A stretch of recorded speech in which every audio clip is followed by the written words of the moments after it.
Comme il est 11h05. It being 11:05, the House will now proceed to the consideration of private members' business as listed on today's order paper.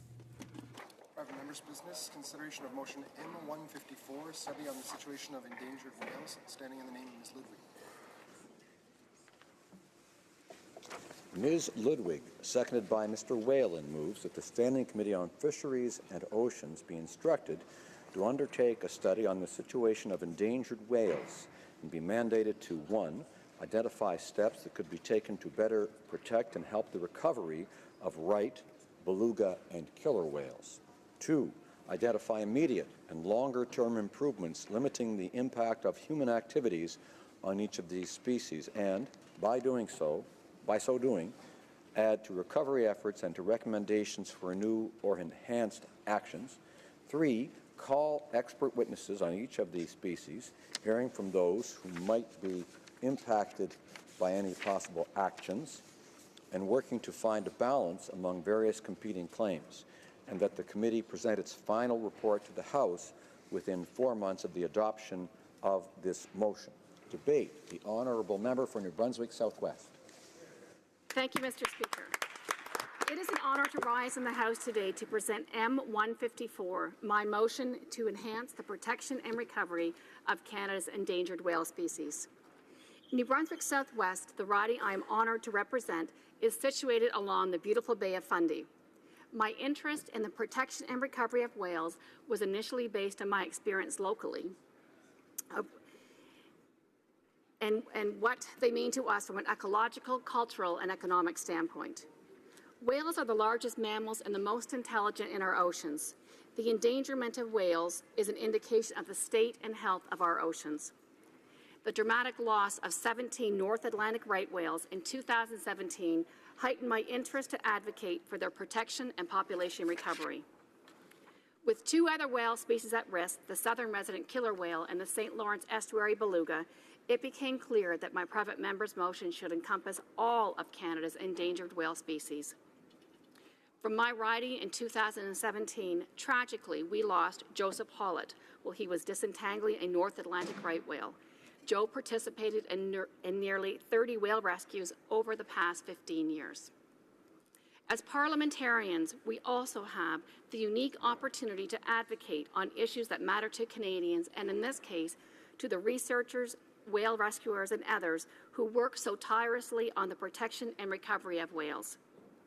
We know that Canadians from coast to coast to coast are deeply concerned about the long-term protection and recovery of these magnificent mammals. Currently in Canada, we have a global population of 450 North Atlantic right whales, 900 St. Lawrence estuary belugas, and a southern resident killer whale population of just 76. Our approach to finding solutions must continue to be driven by research in collaboration with fishing and marine transportation industries, Indigenous communities, the tourism industry, and international stakeholders. The world's leading scientists and others have long worked with marine industries to find a balance that provides maximum protection to whales and minimal disruption to industry. Over the past 6 months, I have consulted with over 50 experts and stakeholders across our great country and the United States. Their collective voice is clear. We need to do what Canadians and the global community expect us to do on this issue. Time is of the essence, and we do have the means to meet this challenge. In New Brunswick Southwest, our marine ecosystem is one of the most vital parts of our economy.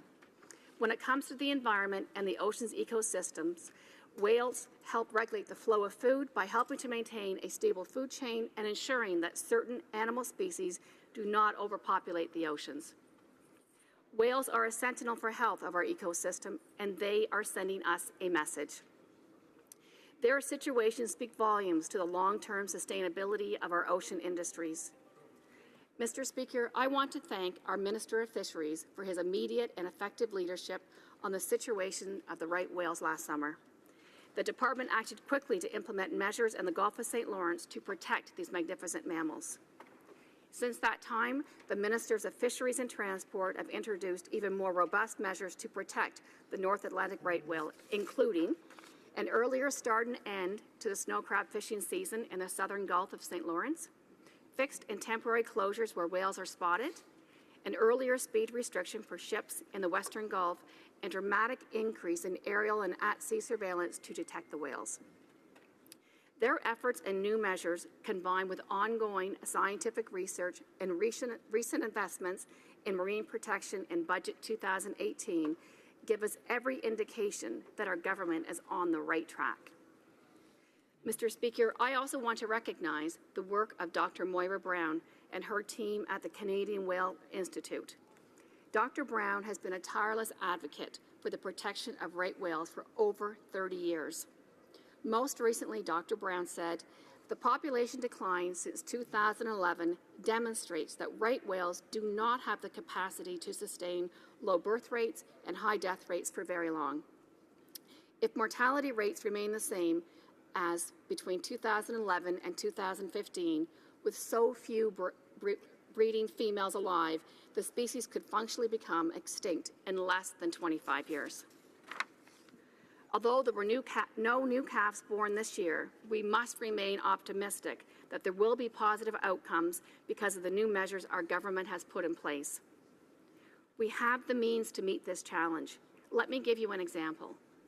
As early as 2007, a study conducted between the Grand Manan Basin and the Roseway Basin determined that reducing vessel speed from 12 knots to 10 knots reduces the risk of a ship strike by 30%.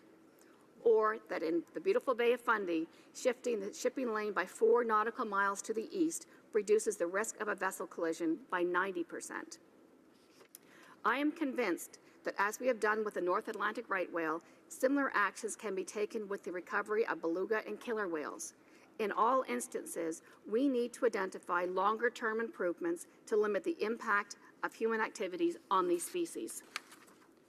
The situations of the beluga and killer whales are different from the North Atlantic right whale. These species tend to be threatened primarily by pollution, noise from shipping, and access to prey. The current population of the St. Lawrence Estuary beluga is a mere 900. Robert Michaud, the President and Scientific Director for the Group for Research and Education on Marine Mammals, highlighted this important fact. He said, and I quote, "The history of other species of cetaceans has taught us that populations can decline from 5,000 individuals to extinction in less than 20 years.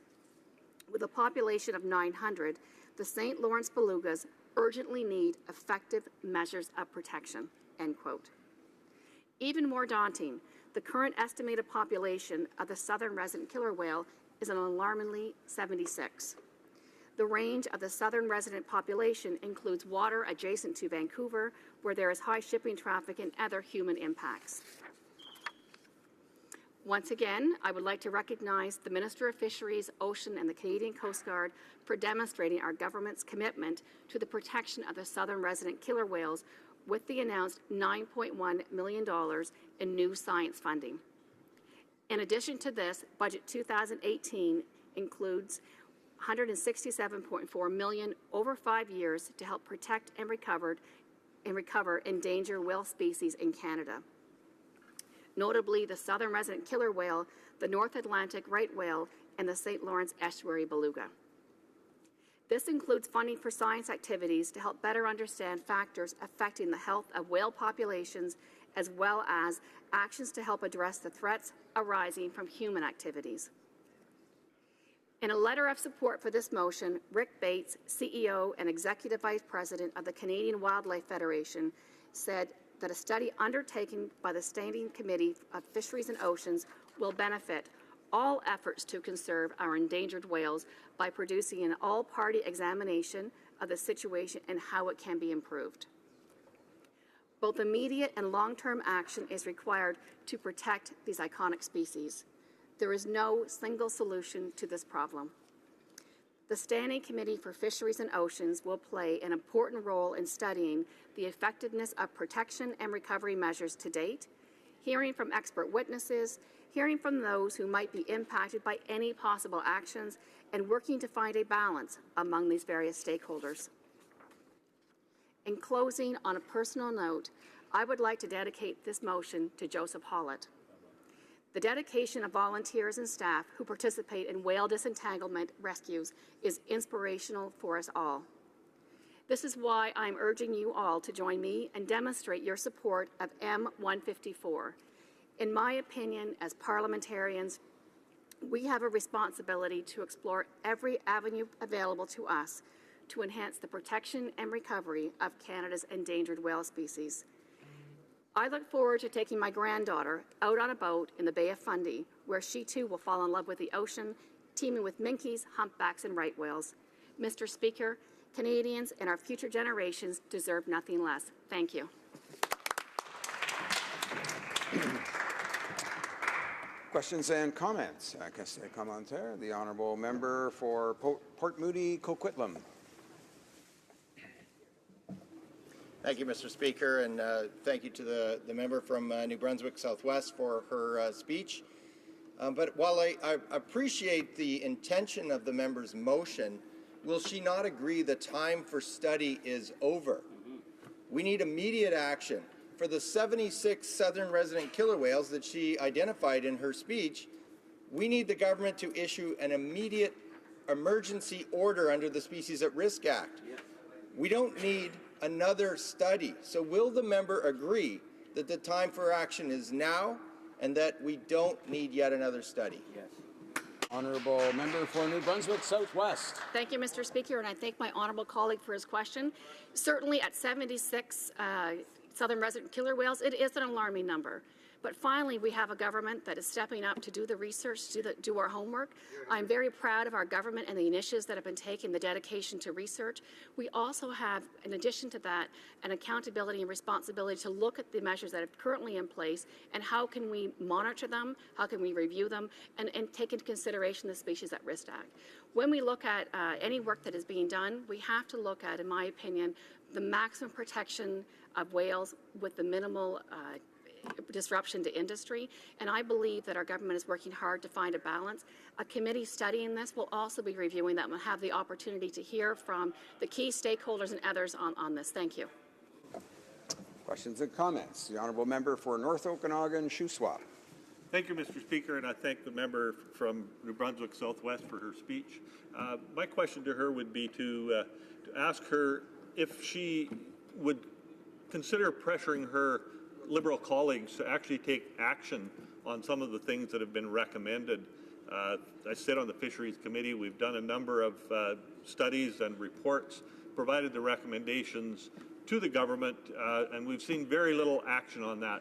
I'd like to know if she's willing to step up and pressure the government to take action on the studies that have already been completed by this committee before we continue another study. Honourable member for New Brunswick Southwest. Thank you, Mr. Speaker, and I thank my honourable colleague for his question. I think that as parliamentarians, we all have a responsibility, to speak to our counterparts and advocate on the direction that our government is going. And I can say on behalf of the endangered whales, I have worked very closely with the Minister of Fisheries and the Minister of Transport in having, whether it's the round tables in Moncton, listening to the conversations that took place in Vancouver. I am very confident that we're going in the right direction, and I will do everything that I possibly can to ensure that we are following through on that. Thank you. Questions and comments. The honourable member for Avalon. Thank you, Mr. Speaker, and I want to thank my honourable colleague for her motion and her speech this morning. I just wanted to build on an earlier question, I guess, with regards to is it too late or time for action. Would she not agree that it is never too late to study anything when it comes to our oceans and the protections, and to make recommendations to the government which do get followed? Honourable member for New Brunswick Southwest. Thank you. And I thank my honourable colleague for his question. I think that, when we're looking at, significant issues like this in Parliament, certainly it's always ongoing. And we also have to take into consideration measures that have been put in place and review those measures so that we know that we're going in the right direction. One of the key statements that I heard from stakeholders,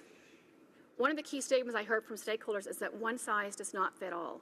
So it's really important that as we move forward through this, that there is continued dialogue with whether it's Indigenous communities, the scientists, the researchers, the fishing communities, the transportation communities, the tourism sector. So we do get this right. And there are times when we do look at changes.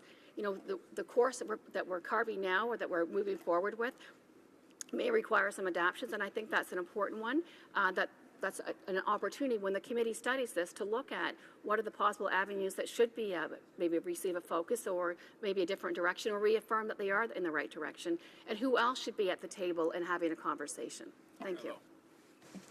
We're going to take one more question and response. The honourable member for Saanich Gulf Islands. Thank you, Mr. Speaker, and I want to thank the honourable colleague from New Brunswick Southwest. I'm honoured to be one of her seconders for this motion.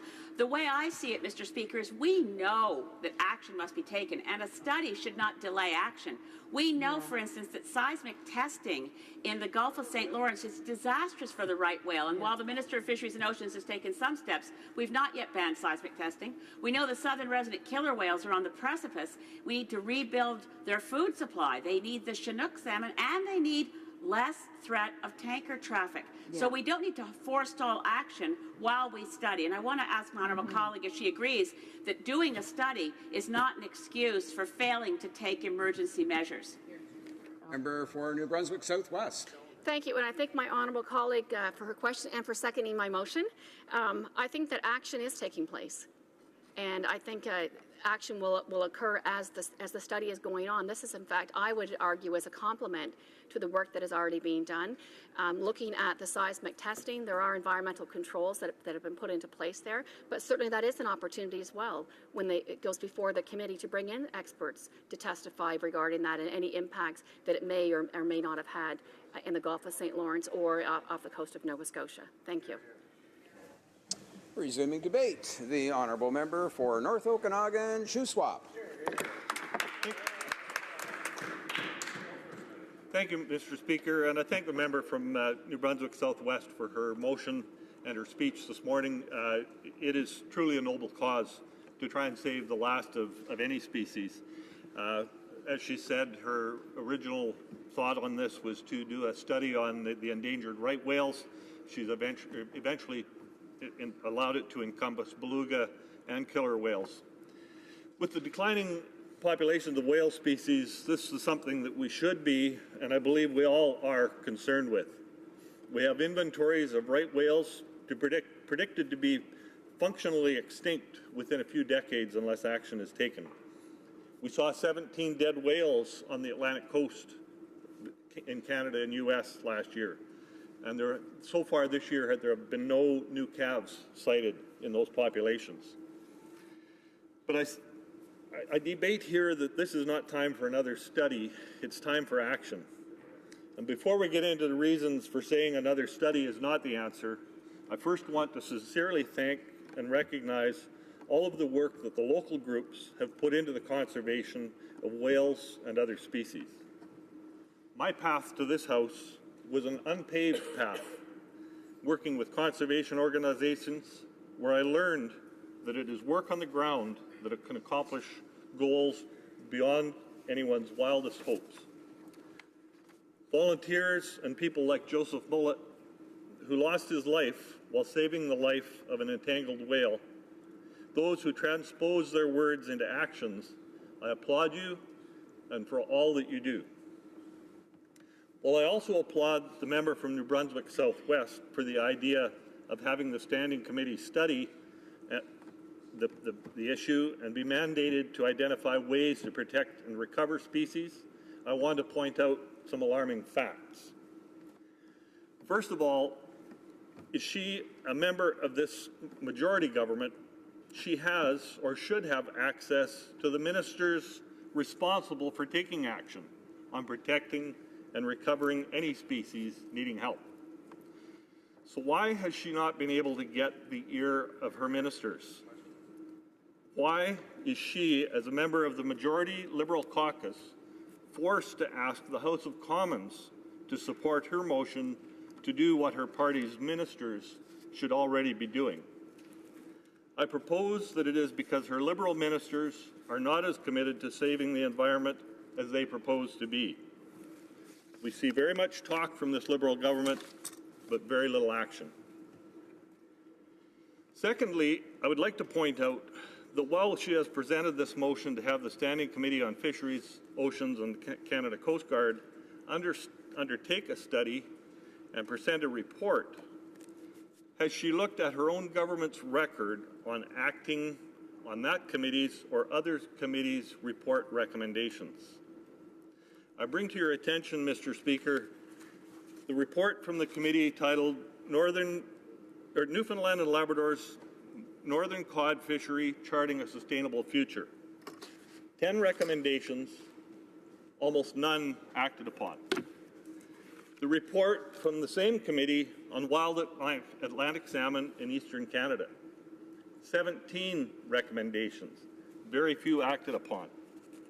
Recommendations very directly dealing with predation, seal population overabundance, striped bass populations that are exploding, all impacting the wild Atlantic salmon and the cod stocks in the Atlantic. Recommendations from a committee that put a lot of hard work and a lot of time into those studies and coming up with those recommendations. So while the member from New Brunswick Southwest may have good intentions, her efforts and our time spent in this chamber would be better spent if she were more successful lobbying her own Liberal colleagues, especially her own Liberal cabinet ministers and Atlantic Liberal Fisheries Committee members, to actually getting action taken instead of repeating talking points. The member from New Brunswick Southwest has 5 Liberal colleagues from the Maritimes on that standing committee. I sit on that standing committee, and the members have invested themselves heavily in providing fulsome, impartial, detailed reports to this House. I am frustrated at the inaction and incompetence of this government responding to the committee's recommendations. But the Maritime Liberal members on that committee, 5 of them, must be either embarrassed or furious and scared to speak out that their government has ignored the recommendations put forth by the committee. Why haven't they spoken out? They are failing to stand up for their constituents. Recommendations that could help recover Canada's northern cod stocks. Recommendations that could help recover wild Atlantic salmon. Recommendations that could provide economic benefits for Canada's Indigenous and non-Indigenous peoples. All derived by our hard-working committee members and cast aside by a Liberal government that is becoming exposed for all talk and little action. Speaking of the hard work on that committee, we're currently in the process of 3 different studies. One that was approved over 16 months ago and held the first meeting on that study over 1 year ago. This motion's deadline would further delay those studies. I hope that those studies that we are completing now will come up with recommendations for this government through this House, and that those recommendations will be followed. But that is why I caution what we're doing here. I do not oppose doing a study, but I am opposed to doing a study, making recommendations, and having a government not follow up on it, not follow through on those recommendations. Time, Mr. Speaker? 3 minutes. Thank you. We have, as I've said, we have recommendations in these reports that I want to quote from here, that the Fisheries and Oceans Canada support a grey seal harvest program that emphasizes full utilization of the seal to provide economic opportunities with an aim to significantly reduce the seal populations and enhance the recovery of wild Atlantic salmon populations. We still have yet to see any action on that.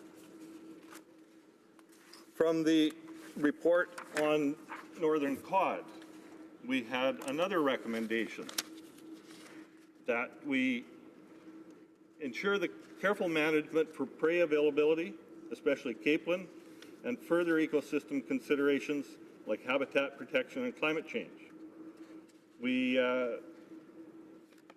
The Fisheries and Oceans Canada implement management practices to deliver the greatest value of the resources for lowest impact on stocks. These are the types of recommendations that the committee puts a lot of hard work into, and I commend all the members on that committee. We truly work together, I think, to come up with significant, respectful recommendations. As we move forward through the debate on this, I hope that the government is listening, that the importance of these recommendations and government action on those recommendations comes through, because it's disheartening as a member of Parliament and as a member of the committee to put that hard work in and not have it heeded. As I said, Mr. Speaker, we are currently working on a number of motions and studies on the Fisheries Committee. Those studies tend to get waylaid and set aside as other things pop up to seem to be more important, more urgent. And I don't know if there's anything that's more important than protecting a species that is possibly at the brink of no return.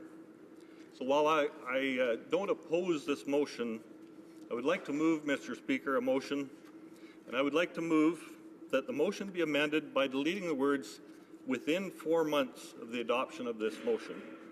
And that is so that we can have time to complete these other studies, that we aren't set at a deadline for time to complete this study, because it may take more than 4 months. I would prefer that we not be limited by a set timeline so that the committee can continue to do good work and provide good recommendations that will be heeded by government. So as such, Mr. Speaker, I move that the motion be amended by deleting the words "within 4 months of the adoption of this motion." Thank you, Mr. Speaker.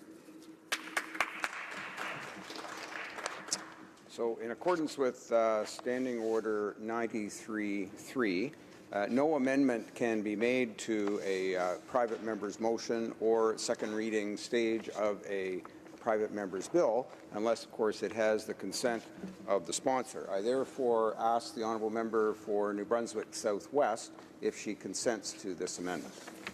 Thank you, Mr. Speaker, and no, I do not. Thank you. Accordingly, pursuant to Standing Order 93.3, the amendment cannot be moved at this time. Resuming debate, the honourable member for Port Moody, Coquitlam. Thank you, Mr. Speaker. I'm thank you.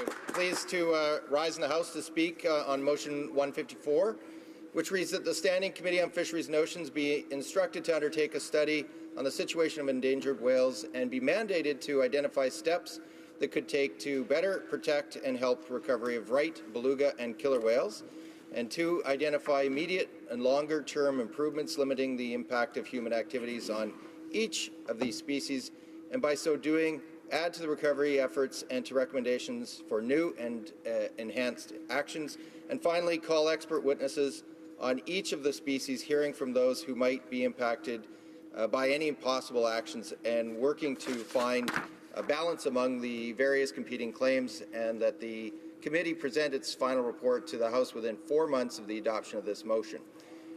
While I support the intention of the motion, I believe it may be too little too late, certainly for some whales. The government needs to take action on protecting the most vulnerable species immediately, not wait for the outcome of a committee study. As you know, I'm from the West Coast, and the situation facing our iconic southern resident killer whales is dire. Mr. Speaker, in 1997, the Squamish Nation bestowed an amazing responsibility with me. They gave me the name Iem Yoyos, which means strong swimmer in the animal world, or orca, blackfish. I wear this responsibility proudly and with a lot of responsibility. They gave me this name because of the work that I do on salmon. And they realized that if the salmon are plentiful, the orca, which feeds on the salmon, will also be plentiful. and we know that's not the case. So again, Mr. Speaker, I take this very, very seriously. Southern resident killer whales were listed as endangered under the Species at Risk Act in 2003. By 2016, only 76 individuals, 23 of them female, remain in this population. Recovery is still possible if the government stops dragging its heels and takes immediate action. On March 15th, the minister announced funding for research, but that funding won't help them today. Environmental organizations have joined together to call on the government to issue an emergency order under the Species at Risk Act to provide emergency protection, but the government has failed to act. I joined that call by asking for an emergency order for these whales in the House on March 21st, 2018. Mr. Speaker, the situation is critical, and we don't have decades to fix the problem. We don't even have years to fix the problem. These whales don't need another study. They need swift and immediate action. A steady decline in Chinook salmon combined with disturbances from vessels, which interferes with the whale's ability to hunt, communicate, has put this iconic species at serious risk of malnutrition and starvation. The orcas can't find food, let alone reproduce. Not a single southern resident orca calf was reported to have been born since early 2016 until just last week. A single calf has been spotted, a glimmer of hope. Shipping activity and oil and gas development cause noise that can disturb and even damage their hearing and communication. This disturbance prevents them from using critical feeding and breeding grounds and disrupts their migratory path. A recent study found southern resident orcas lose up to 97% of their ability to communicate with each other because of noise pollution, making Kinder Morgan's Trans Mountain Pipeline and associated oil tankers that it'll bring a direct threat to the killer whale population. The pipeline project will bring an increase in oil tanker traffic to the West Coast, along with a corresponding increase in noise. Even by some miracle, the project goes completely according to plan and there are no oil spills and no ship strikes. The increase in noise alone significantly puts this species at risk of extinction. Southern resident killer whales use sounds in order to establish and maintain critical life functions. They use them to navigate, to find and select mates, to maintain their social network, and to locate and capture prey. The current level of ocean noise has already degraded critical habitat, and studies suggest it has reduced their feeding efficiency.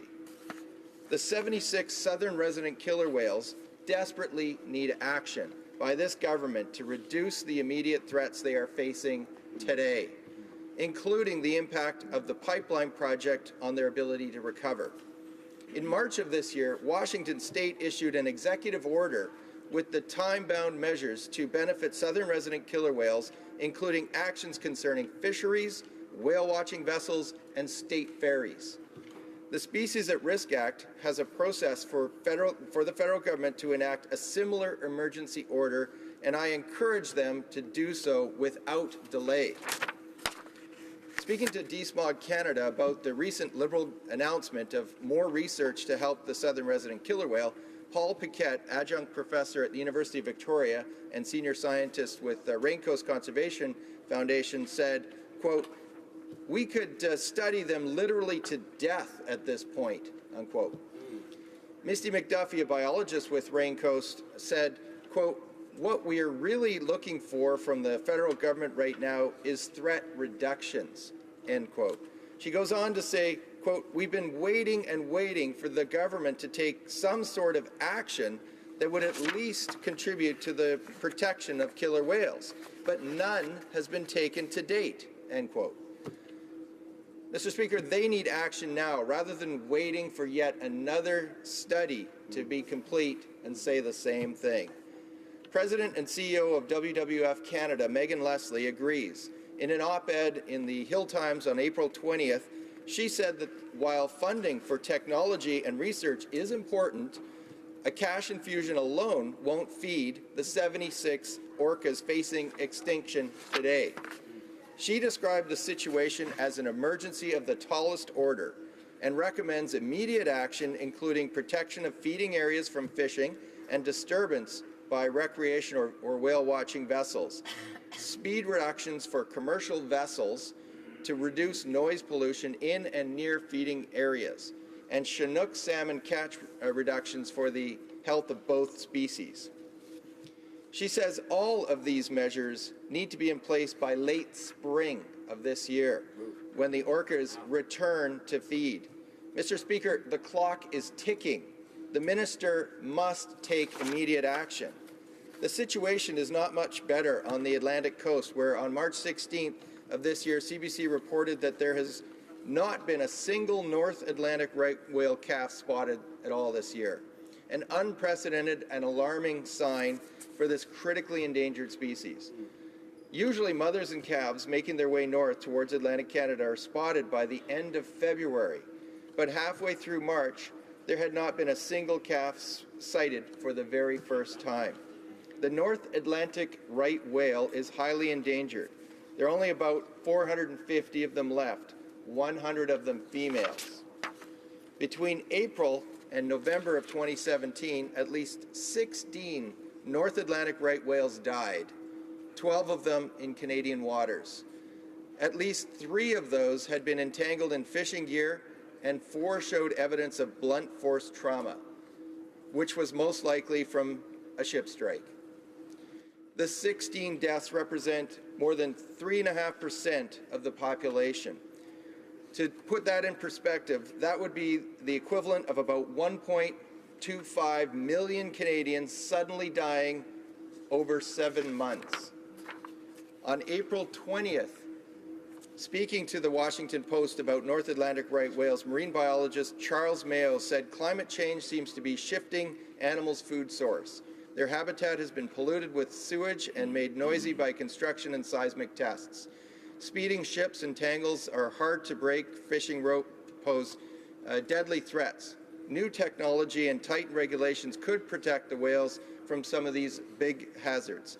He says, quote, "The whales are a metaphor for what we have done to the planet," end quote. Painfully, I agree. This is shameful, Mr. Speaker. The situation is critical. We don't need Fisheries and Oceans Committee to tell us that. Scientists have already proved that. We need immediate action. They want immediate action. Protecting them is in the national interest, Mr. Speaker. Thank you. Resuming debate, the honourable member for Winnipeg North. Thank you, Mr. Speaker, and what a pleasure it is to rise and speak to what I believe is a very important motion that my friend and colleague has brought forward to the House, the member from New Brunswick Southwest. In fact, I was somewhat thinking and reflecting on one of her comments, and I think it's really important that we recognize that it isn't necessarily about today. Yes, there is a lot that we can do today when it comes to ensuring that we have whales into the future. But my colleague made reference to her granddaughter, and that she wants to ensure that the experiences that we have today are going to be there when it comes to our whales into the future, citing the importance of her granddaughter. And I can tell you, Mr. Speaker, that when we take a look at the types of issues that the House of Commons has dealt with, the type of issues in which this Prime Minister and government as a whole has been dealing with day in and day out, it is about the future. It is ensuring that we are doing the things that are necessary in order to have a positive impact into the future. My Conservatives and New Democratic friends often disappoint me in regards to their general attitudes when a member takes a good, solid initiative. Once again, I haven't been disappointed. They have expressed, well, why do we need another study? Why not just do things?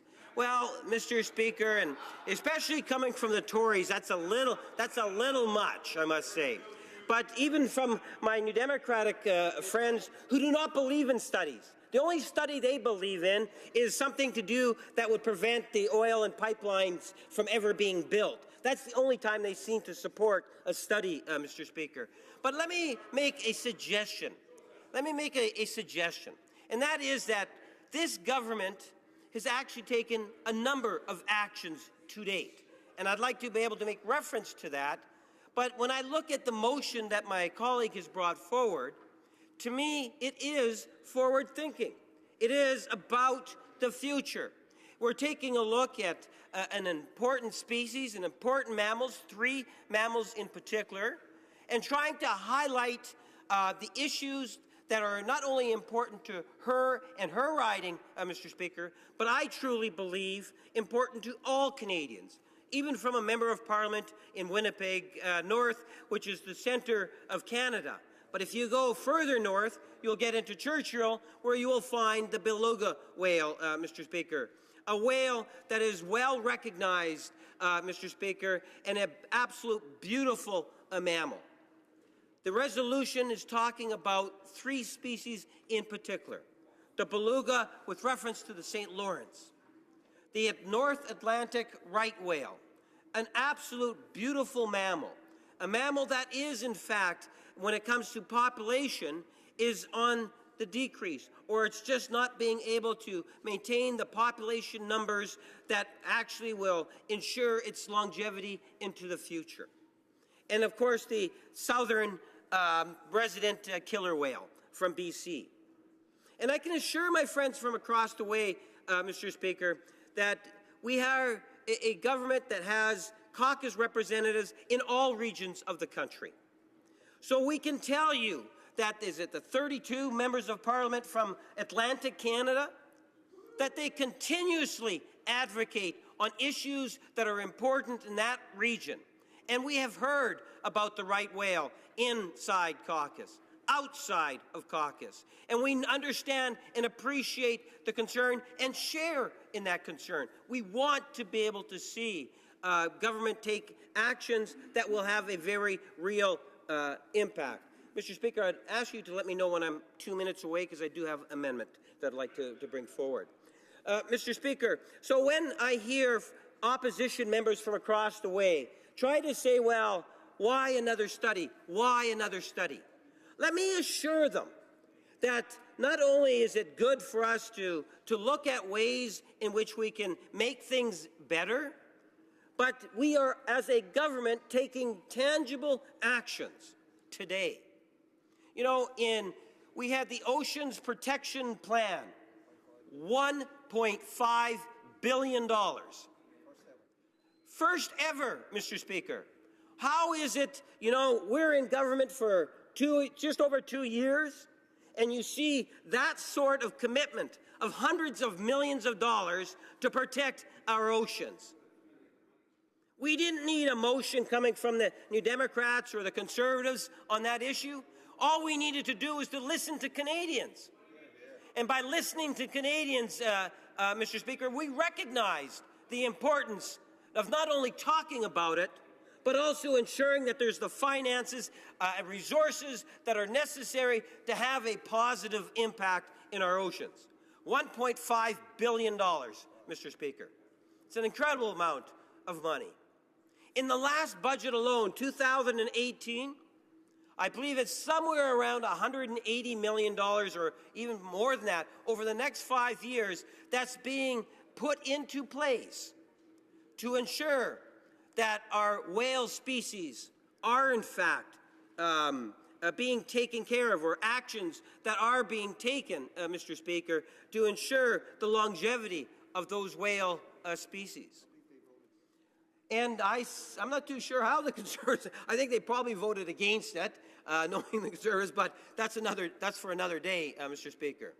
The point is that it does not matter. You know, we had the Minister of Oceans out in Atlantic Canada just a number of months ago, I believe, where there was a round table on the right whale. And, Mr. Speaker, we had another conference out in Vancouver, a symposium in Vancouver dealing with the southern killer whale. Mr. Speaker. And all that really does is it just highlights the types of things in which this government is actually doing. You know, the money that's been invested into our oceans and our departments will lead to more scientific studies. Science is important, Mr. Speaker. We have a sense as to why these issues are before us today. We understand and we appreciate that there are some things that we need to get a better understanding of. We heard some of those examples. Whether it's issues like food or prey for these mammals, the issue of acoustics, what's taking place in our oceans today is quite different than what had taken place many years ago, Mr. Speaker. The idea of fishing gear. You know, it's truly amazing in terms of how much rubbish or fishing gear that ends up in our oceans, along with other types of pollutants, Mr. Speaker. There's a litany of things in which we need to look into, apply some science to, Mr. Speaker, in hopes that we can make a difference. But I applaud the member from New Brunswick Southwest for taking the initiative and providing this motion for us today. I'm hopeful, Mr. Speaker, that she would be sympathetic and accept an amendment that I would like to propose at this time, and I would move, second by my colleague, the member from Avalon, that the motion be amended by deleting all of the words after the word "that" and replacing them with the following. The Standing Committee on Fisheries and Oceans be instructed to undertake a study on the situation of endangered whales and be mandated to 1.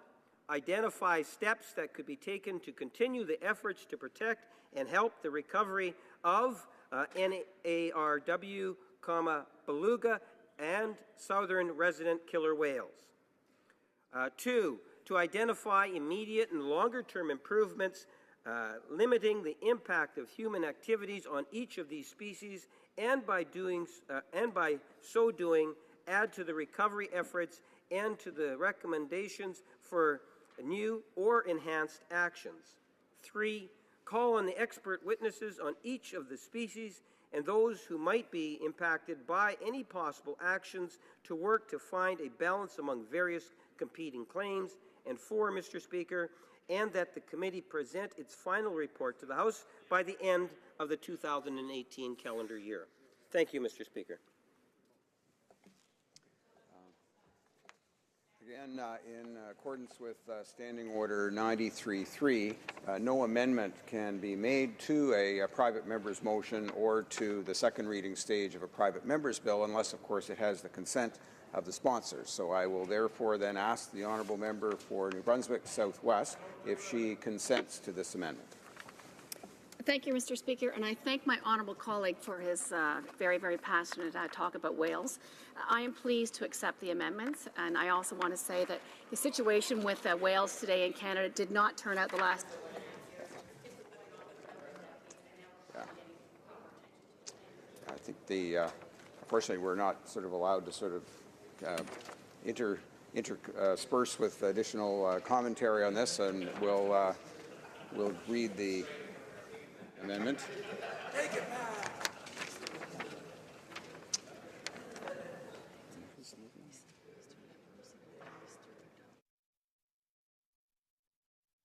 Mr. Lamoureux, seconded by Mr. MacDonald, Avalon, moves that the motion be amended by deleting all of the words after the word "that" and replacing them with the following.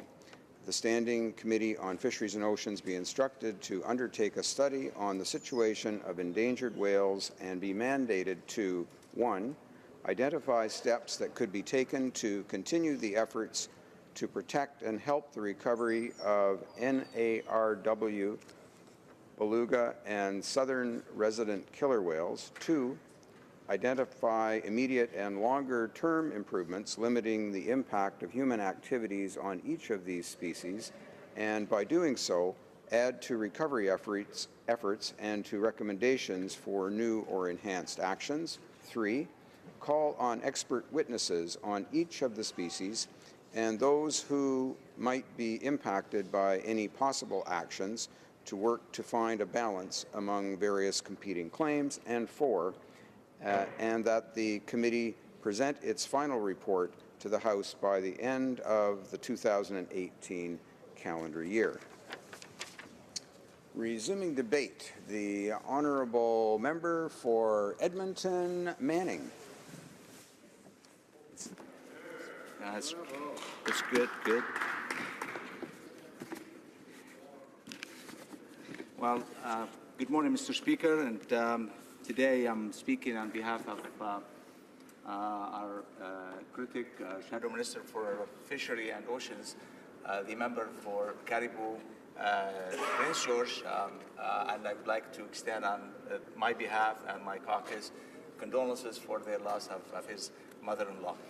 Mr. Speaker, what we're discussing today is motion M154 that's sponsored by the Liberal member from New Brunswick Southwest.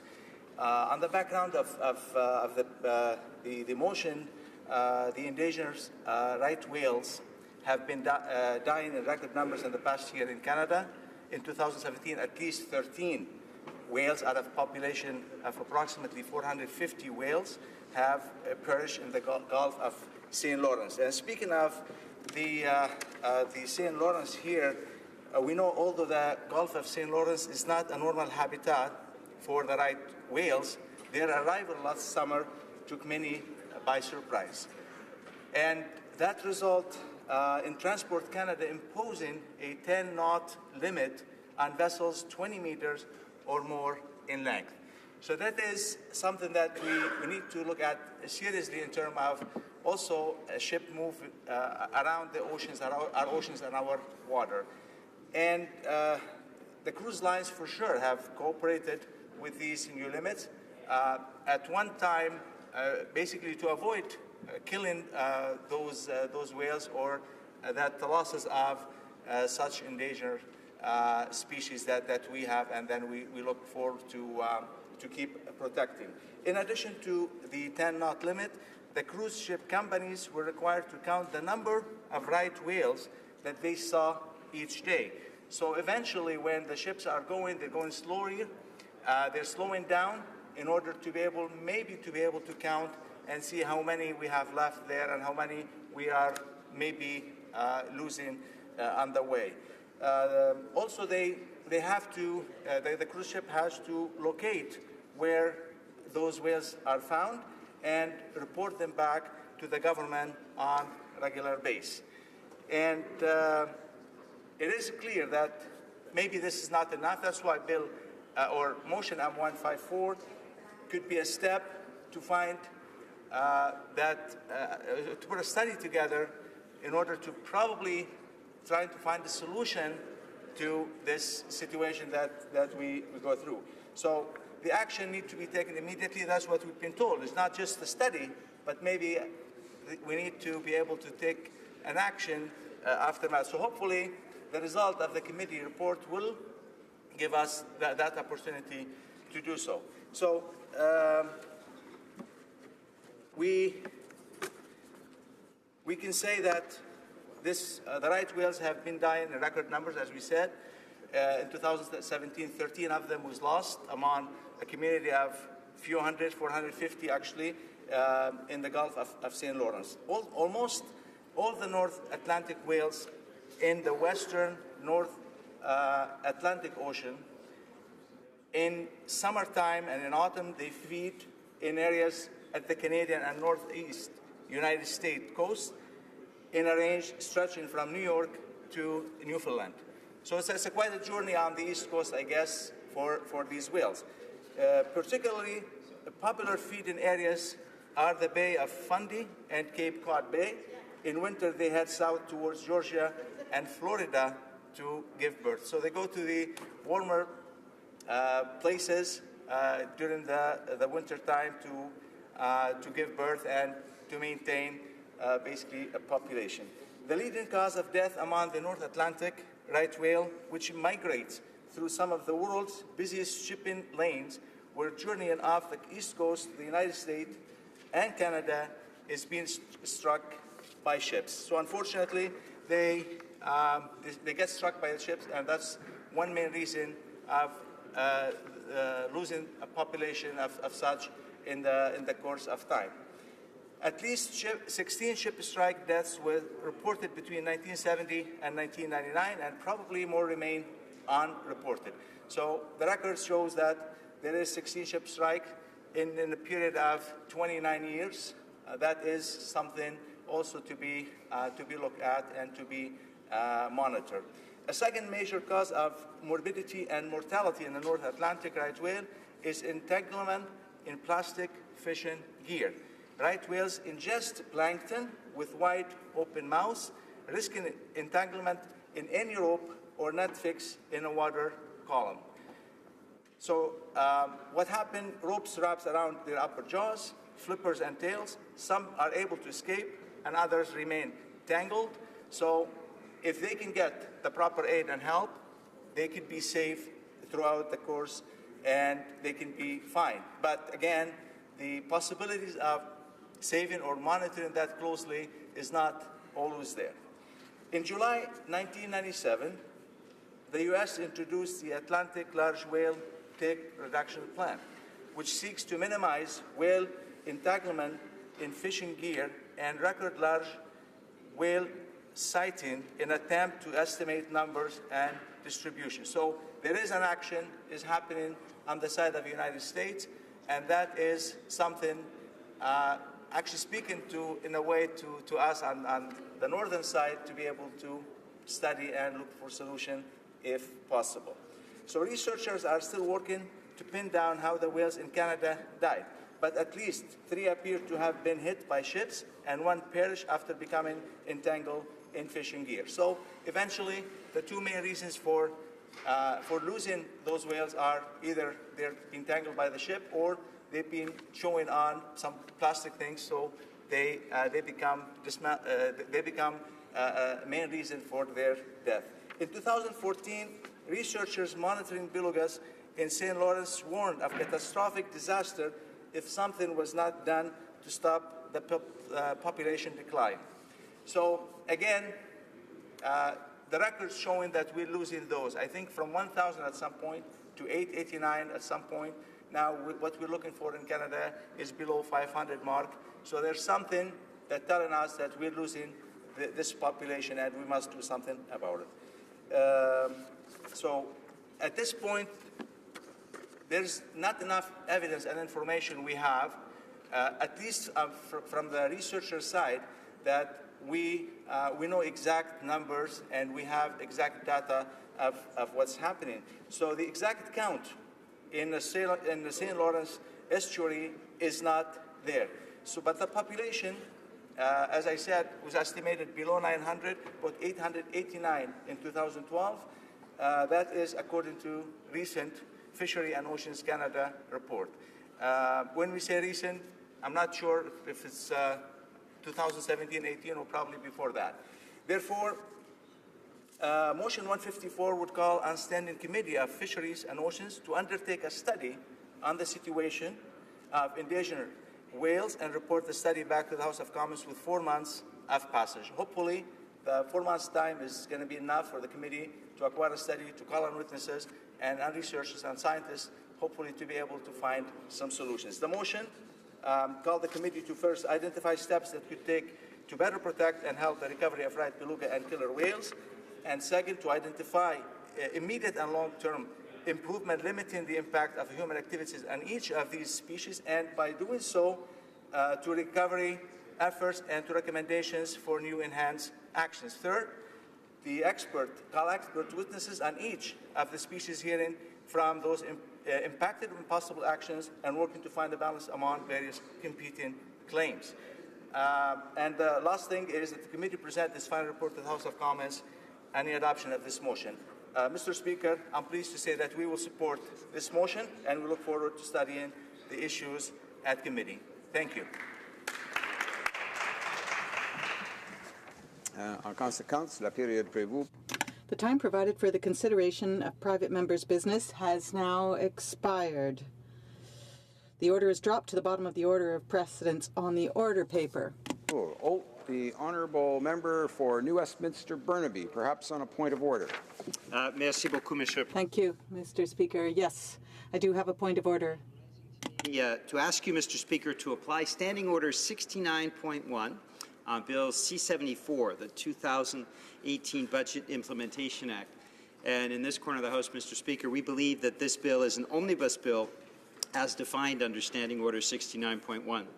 Now, as you know, Mr. Speaker, and as you've ruled in the past, Standing Order 69.1 was added to the standing orders last June and was supposed to be the government's answer to the abuse of omnibus legislation.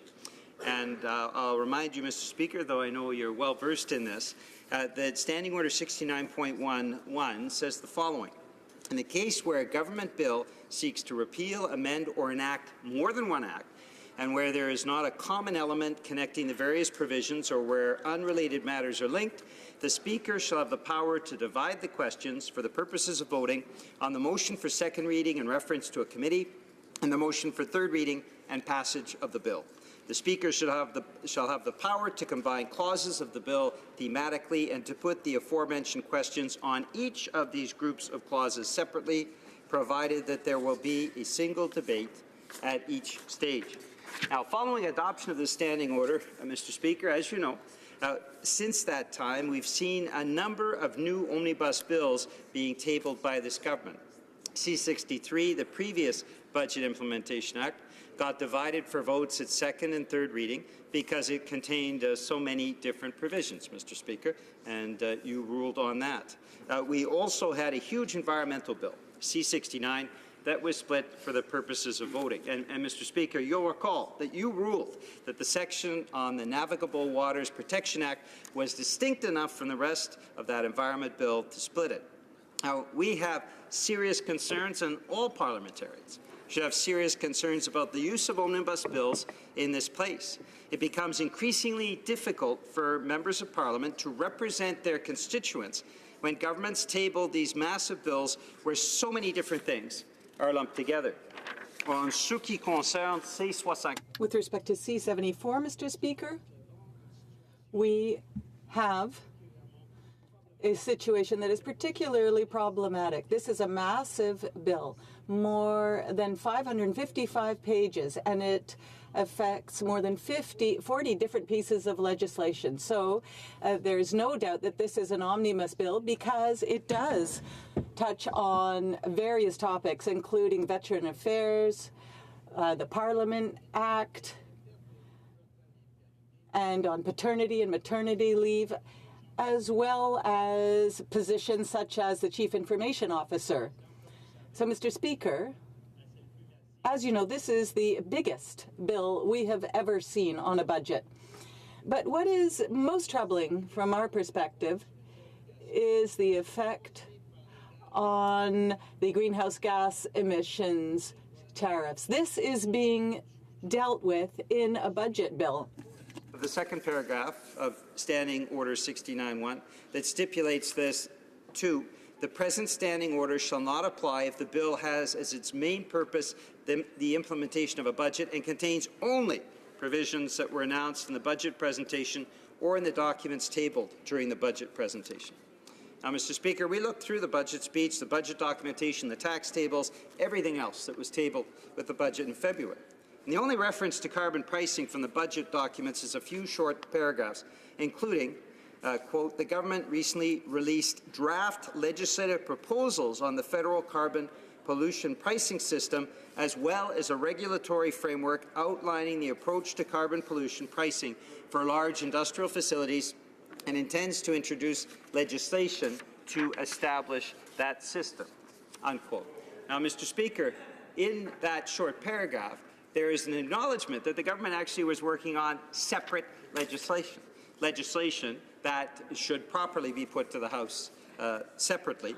And of course, Mr. Speaker, in terms of the spirit of 69.1, the fact that this draft legislation was developed separately, and the government even seemed to indicate a propensity to introduce that legislation separately, should give cause for consideration in terms of 69.1, because it has an impact on all of us as members of Parliament being able to adequately represent our constituents.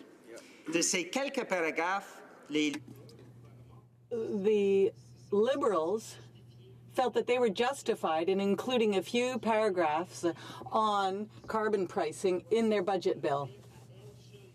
But this takes up 220 pages in the budget bill, 215 pages out of the 556 pages, Mr. Speaker. Really is that it intends to introduce legislation to establish this system. This indicates that the intention was to have separate legislation on the subject. A federal carbon pollution pricing system is a big step, of course, as you know, Mr. Speaker, that deserves to be properly studied, looked at, and voted on by parliamentarians. Now, Mr. Speaker, you've ruled, and I'll remind you, of course, of your ruling of March 1st, 2018 on C-69, where you said the following.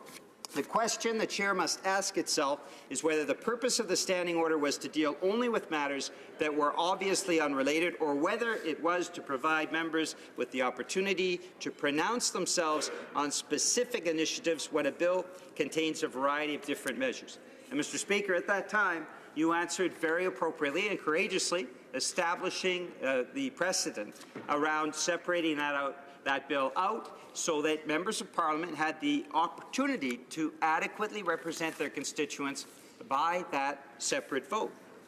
Now, Mr. Speaker, I also want to quote the Minister of Public Security, because he said the following around these issues of omnibus legislation. I couldn't agree with him more.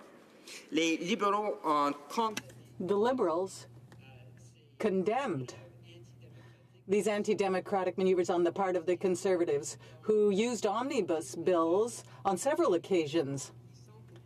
And now that they are in power, they are using some of the tactics that they criticized. And here is what the Minister of Public Safety said previously on a budget implementation bill brought in 2012 by the Conservatives when he was in the opposition. Procedural point. So-called omnibus bills obviously bundle several different measures together. Within reasonable limits, such legislation can be managed through Parliament if the bill is coherent, meaning that all the different topics are interrelated and interdependent, and if the overall volume of the bill is not overwhelming. And that was the case before the government came to power in 2006. That's the Minister of Public Security commenting on the previous Conservative government. He continues, when omnibus bills were previously used to implement key provisions of federal budgets, they averaged fewer than 75 pages in length and typically amended a handful of laws directly related to budgetary policy. In other words, they were coherent and not overwhelming. Again, Mr. Speaker, this is the Minister of Public Safety speaking. And however, under this regime, the practice has changed. Omnibus bills since 2006 have averaged well over 300 pages, more than 4 times the previous norm. This latest one, introduced last week, he's speaking in 2012, of course, had 556 sections, filled 443 pages. It was the previous record before the Budget Implementation Act of a few weeks ago, Mr. Speaker, and touched on 30 or 40 disconnected topics, everything from navigable waters to grain inspection, from disability plans to hazardous materials. The Minister of Public Safety completed his comments by saying, it is a complete dog's breakfast, and deliberately so. It is calculated to be so humongous and so convoluted, all in a single lump, that it cannot be intelligently examined and digested by a conscientious Parliament.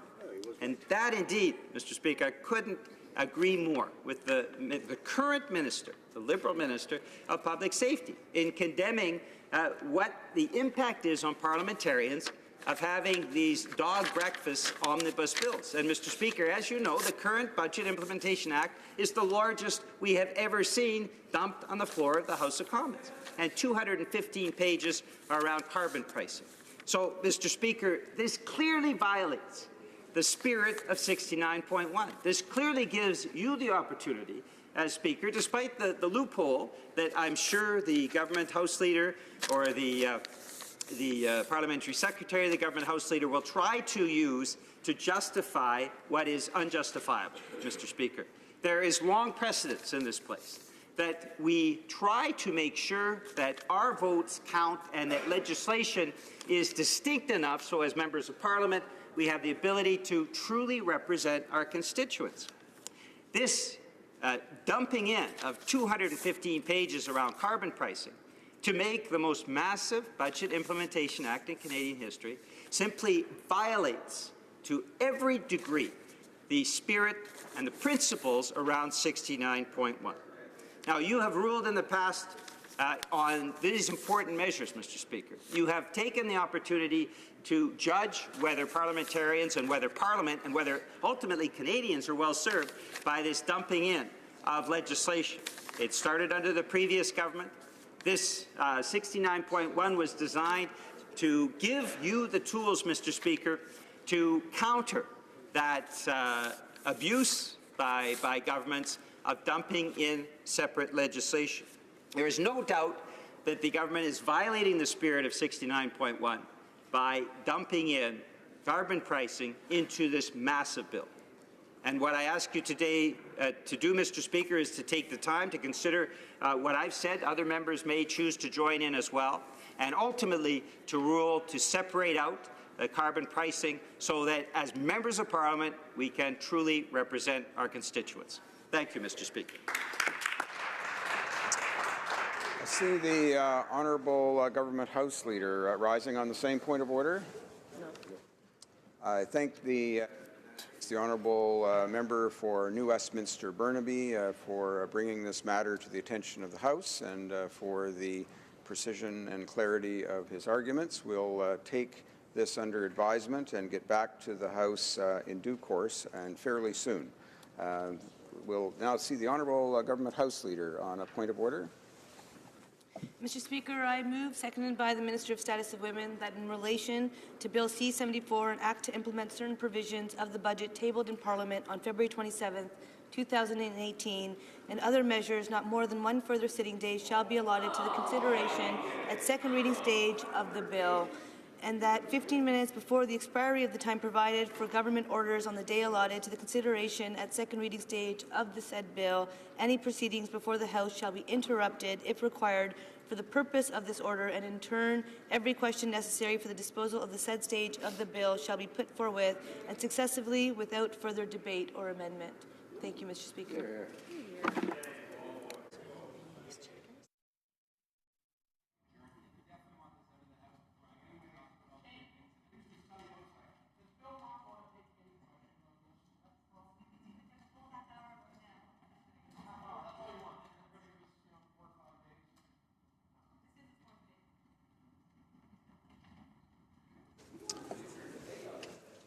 Ms. Shagger, seconded by Ms. Monsef, moves that in relation to Bill C-74, an act to implement certain provisions of the budget tabled in Parliament on February 27, 2018, and other measures, not more than one further sitting day shall be allotted to the consideration at second reading stage of the bill, and that 15 minutes before the expiry of the time provided for government orders on the day allotted to the consideration at second reading stage of the said bill, any proceedings before the House shall be interrupted, if required for the purposes of this order, and in turn, every question necessary for the disposal of the said stage of the bill shall be put forthwith and successively without further debate or amendment.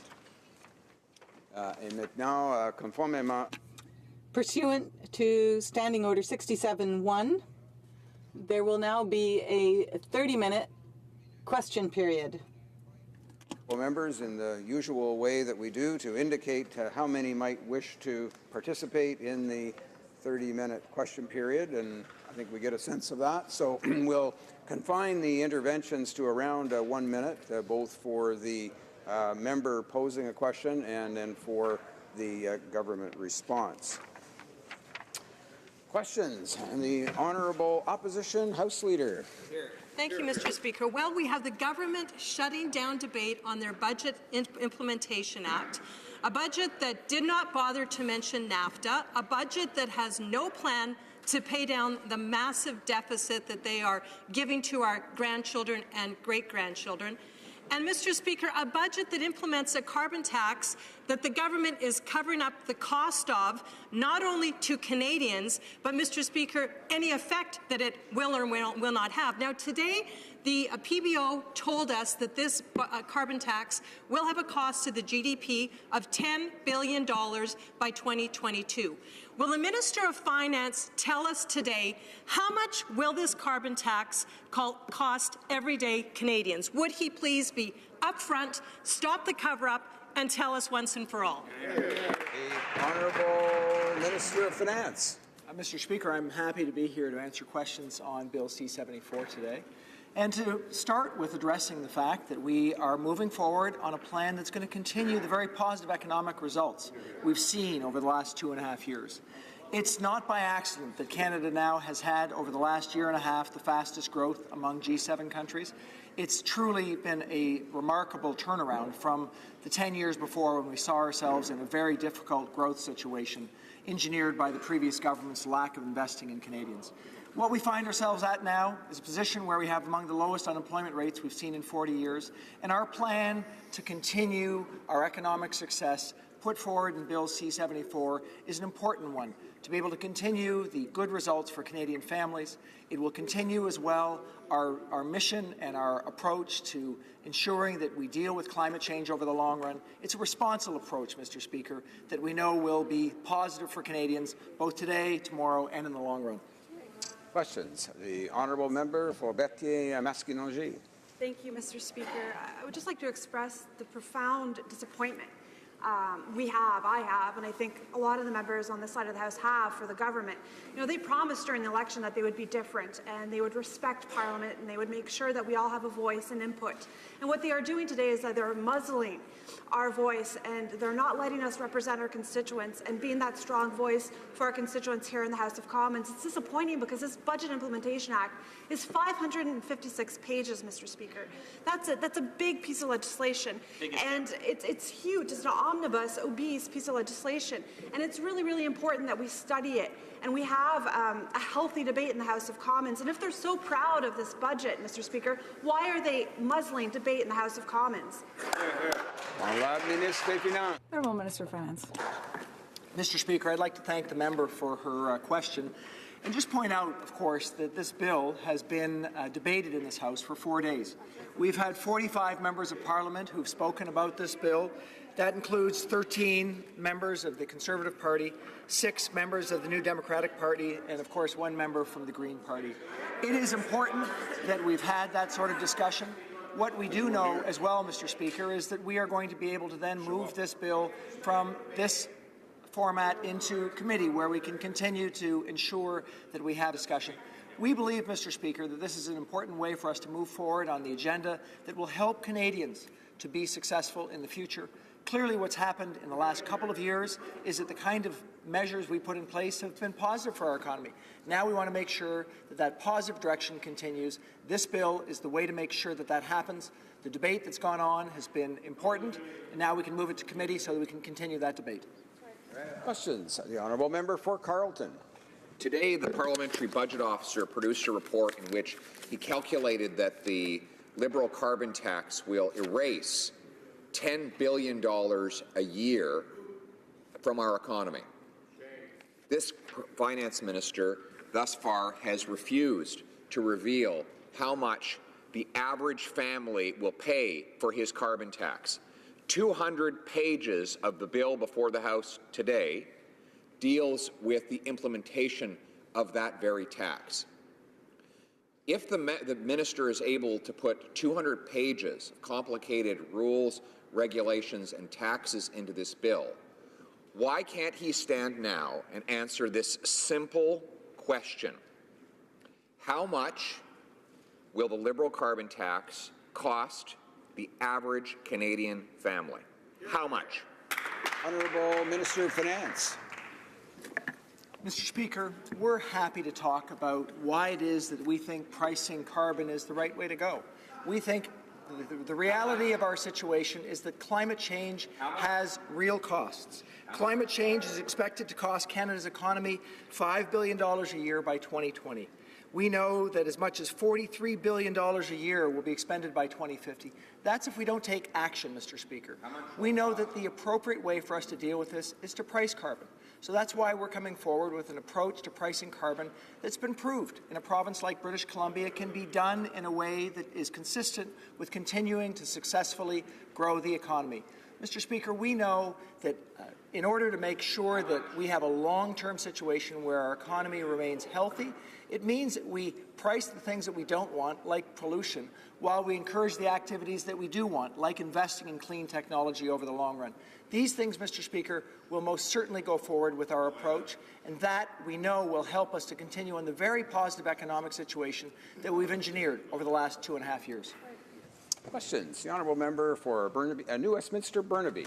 Well, thank you, Mr. Speaker. How ironic. I stood up just a few minutes ago and raised a point of order that you'll be considering, Mr. Speaker, given the size and scope of the fattest, most obese omnibus piece of legislation in Canadian history.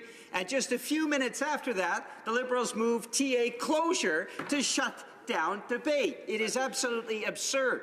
For Canadians who actually believe the Liberals when they made commitments to be different in Parliament, we're seeing them really be acting as if they're the government, Harper government on steroids. Mr. Speaker, it is absolutely and profoundly disrespectful to Parliament what is going on here. Closure being invoked on the most massive Budget Implementation Act in Canadian history. And we know why the Liberals are moving closure. It's because as debate started, Mr. Speaker, we found out that pharmacare is just a study. They're not going to implement it, and pay equity is not mentioned anywhere in the Budget Implementation Act. So isn't that the real reason why they're invoking closure? Because they don't want Canadians to know what is not in the Budget Implementation Act. Honourable Minister of Finance. Mr. Speaker, I think it's important for us to be clear with Canadians what we are trying to achieve. What we're trying to achieve is the continuation of the positive economic results we've seen over the last 2.5 years. 2.5 years ago, we were facing stubborn unemployment. We had a situation where the growth rates that we'd seen over the decade before were the lowest that we'd seen since the depths of the Great Recession. What we said we would move forward on is investing in Canadians, investing to ensure that we have jobs, good, well-paying jobs for Canadians and for families to be successful. And, Mr. Speaker, that's exactly what's happened. We have, through our investments over the last 2.5 years, we've engendered a real change in our economic situation. This bill will continue that approach. What we've done, though, Mr. Speaker, is done that in a respectful way. We've had 4 days of debate on this bill. We've had 45 members of this House have the opportunity to debate the bill, including 6 members of the NDP party. We now know that it's best for it to go back to committee so that we can move forward with the agenda that's right for Canadians. That's right. Questions? The Honourable Parliamentary Secretary, the Minister of Public Services. Thank you, Mr. Speaker. One of the things that I find particularly attractive in this year's budget is the substantial strengthening of the Canada Workers' Benefit. When I tour my riding, one of the biggest complaints that I hear from business owners has to do with access to qualified labor. So we know that we need to expand the labor market and make the market more attractive so that people will choose to work.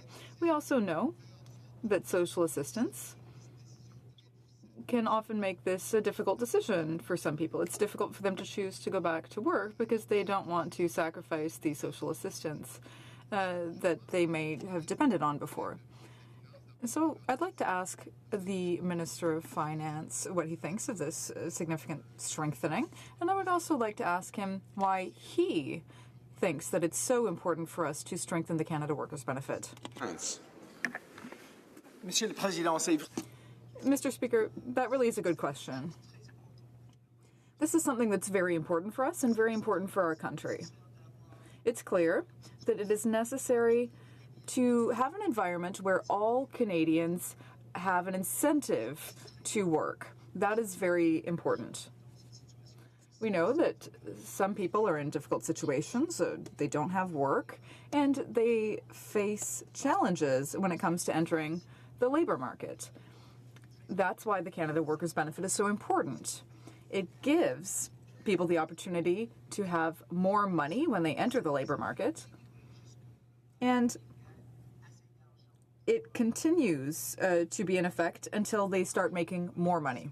So we strengthened this to be sure that it would continue to have the desired effect. And we know that this is the way for us to improve the economy, to have more people working and to have a more significant impact on the economy in general and on families in particular, families who may be facing a difficult situation. Thank you. The honourable member for Kitchener-Conestoga. Well, thank you, Mr. Speaker. I must admit, Mr. Speaker, that I had higher hopes coming into the House of Commons this morning after the Liberal Party met with their delegates from across Canada this past week. I thought they would have at least listened to their delegates tell them not to treat Parliament with such great contempt. But, Mr. Speaker, and even the sunshine outside, I would have hoped that some of that would have found its way in here. But sunny ways have disappeared. Mr. Speaker, my question to the Finance Minister and to the Leader of the House in the Parliament is, why cut off debate on this important information? 540 pages, Mr. Speaker, that deal with expenditures for the country. Is it because they're embarrassed that over 90% of middle-class families, which they support, supposedly, are actually paying higher taxes? Is it because they're raising taxes on small businesses? Or, Mr. Speaker, is it because this morning the Parliamentary Budget Officer confirmed that not only will the deficit be $18 billion for this year, but it'll be $22 billion, $4 billion higher than they estimated just in February, Mr. Speaker. It's out of control.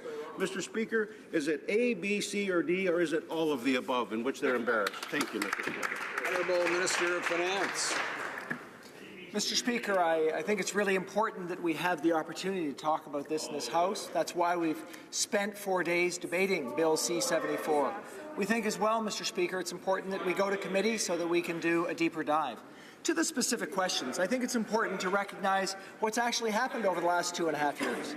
We have found ourselves in a situation where our economy is in very good shape, because in the first instance, 9 out of 10 families with children have significantly more money to invest in their family. That provided a spark plug for our economy, helping us to be in a better situation.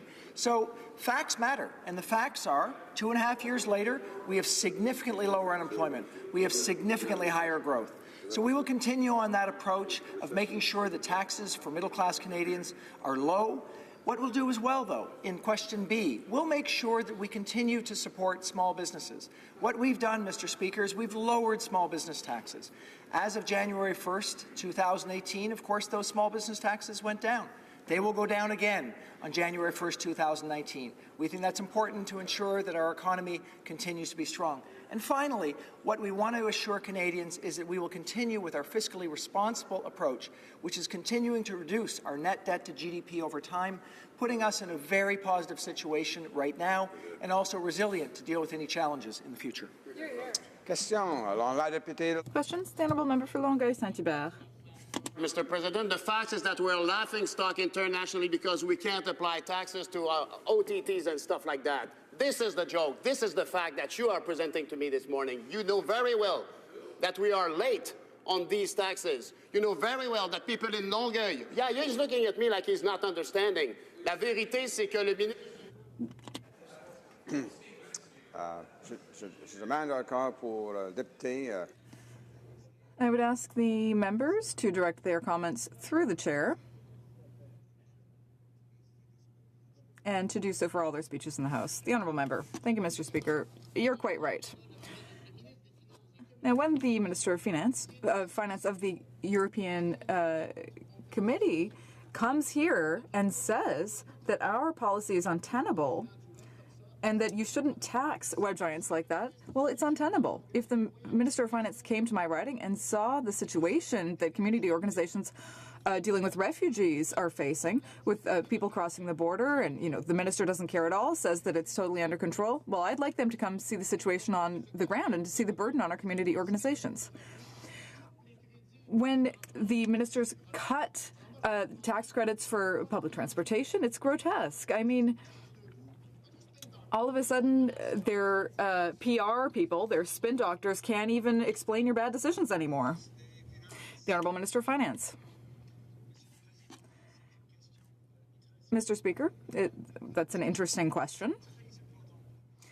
What I can say is that it's very important for us to work with our colleagues in other countries to consider how we should be taxing corporations and people internationally.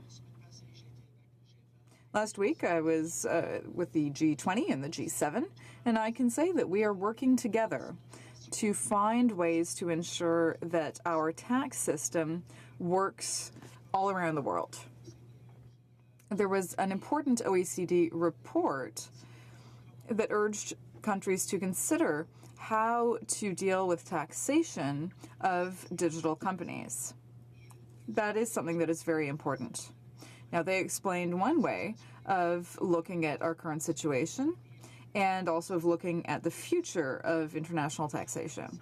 So we are working together. That's the only way of doing things on an international scale.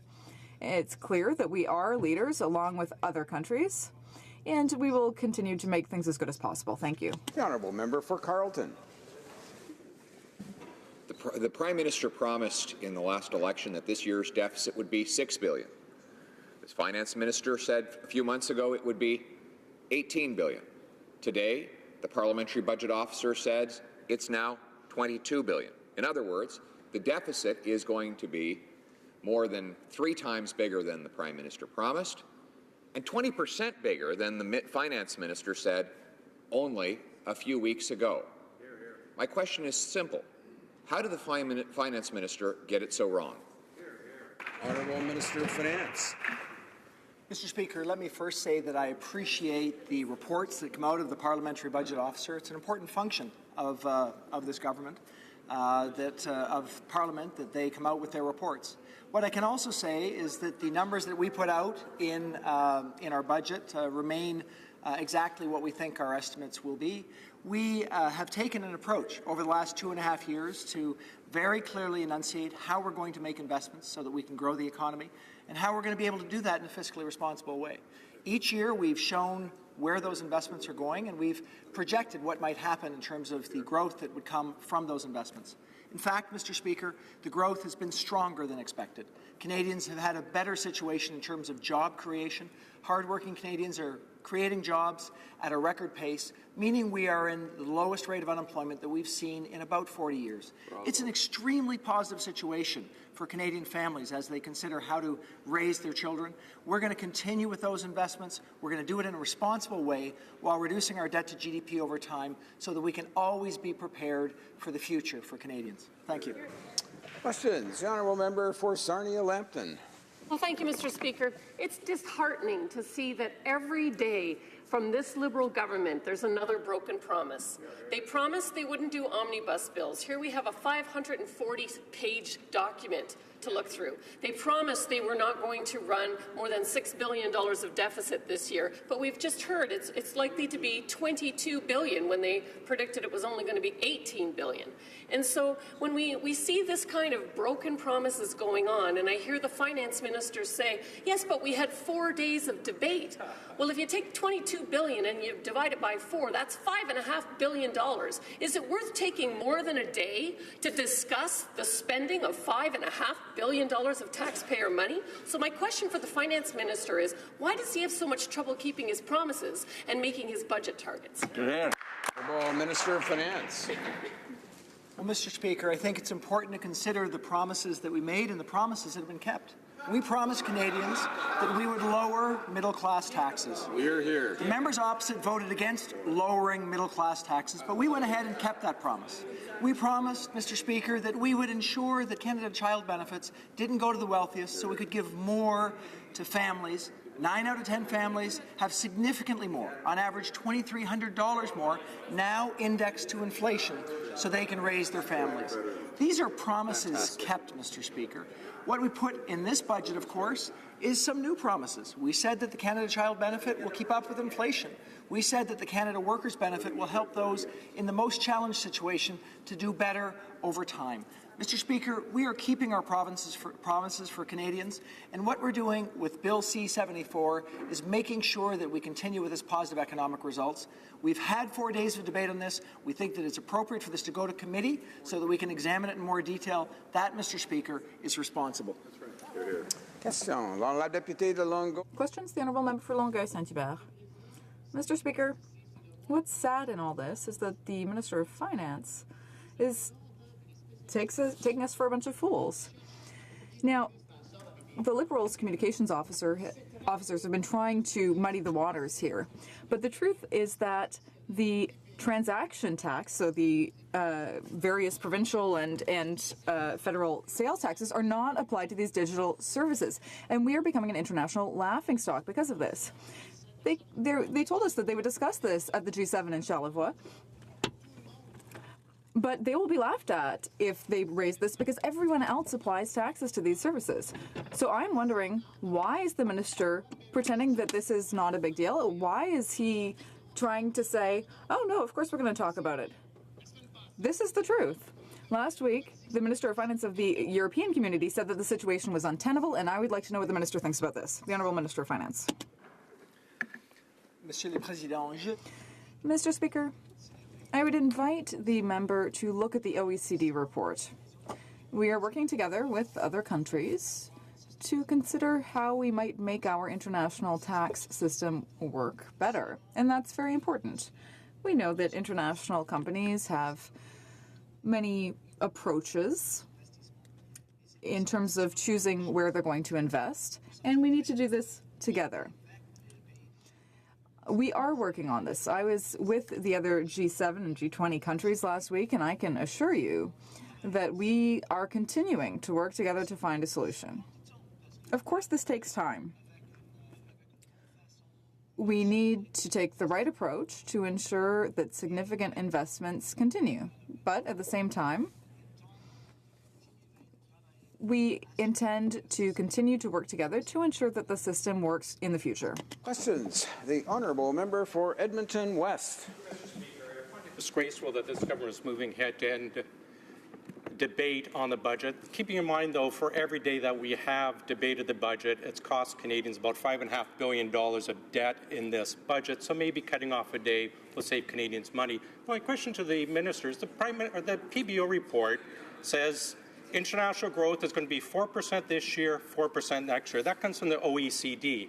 The U.S. is going to be 2.8% and 2.4% real GDP growth. Canada lags behind at 1.9 and 1.9. Considering we're falling behind a booming economy around the world, curious why this government would choose to end debate rather than discuss ways to increase our economy rather than just accepting falling further behind. The Honourable Minister of Finance. Mr. Speaker, I will continue to speak up for how great Canada is. We are in a fantastic situation internationally. The member opposite can talk about his sort of hypothetical idea about where the future may or may not be going. What we can do instead is rely on facts. What are the facts? The facts are, since this government has had the opportunity to come into office, we've made investments. Since this government has come into office, the rate of growth in this country has increased significantly. We only need to look at the last year and a half to say that we have grown faster than any G7 country. That, Mr. Speaker, is just a fact. We only need to look at what's happened in unemployment over the last 2.5 years to say we are at the lowest unemployment rates we've seen in 40 years. That includes the entire time period of the previous government, Mr. Speaker. So as we consider facts, let's think about the real facts. These are the real facts that Canadians are experiencing today. We're now going to continue with positive economic results by putting forward Bill C-74.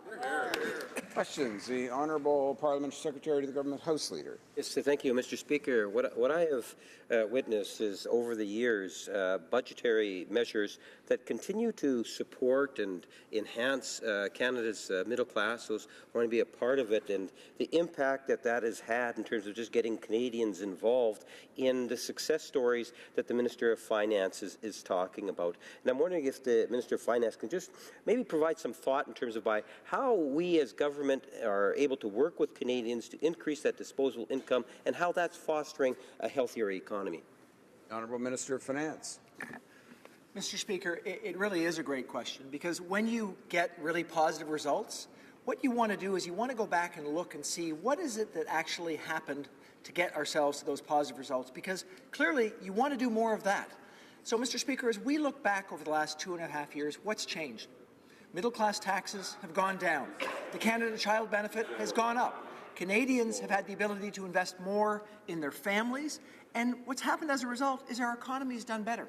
These are just the facts. The economy has done better. We have lower rates of unemployment. So as we looked at that, we said to ourselves, let's make sure we continue to advantage Canadian families. That's why we index the Canada Child Benefit, so that benefit can keep up with the cost of inflation. That's why we also introduced the Canada Workers Benefit. We took what was there before, the working income tax benefit, we improved it, and we added funds to it so that there would be more of an incentive for people to get into the workforce. And, Mr. Speaker, we made it automatic, so that people who weren't getting it before now have a greater incentive to get into the economy. What we're going to see from this is not only an increase in the size of the workforce, but an increased potential for our economic growth. That, Mr. Speaker, is how we're going to continue with the very positive last 2.5 years through the course of the next period that Bill C-74 represents. Got time for just 2 more questions. The honourable member for Burnaby South. Has been about pipeline construction. Wondering if the finance minister can tell us whether he supports Alberta's legislation to throttle pipelines within that province. Thank you, Mr. Speaker. The Honourable Minister of Finance. Mr. Speaker, what I can say on this file is that we see that the expansion of the Trans Mountain pipeline to be an important issue for Canadians, for Canadian jobs, and to grow our economy over the long term. It's something that we're putting in place because we believe that to be the case. We approved it after a robust environmental review, after talking with Indigenous Canadians, after putting in place an Oceans Protection Plan. Our view is the project needs to go forward. That's why we're moving forward with it. And what I can say is, as we do that, we're not going to be throwing around threats to anybody across the country. We're going to be trying to find a productive way to get to the best solution that will allow us to assure that this important economic project moves forward. Questions? The honourable member for Edmonton Manning. Listening to the minister, I'm thinking which Canada he's talking about. I'm from Alberta. I go to GTA. We go across the businesses. We talk to the people. People are uncomfortable. Taxes on the rise, and he's talking about job creation. He doesn't tell Canadian the increase of the size of government that he did. He's buying jobs, Mr. Speaker. He's borrowing $80+ billion in the last 2.5 years, which is in math, he should be able to create close to 1 million jobs. So I can tell the minister and ask him that question. How can he claim that he's grown the economy while people in Alberta and other provinces are complaining and suffering? Honourable Minister of Finance. Mr. Speaker, the member opposite has pretty well every number wrong. Simply said, what we can say over the last 2.5 years is we've had a turnaround in growth in this country. We've seen an increase in the number of jobs, over 600,000 new jobs. We've actually seen in Alberta that the economy there is starting to produce more jobs. What we are seeing across this country, Mr. Speaker, is that there are places where we're doing very, very well. There are places that are recovering. We're going to continue with our investments to make sure that the entire country does well. What I can say is we will not in any way accept erroneous statistics.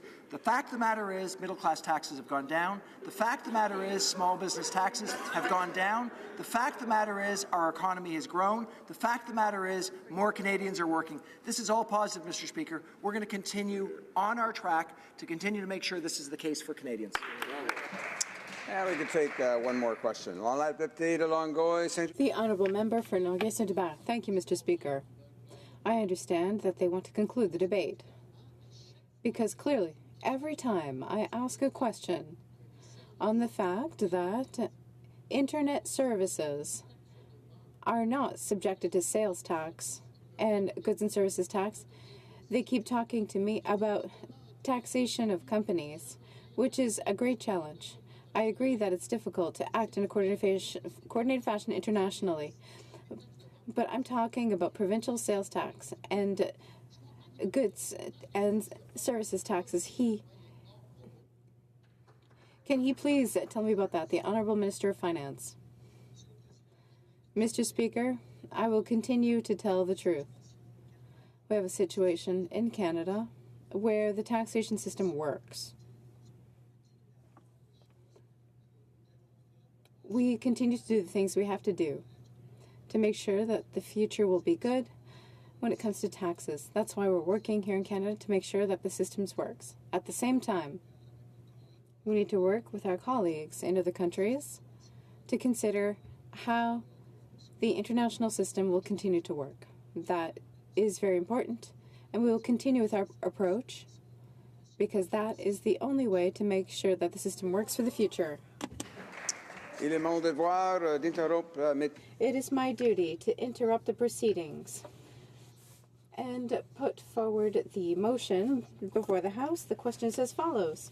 Ms. Chagger, seconded by Ms. Monsef, moves that in relation to Bill C-74, an act to implement certain provisions of the budget tabled in Parliament on February 27, 2018, and other measures, not more than one further sitting day, shall be allotted to the consideration at second reading stage of the bill. Expiry of the time provided for government orders on the day allotted to the consideration at second reading stage of the said bill, any proceedings before the House shall be interrupted if required for the purpose of this order, and in turn, every question necessary for the disposal of the said stage of the bill shall be put forthwith and successively without further debate or amendment. Is it the pleasure of the House to adopt the motion? All those in favor will please say yay. All those opposed will please say nay. In my opinion, the yeas have it. Call in the members.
La question est la suivante.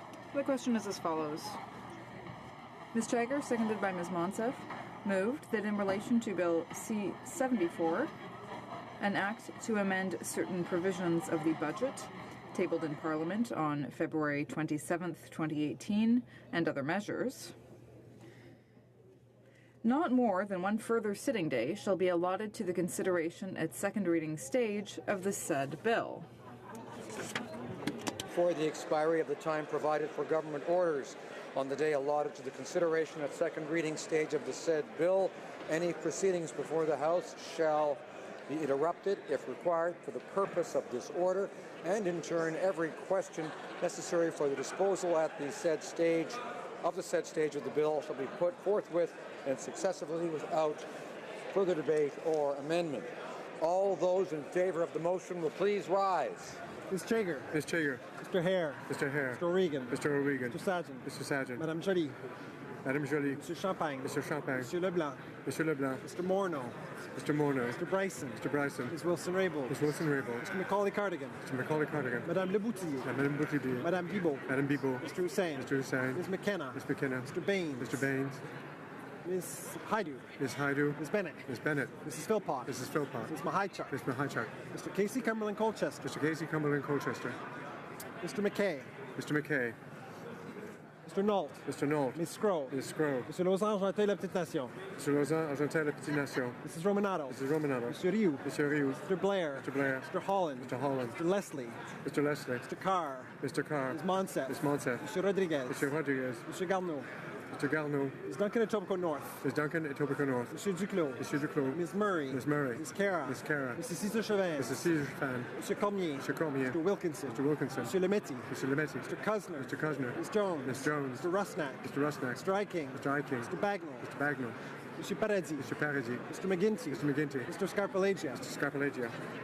Mr. Sims. Mr. Sims. Mr. Tansey. Mr. Tansey. Mr. Schiffke. Mr. Schiffke. Mr. Varani. Mr. Varani. Ms. Goldsmith-Jones. Ms. Goldsmith-Jones. Mr. Fillmore. Mr. Fillmore. Mr. Algabra. Mr. Algabra. Mr. DeCourcy. Mr. DeCourcy. Mr. Beach. Mr. Beach. Ms. Rudd. Ms. Rudd. Mr. Duguid. Mr. Duguid. Mr. Miller, Ville-Marie de Sud-Ouest Île-des-Sœurs. Mr. Miller, Marie de Sud-Ouest Île-des-Sœurs. Mr. Lamoureux. Mr. Lamoureux. Mr. McKinnon-Gatineau. Mr. McKinnon-Gatineau. Mrs. McCrimmon. Mrs. McCrimmon. Mr. Lightbound. Mr. Lightbound. Mr. Vaughan. Mr. Vaughan. Mr. Poisson. Mr. Poisson. Mrs. Lockhart. Mrs. Lockhart. Ms. Young. Ms. Young.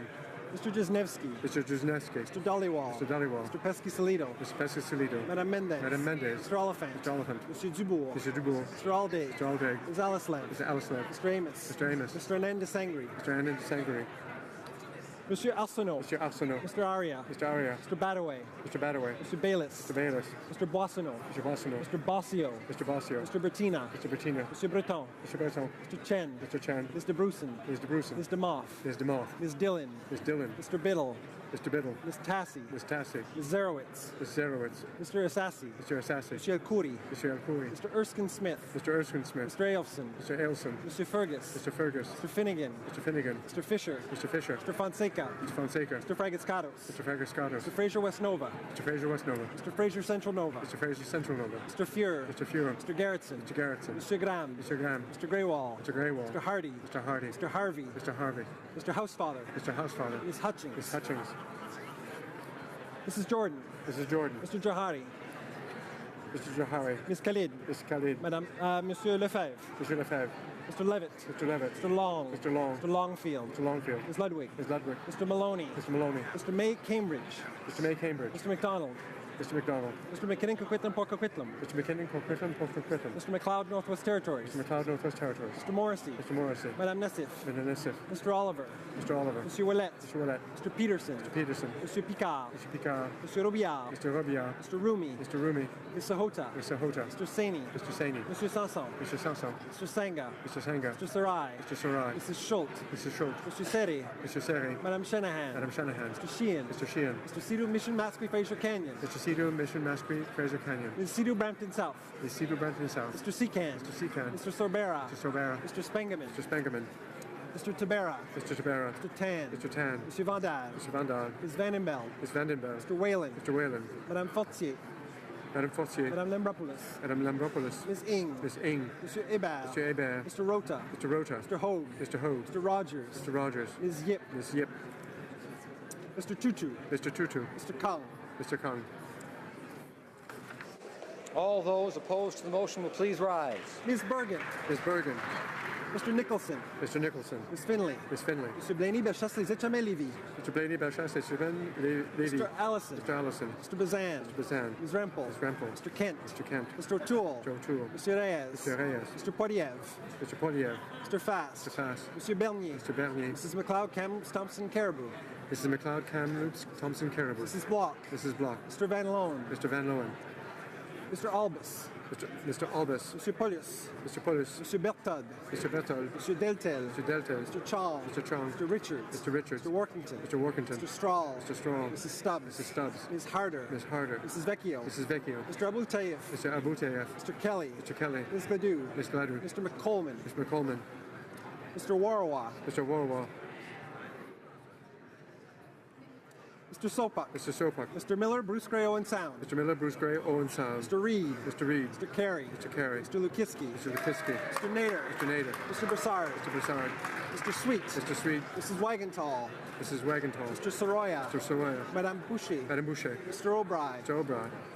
Mr. Trost. Mr. Trost. Mrs. Gallant. Mrs. Gallant. Mr. Falk Provencher. Mr. Falk Provencher. Mr. Geniter. Mr. General. Mr. Gould. Mr. Gould. Mr. Kimmich. Mr. McKimmich. Mr. Macaulay Edmonton West. Mr. Macaulay, Edmonton West. Mr. Jennis. Mr. Jennis. Mr. Albrecht.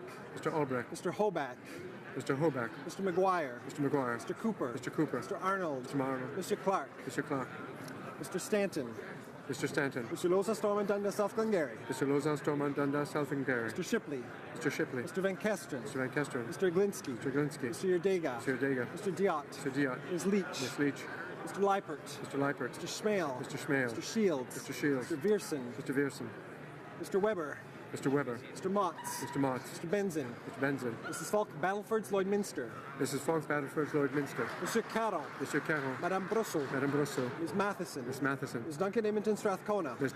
Duncan, Edmonton Strathcona. Mr. Angus. Mr. Angus. Mr. Massey Windsor West. Mr. Massey, Windsor West. Madame Boutin Suite. Madame Boutin Suite. Ms. Blaney North Island Powell River. Ms. Blaney, North Island, Powell River. Mr. Rankin. Mr. Rankin. Mr. Julian. Mr. Julian. Mr. Bulleris. Mr. Billeris. Mr. Dussault.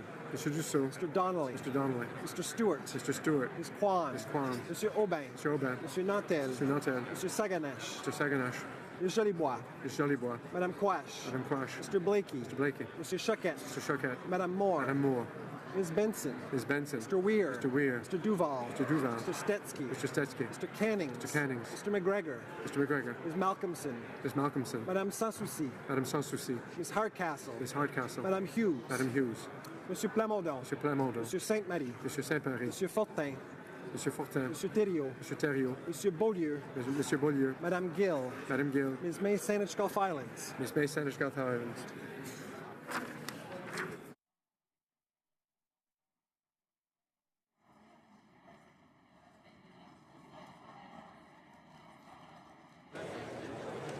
Yeas pour 164, 164. Nays contre 114, 114. I declare the motion carried.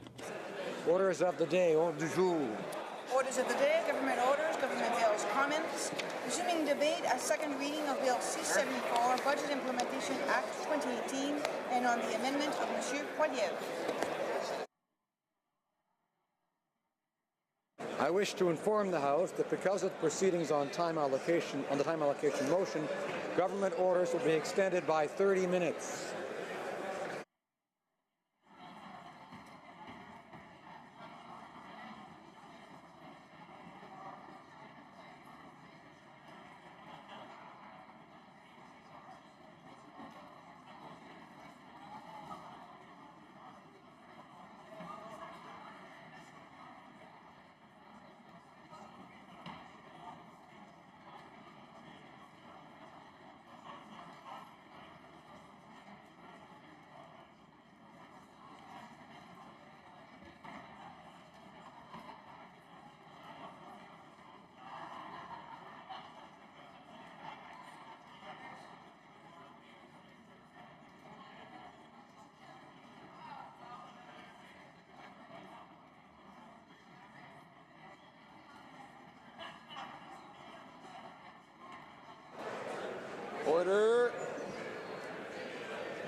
Ask all honourable members to make their way to their respective lobbies if they're not remaining in the chamber for continuing debate. I think we're on a point of order now. The Honourable Parliamentary Secretary to the Government House Leader. Yes, Mr. Speaker, as a point of order, I guess I would rise to reply to the point of order raised earlier today by the Honourable Member from New Westminster Burnaby with regards to Bill C-74. In his arguments to the Honourable Member correctly stated that the Standing Order 69.1 permits the splitting of votes on bills considered as omnibus legislation. As my honourable colleague also indicated, Standing Order 69.1 at paragraphs 2 states that the present standing order shall not apply if the bill has as its main purpose the implementation of a budget and contains only provisions that were announced in the budget presentation or in the documents tabled during the budget presentation. As the honourable member stated, the carbon pricing initiative was mentioned in the budget tabled on February the 27th. If one looks at page 151, one will find a section called, quote, pricing carbon pollution and supporting clean growth, end of quote, which, as my honourable colleague indicated, specifies our government's intention to introduce carbon pricing legislation.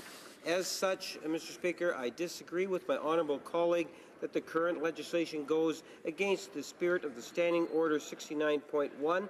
Consequently, I respectfully submit that Bill C-74 should not be split into multiple votes. Thank you, Mr. Speaker. I thank the Honourable Parliamentary Secretary for his, I think in this case, timely intervention on the matter, and we'll get back to the House in due course on the question that was raised by the Honourable Member for New Westminster Burnaby. Orders of the day. Ordre du jour. We done it already? Okay.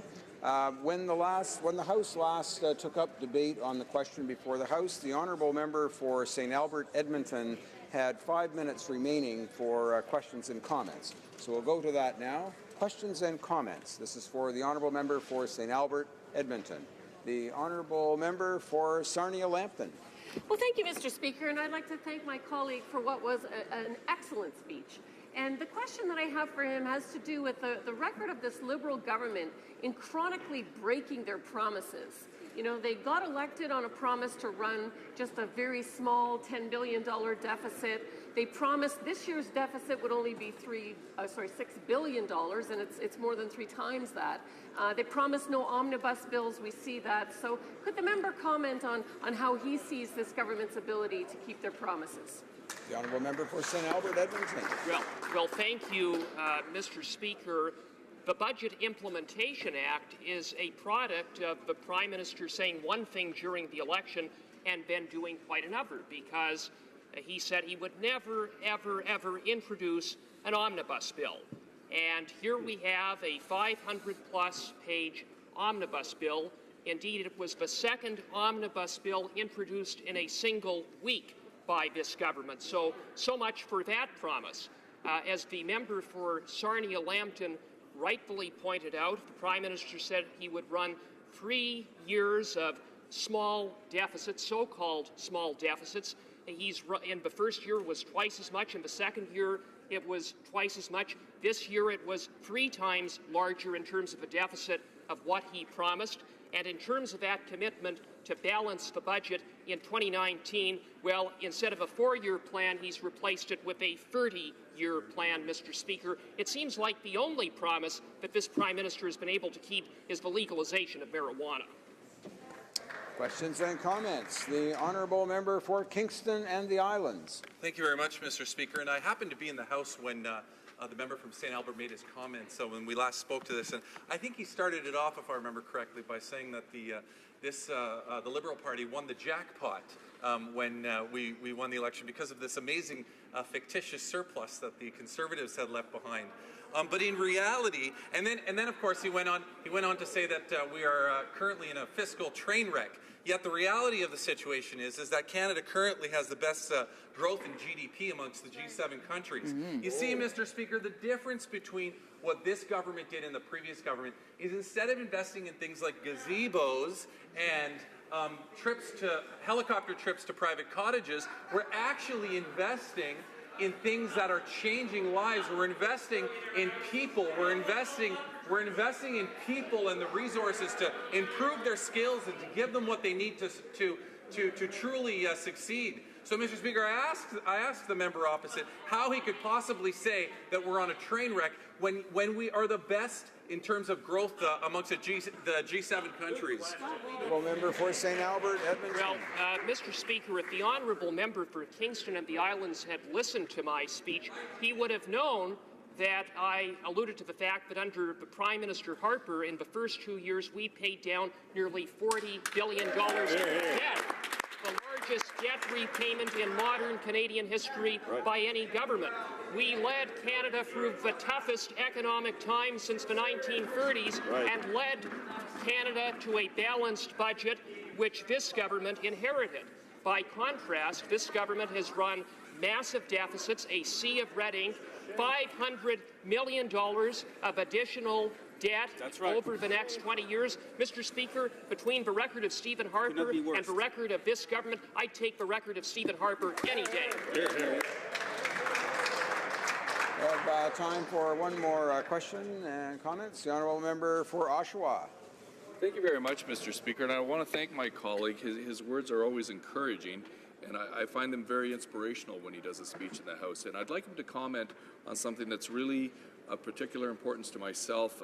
I am the MP for Oshawa, and we manufacture, and we're stuck with what John Manley, who used to be the Liberal finance minister, said, a lack of things in this budget to address the competitiveness problem. In Oshawa, we're fighting against the highest electrical rates, these new carbon tax, all kinds of different taxes, while the American government is taking an aggressive route to increasing competitiveness. Could he comment on the requirement to address the competitiveness issue and what it's going to do to Canada unless this government kind of gets moving on it? The honourable member for St. Albert, Edmonton. Well, I thank the member for Oshawa, and I think he raises a very good point, because what this government has failed to do is address and respond to the North American reality, where our largest trading partner and competitor is cutting taxes and rolling back regulations. Instead, this government is increasing red tape and increasing taxes, which is putting Canada in a competitive disadvantage. And nothing could be worse than this government's tax on everything, the massive carbon tax, which, by the way, is going to do absolutely nothing to reduce GHGs. The Conference Board of Canada estimates that at $200 per ton, carbon emissions would be reduced by just 1.5%. By contrast, under Stephen Harper, when we took a responsible sector-by-sector approach, we reduced GHGs by 3.1%. Resuming debate. Reprise de débat. L'honorable député de... Honourable Member for Pontiac. Thank you, Mr. Speaker. I'm very pleased today to be able to speak about Bill C-74 and, of course, the 2018 budget. Now, this budget is a plan that will ensure increased prosperity and growth, not only for our urban communities, but also for our rural communities. I think that this idea of creating greater equality for all Canadians is very compelling, and I'm very proud to be supporting this bill. This is a plan based on the principles of growth, reconciliation, advancement, and equality. Among the many initiatives contained in this bill, I'd like to mention a few of them that are particularly important to the region of Pontiac. Let's start with the support to our workers. With the Canada Workers Benefit, the riding of Pontiac, we all know that there are many workers there who have low incomes, especially in rural areas, but also in communities in Gatineau. I'll give you an example. In 2014, the average salary in Pontiac was $32,556. Average salary in Gatineau Valley's Regional Canada Municipality was also not high. We know that there are very difficult situations in our ridings. With families in the Gatineau Valley, we have the highest number of low-income families, 14.4%. I was so pleased when I saw that the government was including the Canada Workers' Benefit, which will be in place by 2019. Thanks to this benefit, a low-income worker who earns $15,000 a year will have $500 more in their pockets. That is important for the people in my riding of Pontiac. The Canada Revenue Agency will automatically determine who is eligible, which will allow 300,000 low-income workers to receive this new Canada Workers' Benefit. This is important for the people in my riding. There's another issue that's important. Seasonal workers. In the Pontiac region, there are many people who find employment in outfitter operations or in ecotourism or forestry.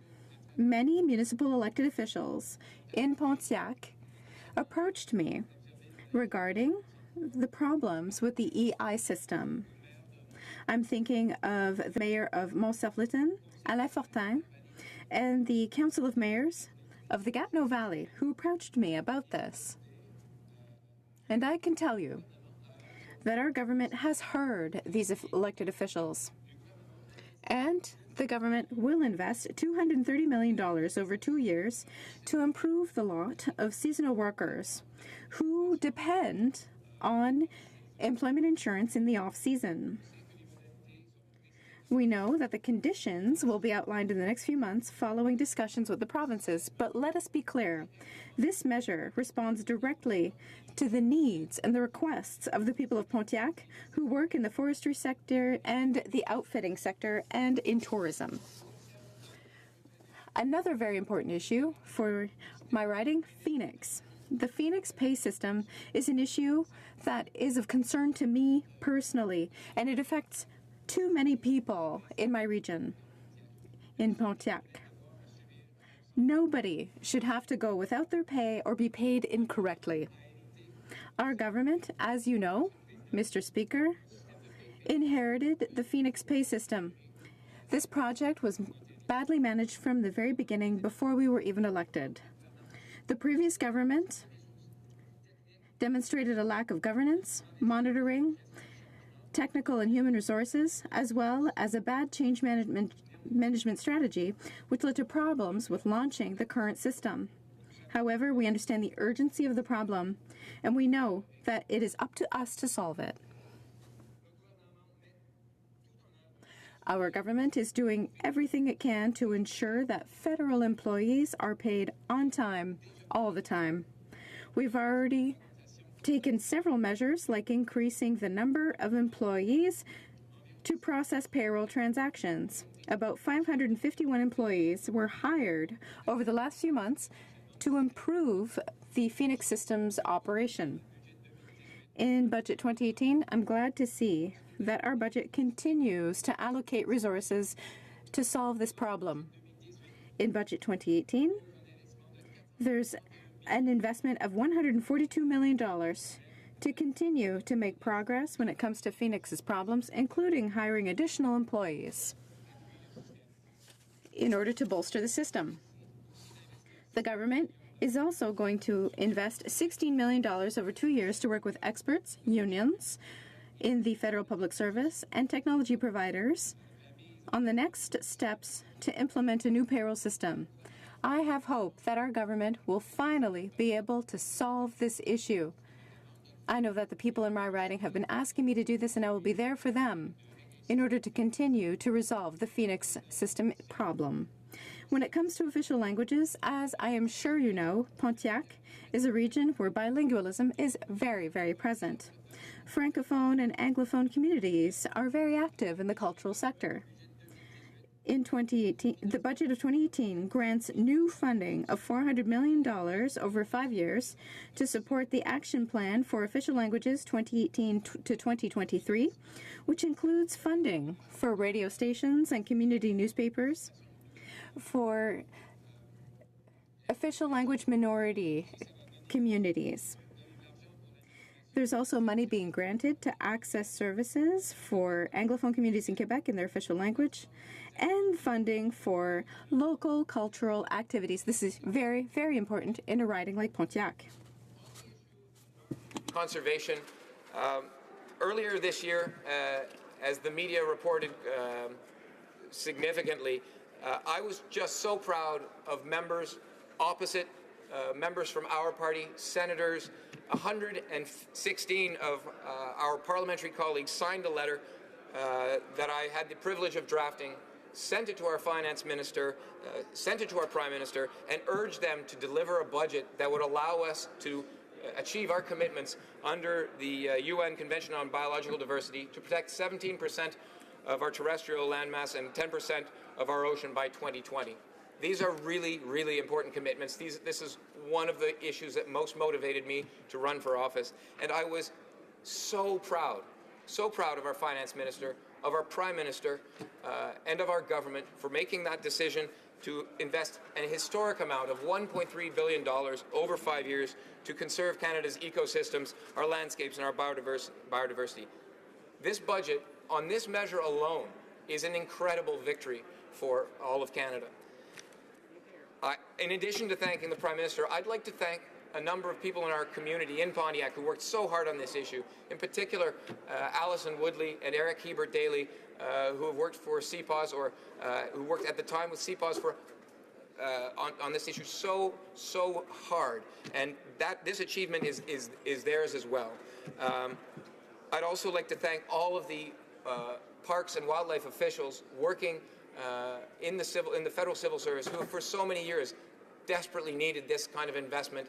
It really is a big boost, and I'd like to thank them as well for so many years for working so hard on this issue.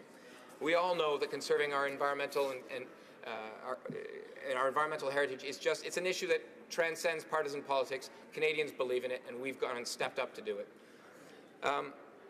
On infrastructure, I was just so pleased when the federal government announced it would increase its portion of financial support for rural infrastructure projects up to 60%. For communities of less than 5,000 people, being able to tap into an extra percentage of funding from the federal government so that we can move beyond this formula of one-third, one-third, one-third, where the municipalities have to pay one-third of the costs. When you're dealing with small municipalities in the Pontiac, that kind of contribution is crucially important. So I really, really want to give credit where it's due to our infrastructure minister, who made that decision and is working now with the provinces so that our small municipalities don't get left behind in terms of infrastructure investments. On internet, when I knock on doors in the Pontiac, this is the #1 topic. This is what people want fixed. It's an infrastructure issue for sure, but this is a democratic issue. It's an issue of socioeconomic development, and I absolutely am convinced that we're going in the right direction. I'd like to highlight the fact that we doubled down in a way on our $500 million over 5 years. The Connect to Innovate program has already delivered results in the Pontiac, but this budget brought forward something more. $100 million over 5 years to update the next generation of broadband internet services in rural regions using new satellite technologies. This is good news.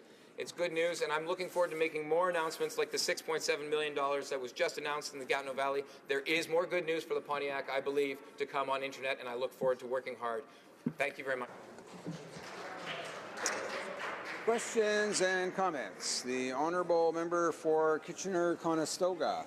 Thank you, Mr. Speaker. I want to thank my colleague for his comments. In different times throughout his speech, he mentioned that he was proud or pleased with the budget. Mr. Speaker, I'd like to ask my colleague if he's proud of the fact that during the campaign, they promised vociferously on the fact they would never introduce omnibus legislation, they would not use time allocation, they would not go beyond $10 billion in deficit, and yet here today, we have an $18 billion deficit in the budget, but worse than that, Mr. Speaker, just today we find out from the Parliamentary Budget Officer that it's not $18 billion. It's $22 billion. So between February and today, we've increased $4 billion in debt, Mr. Speaker, in deficit. But, Mr. Speaker, to think of the amount of interest that's going out the window each year just to pay the interest, currently we have $26 billion a year, $26 billion just on interest. By 2021, that'll be $33 billion. No plan to balance the budget. Is he proud of those, Mr. Speaker? The honourable member for Pontiac. Thank you, Mr. Speaker, and thanks to my honourable colleague for the question. I won't even. I'll answer it in a very Pontiac manner. The riding of Pontiac, whose average medium income in a number of major sections hovers around $30,000 a year, desperately needs investment. Our government committed to investing, and that's one of the biggest reasons why this riding went Liberal in the last election. Now, the simple fact of the matter is that Pontiac for 10 years had been starved of federal investment. And our voters know in the Pontiac that the debt-to-GDP ratio is declining very rapidly. This is managed investment that is absolutely going to help pick up jobs and help support families. When the Canada Child Benefit comes every month to those many, many thousands of families who desperately need help, those single mothers and those single fathers, those families that are living on the edge in the Pontiac, boy, are they happy that we're making those investments. Thank you, Mr. Speaker. Questions and comments? The honourable member for Ottawa South. Thank you, Mr. Speaker. Mr. Speaker, I really want to commend my colleague from the Pontiac. I have the privilege of chairing the National Capital Region Caucus, which embraces his riding. It's a very beautiful place, but as he mentioned in his speech, there are a lot of needs. There are a lot of folks who are on the edge, so to speak, and I want to ask him specifically about the Canada Child Care Benefit. Recently, I came across a constituent in tears in my riding who said to me that without the Canada Child Care Benefit, she, a single mother of two, would not be receiving an additional $9,000 a year of tax-free support. And we are trying as best we can, Mr. Speaker, to help eliminate the scourge of poverty. We're trying to reach up and meet the Sustainable Development Goals, one of which is to leave no one behind. That is something that's very important, and I believe only a foolish society would let people slip further and further behind. I want to ask my colleague how he feels about this Canada Child Care Benefit in the context of his beautiful riding Pontiac and its needs. The honourable member for Pontiac. I appreciate the question from my learned colleague who's been a mentor to me over many years. Thank you for the question, and absolutely, the simple fact is that Pontiac families desperately need the Canada Child Benefit. Specifically, 23,190 children are being supported, 12,600 and some odd payments, $540 is the average payment, tax-free. At the end of the day, yes, this is about poverty and poverty alleviation, and we know we're doing a great job on that. But it's about more than just that. It's about more than our families. This is about supporting our small businesses across the Pontiac, because what does a family in need do when they get those monthly payments? They go straight to the grocery store. They go straight to the sports equipment store. They go straight to the bookstore, and they invest for their families. And that's what makes our small-town economies roll. So I really appreciate the question, because at the end of the day, the Pontiac needs support. And that's what they said time and time again, and they're not going to stop saying it. Why? Because we are a region with many rural communities in need, and I'm not going to stop defending them from the day I'm elected till the day of the next election, and hopefully thereafter, because it's just too great an opportunity to make a difference in families' lives. Before we go to resuming debate and the honourable member for Sarnia-Lambton, I'll let her know that we'll only have about probably 3 to 4 minutes before we have to interrupt for the usual statements by members. Of course, she'll have the remaining time when the House next gets back to debate on the question. Resuming debate, the honourable member for Sarnia-Lambton. Well, thank you, Mr. Speaker. And I guess I should consider myself lucky to be speaking on the Budget Bill C-74. And I say that because many of my colleagues won't have the opportunity to do that, because this Liberal government has once again shut down debate. And this is a very important bill. I mean, it's bad enough that they plan to spend $18 billion into deficit this year, but we've come to find out from the Parliamentary Budget Officer now it's going to be $22 billion.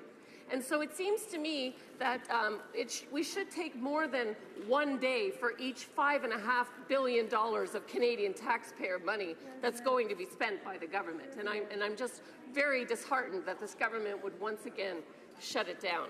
But in the small amount of time that I have, I want to cover a few things: infrastructure, some issues with the border, health, seniors, and a number of my concerns about the tax changes that have been announced.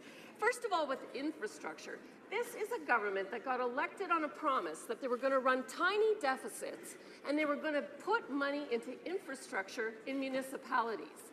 But here we are, Mr. Speaker, they have not even spent 40% of the money that has been pledged, and on top of it, they took away $15 billion from municipalities to put it into an infrastructure bank that's not going to build roads and bridges in communities like mine. You know, I had a project in my community that was going to create 3,000 well-paying jobs. It was called the Oversized Load Corridor Project. And I had discussed this project with the Minister of Infrastructure for 3 years nearly. And they were in support, he said. The province was in support. The municipality was in support. In fact, I needed $6 million from this government in infrastructure money to create 3,000 well-paying jobs in Sarnia-Lambton. And you know what? They said, wait for the trade corridor funding. It's coming. And then they put the Minister of Transportation in charge of that fund. And I just found out he won't give $6 million of infrastructure money to Sarnia-Lambton to create 3,000 Canadian jobs. I'm not sure what kind of priorities this government has when they cannot fund 3,000 jobs with just $6 million. They spent $10 million to put an ice rink on Parliament Hill that created 0 long-term Canadian jobs. So certainly I think when it comes to the infrastructure spending, there's a big problem. Mr. Speaker, the other thing I would say with respect to infrastructure is that the Sombra ferry crossing in my riding is a border crossing. They seem to be able to put hundreds of millions of dollars in the budget to support illegal immigrants, but they can't put $2 million in the budget to restore the border crossing at the Sombra ferry. So once again, Mr. Speaker, I feel this government's priorities are terrible, and in the words that have been said so often in this chamber, never has a government spent so much to accomplish so little. Thank you, Mr. Speaker. The honourable member for Sarnia-Lambton will have 7 minutes remaining in her remarks when the House next gets back to the question. Now we'll go to statements by members. Déclaration de député, l'honorable député. The Honourable Member for Montcalm. Mr. Speaker, the parliamentary group of the Bloc Québécois salutes the decision of the Supreme Court to recognize legitimacy of Bill 99 in Quebec. In a democracy, the choices of our public are made at a 50% plus one standard. Some members have an interesting sense of democracy by participating in the appeal of Bill 99. The government proved that it is willing to fund issues that are in its own sole interest. In Quebec, both parties agreed that they will support the decisions of their people, and that's why we, Quebecers, Democrats, must remain vigilant. We cannot just take our rights for granted when there is a government that fights against our freedom of choice in the courts. The honourable member for Sackville-Preston Chesapeake. Mr. Speaker, it's unfortunate that you couldn't be with us in Halifax at the convention because you would have seen our news centre, you would have heard the mayor of Halifax speak about his city, you would have heard the 4 Atlantic premiers speak about their partnership. You would have seen us in Halifax. Presenters and panels. We had Jared Butts with David Axelrod, who spoke strategically, of course. We had James Connolly, who spoke about momentum, moments turning into momentum. We had, of course, Sophie Trudeau, who gave a passionate speech. And we had, of course, our Prime Minister, Justin Trudeau, who gave a dynamic speech, who talked about the middle class, who talked about the people trying to join the middle class. We talked about veterans, we talked about seniors, we talked about youth. It was an outstanding conference, Mr. Speaker. Thank you. The honourable member knows that he's not supposed to use the given names of other honourable members. The honourable member for Mégantic-Lérap. Mr. Speaker, whether it be on tax reform, the rail crisis, the food guide, labelling, legumes, when it comes to compensation for concessions on supply management, our government has failed on all fronts in agriculture, and farmers are the ones footing the bill. The Canadians realize full well that the Minister of Agriculture is incapable of doing his job. Voices are rising. The campaign is beginning to be heard. Agriculture isn't just about overalls and the smell of spring. Agriculture is the heart of Canada. It beats to the rhythm of our needs, whether we live in the Plateau in Montreal or Thetford Mines in Quebec. Agriculture is families in our villages, hardware retailers, car salesmen, local restaurants. Mr. Speaker, it is my pleasure to welcome to Ottawa young producers of the new agriculture generation who are proud to contribute to the economy of our country. Sabrina, Danny, Anthony, Vincent, Mathieu, and all those other new producers, I thank you for believing in agriculture in Canada. Do not despair. The next Conservative government will soon be there to give agriculture back its rightful place and its heart. Honourable member for Fredericton. A true gentleman and a humble hard worker, the Honourable Keith Ashfield served the Fredericton region for 16 years at the provincial and federal level. He was a champion for New Brunswick. Keith passed away Sunday morning. Keith was elected to the New Brunswick Legislature in 1999, where he served as Deputy Speaker and as Minister of Natural Resources and Energy. In 2008, Keith was elected as Member of Parliament for Fredericton.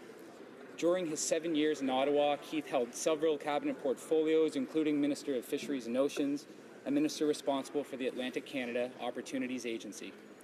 A dedicated and effective voice for our community, Keith recently launched his return to politics, securing the nomination for his party provincially in the upcoming election. Mr. Speaker, our region is fortunate to have been served by such a classy and gracious individual. On behalf of our community, I share my deepest condolences with his wife, Judy, children Seth and Tara, and his entire family. Our thoughts and prayers are with them all at this time. And to Keith, we thank you for your dedication and service to our community, our province, and our country.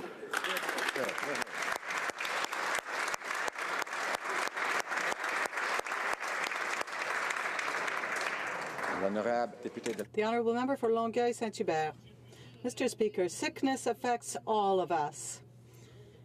In our Vieux-Longueuil neighbourhood, we have a neighbour, Marianne Simard, who came and knocked on our door to speak to us about her 15 small EI sickness benefits weeks. Marianne's story is particularly moving because she is a fighter dealing with cancer, and she wants to improve the circumstances of all those affected by this disease. There's no shortage of stories like those of Marianne or Marie-Hélène Dubé, who also started a movement. There are so many stories like theirs. And we will hear more of those stories and testimonies because one day 50% of our population will be diagnosed with cancer. The government promised in 2016 that it would review the program, and yet 2 years later nothing has been done. How can you make a person with cancer heal in 15 weeks when the average length of treatment is 52.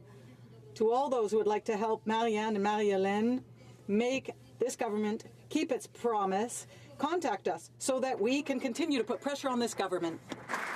Thank you, Mr. Speaker. Mr. Speaker, I rise today to speak about Jesse Galganov, a wonderful young man from my riding who has been missing since last fall. Jesse was headed to medical school, but first chose to go on a trip to discover the world. He disappeared while hiking the Santa Cruz Trail in Juarez, Peru, and despite his parents Elisa and Todd's Herculean efforts, he has yet to be found. I call upon the Peruvian authorities to do everything they can to assist Jesse's parents. This includes directing the Peruvian police to fully cooperate with the private search and rescue experts that they have hired, work with the Canadian government in the investigation, and provide skilled resources as necessary. I would also like to thank the Prime Minister for meeting with Jesse's father in Peru just 2 weeks ago. Elisa and Todd and your family, the hearts and prayers of all Canadians are with you. If anyone has any information about Jesse, please email helpusfindjesse@gmail.com. Thank you, Mr. Speaker.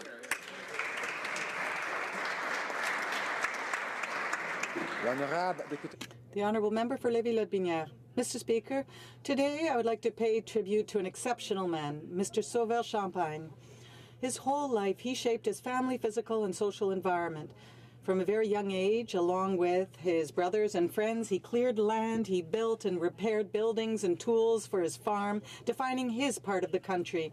He was a loving husband, a father, and a grandfather who was conciliatory, devoted, and attentive. He was involved in any and all regional and provincial organizations where he could make a difference. He was the founder of many social institutions to help people in our community live with dignity, including the Lotbinière Caregivers Group. In tribute to Mr. Sauvail-Champagne, who taught us through his sense of community and unwavering devotion to his family and for strangers, and support of the people he would meet, never expecting anything in return, he taught us that when we save ourselves, when we save others, we save ourselves. We will never, ever forget you, Mr. Sauvail-Champagne. The honourable member for Toronto Danforth. Mr. Speaker, I know that you like to run, and so I'm asking you to reach out to the communities across our country to get out running this summer. We started the race season in April on Easter with the Beaches Easter Run with a member from Beaches East York, the great way to get out and start the day. And I'm looking forward to the race season in our community. We are going to have 2 races in Tommy Thompson Park with MEC. One is going to take place on June 24th and the other on September 9th. I'll be at both of them, and I'm hoping to see the community out too. I'll be at the Pride and Remembrance Run on June 23rd, and in Withrow Park, we're going to be having the Kids Run for Nature, a family-friendly run again on June 10th. It was started by 2 elementary school kids in my area, Jasmine and Jet. Raises funds for the World Wildlife Foundation. It's an amazing time out. But there's more. I'm inviting the community to join me for weekly runs. You can find out all of the details on my Facebook page and website. Thank you. Bravo. Hear, hear. The honourable member for Halifax. I stand before the House to call on members and good folk of our city to celebrate 25 years in all of Shakespeare by the Sea Theatre Company. In a battery at Point Pleasant Park on Canada Day, the curtain first rose. A tradition began and left its mark, shapes of fame which annually grows. Many plays old and new have given voice to Halifax as a rich dramatic feast, presenting a varied cultural choice, the largest outdoor theatre in the East. Performance and quality always will be the legacy of Shakespeare by the Sea. Bravo.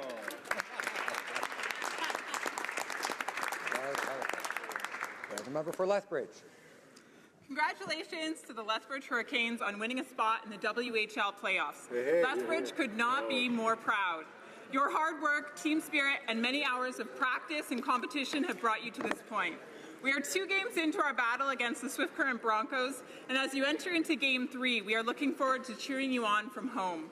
Together, you will test the bounds of your grit, your determination, and your drive, and I'm confident that you will come out on top. A bit of love from your Lethbridge family to you. Go Canes. We love you guys. Beat them at home and take it to them late in the series. We believe in you. Good luck, guys. Just win, baby. You've got this, boys. We're behind you. Play your game and believe. Couldn't be more proud. Rock 'em like a hurricane. Go Canes, go!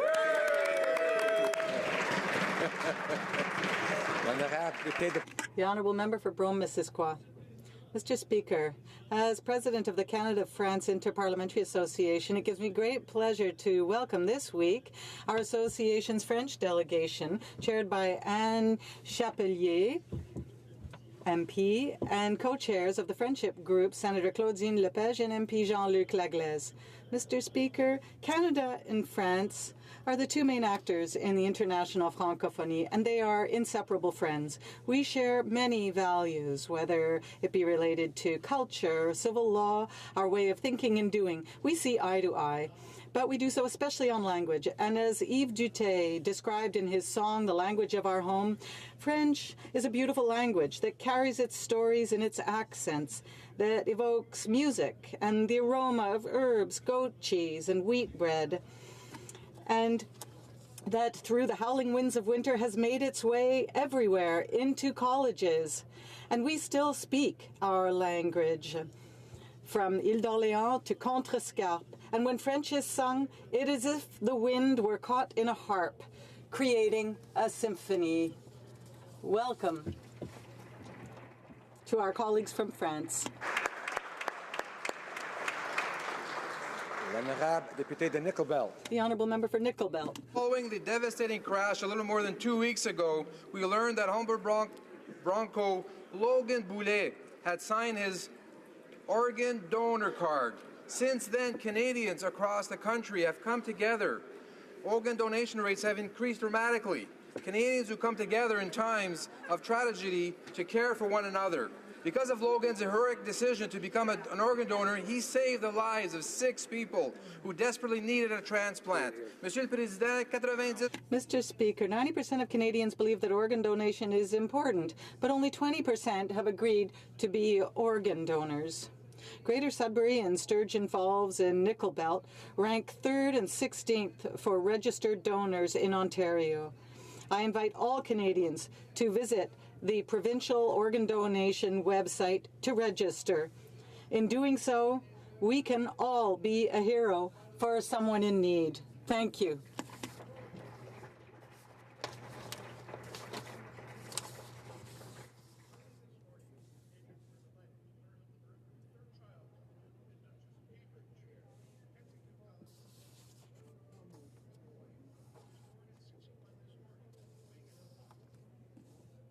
For interrupting. I gather some members can't hear. It may be a problem with the amplification or you're hearing it now.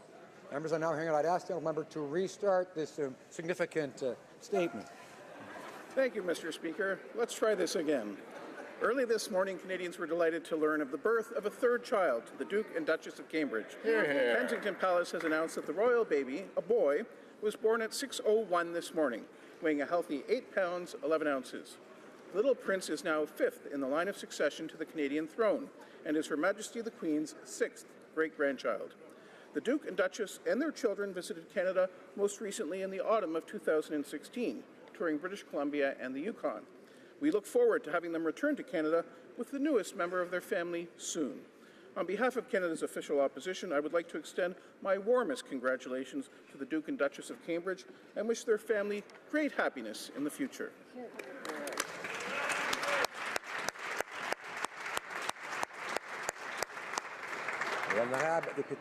The honourable member for Brossard-Saint-Lambert. Mr. Speaker, I'm very pleased to rise in the House today and warmly congratulate the Duke and Duchess of Cambridge on the birth of their 3rd child. Baby is always a reason to feel joyful and hopeful. I am certain that my colleagues will join me in wishing the new Cambridge baby a life of purpose, compassion and fulfillment. To Her Majesty the Queen of Canada, our warmest congratulations on the arrival of her 6th grandchild. I am pleased to rise and join my voice to those millions of people who welcome this birth with the joy that babies around the world should be able to feel at the start of a new life. Renewed best wishes to their Royal Highnesses, the Prince George and the Princess Charlotte, on the birth of their new brother. I thank you, Mr. Speaker. The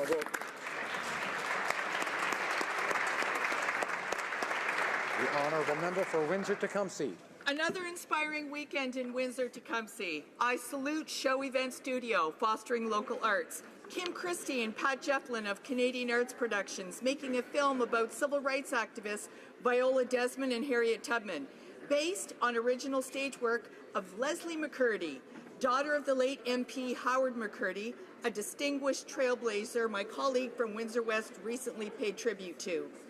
The Essex Region Conservation Authority's Earth Day celebrations reinforced the important work they and their foundation do all year.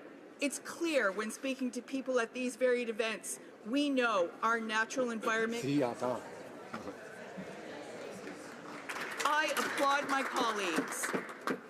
The member from Courtenay Alberni for his PMB on ocean plastics, from Essex for hers on safe water, our leader Jagmeet Singh eliminating single-use plastics. I applaud the caring Canadians in my riding who want bold action now to protect.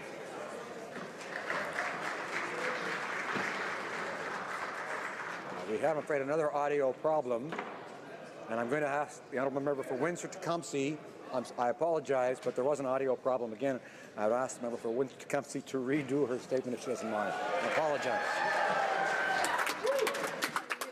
Are you joking, Mr. Speaker? When do you want me to start? Right now? Yeah. Okay. Another inspiring weekend in Windsor-Tecumseh! I salute Show Event Studio, fostering local arts. Kim Christie and Pat Jefflin of Canadian Arts Productions, making a film about civil rights activists Viola Desmond and Harriet Tubman, based on original stage work of Leslie McCurdy, daughter of the late MP Howard McCurdy, a distinguished trailblazer my colleague from Windsor West recently paid tribute to. The Essex Region Conservation Authority's Earth Day celebrations reinforced work they and their foundation do all year long.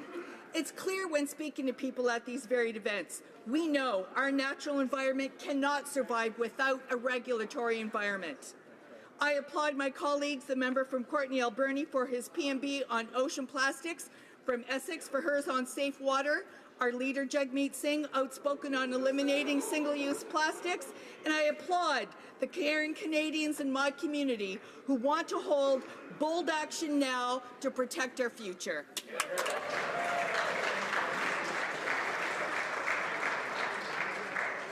As the next member will attest, speakers don't joke. The Honourable Leader of the Opposition. Mr. Speaker, I rise today on behalf of our Conservative caucus to mark the passing of a good friend to all of us in this House and to so many around the country, our former colleague Keith Ashfield. Keith faisait partie des meubles ici à... Keith was a part of this institution, and his province adored him. He was determined to serve the people of Fredericton and well beyond.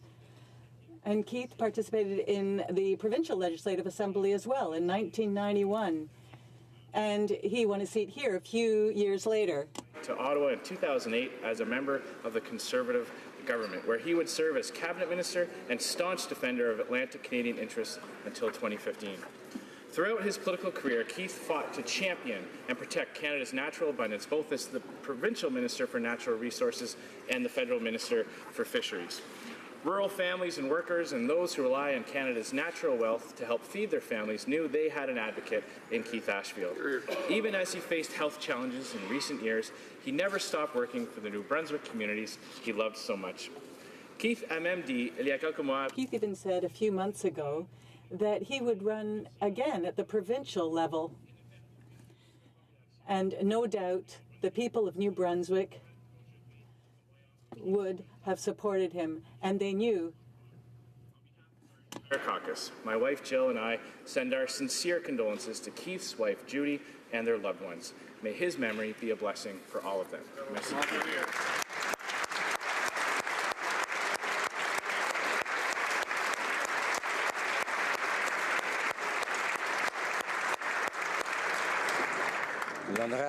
The Honourable Member for Pontiac.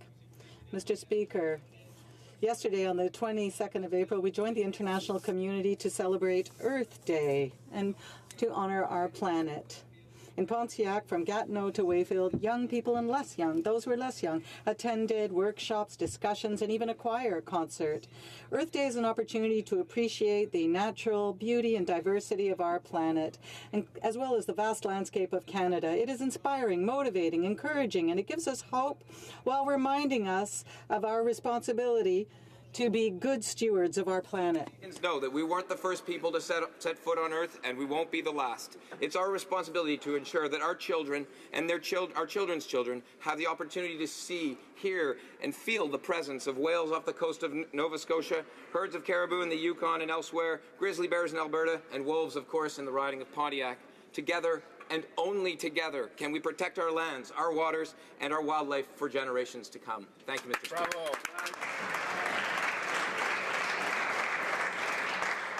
Questions orales, oral questions. The Honourable Leader of the Opposition.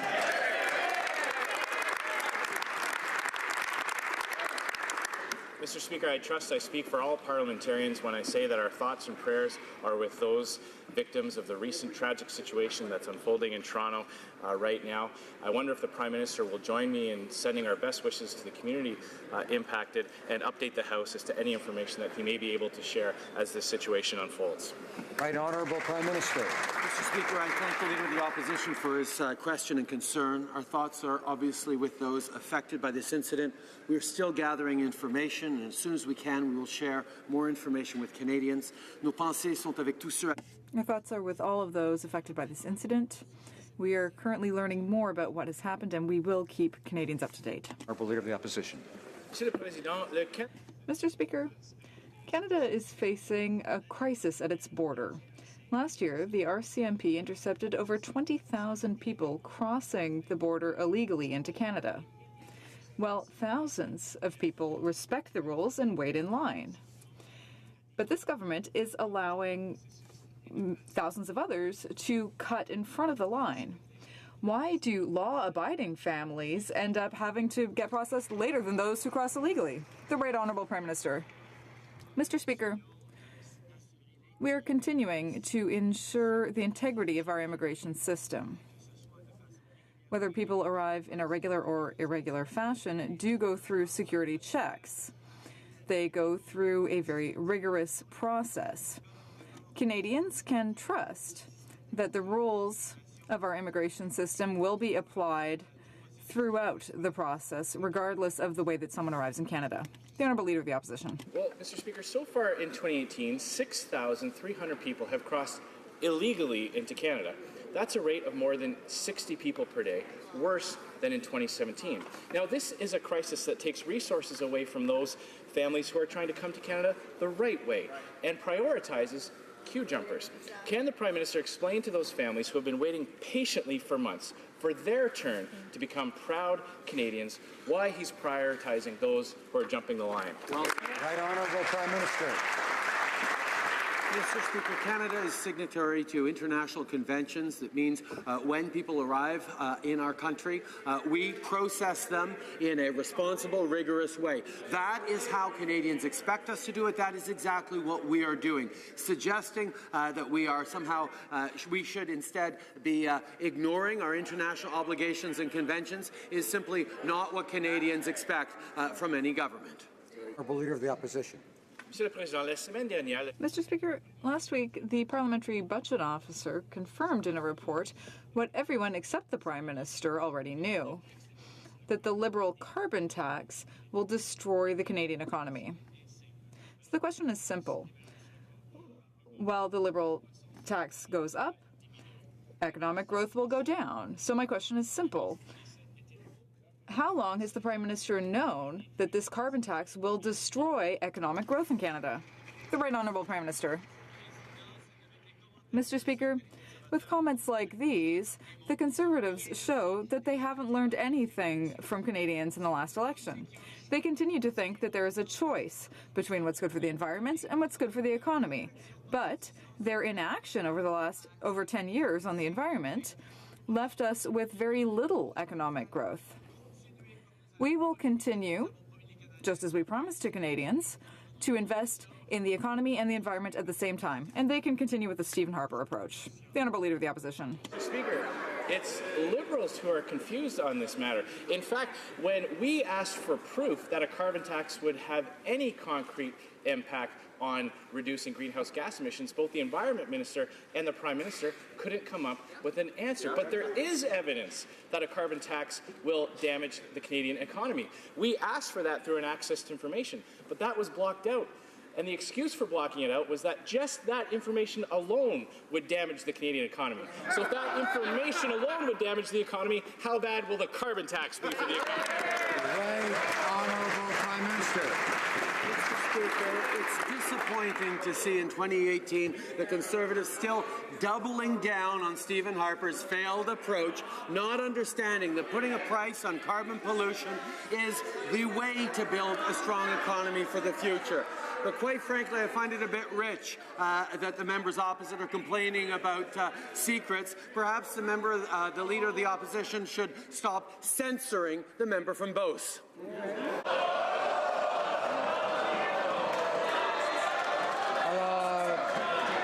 Order. Order.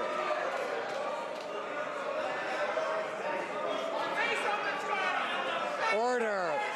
The member for Selkirk and Lake Eastman will come to order. Order.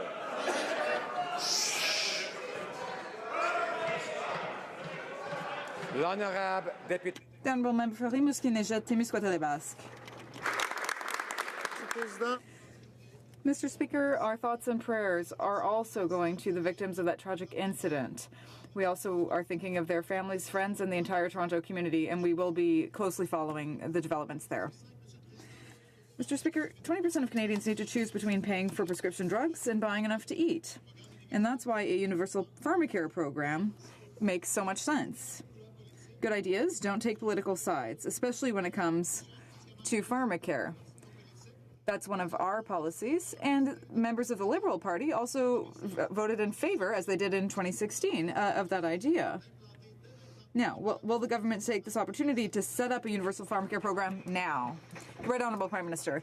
Mr. Speaker, Canadians are proud of our universal Medicare program, which is based on people's needs rather than their ability to pay. However, I think that we can all agree that the system can be improved. We have created an advisory committee about setting up a national pharmacare program in order to study, evaluate, and recommend solutions for a national pharmacare program. This builds on the work that we started by lowering prescription drug prices and by simplifying the approval process. The honourable member for Rimouski-Nejet-Témiscouata-les-Basques. Mr. Speaker, in their 1997 election platform, the Liberals were already talking about a universal pharmacare program. That's 21 years ago, but people are still waiting. Elections are an opportunity to present a political platform, and this shouldn't be just empty rhetoric. The party should really want to carry out those promises. Canadians want and deserve a universal pharmacare program. Now, they don't want to wait for the next election campaign to hear more promises. Is that the Liberal plan? Another study to buy some time? And a new promise in 2019? The Right Honourable Prime Minister. Mr. Speaker, it's not surprising to see the NDP trying to set up something without having a clear plan. On this side, we believe in developing a plan properly and setting it up later. That's why we created an advisory committee about setting up a national pharmacare program.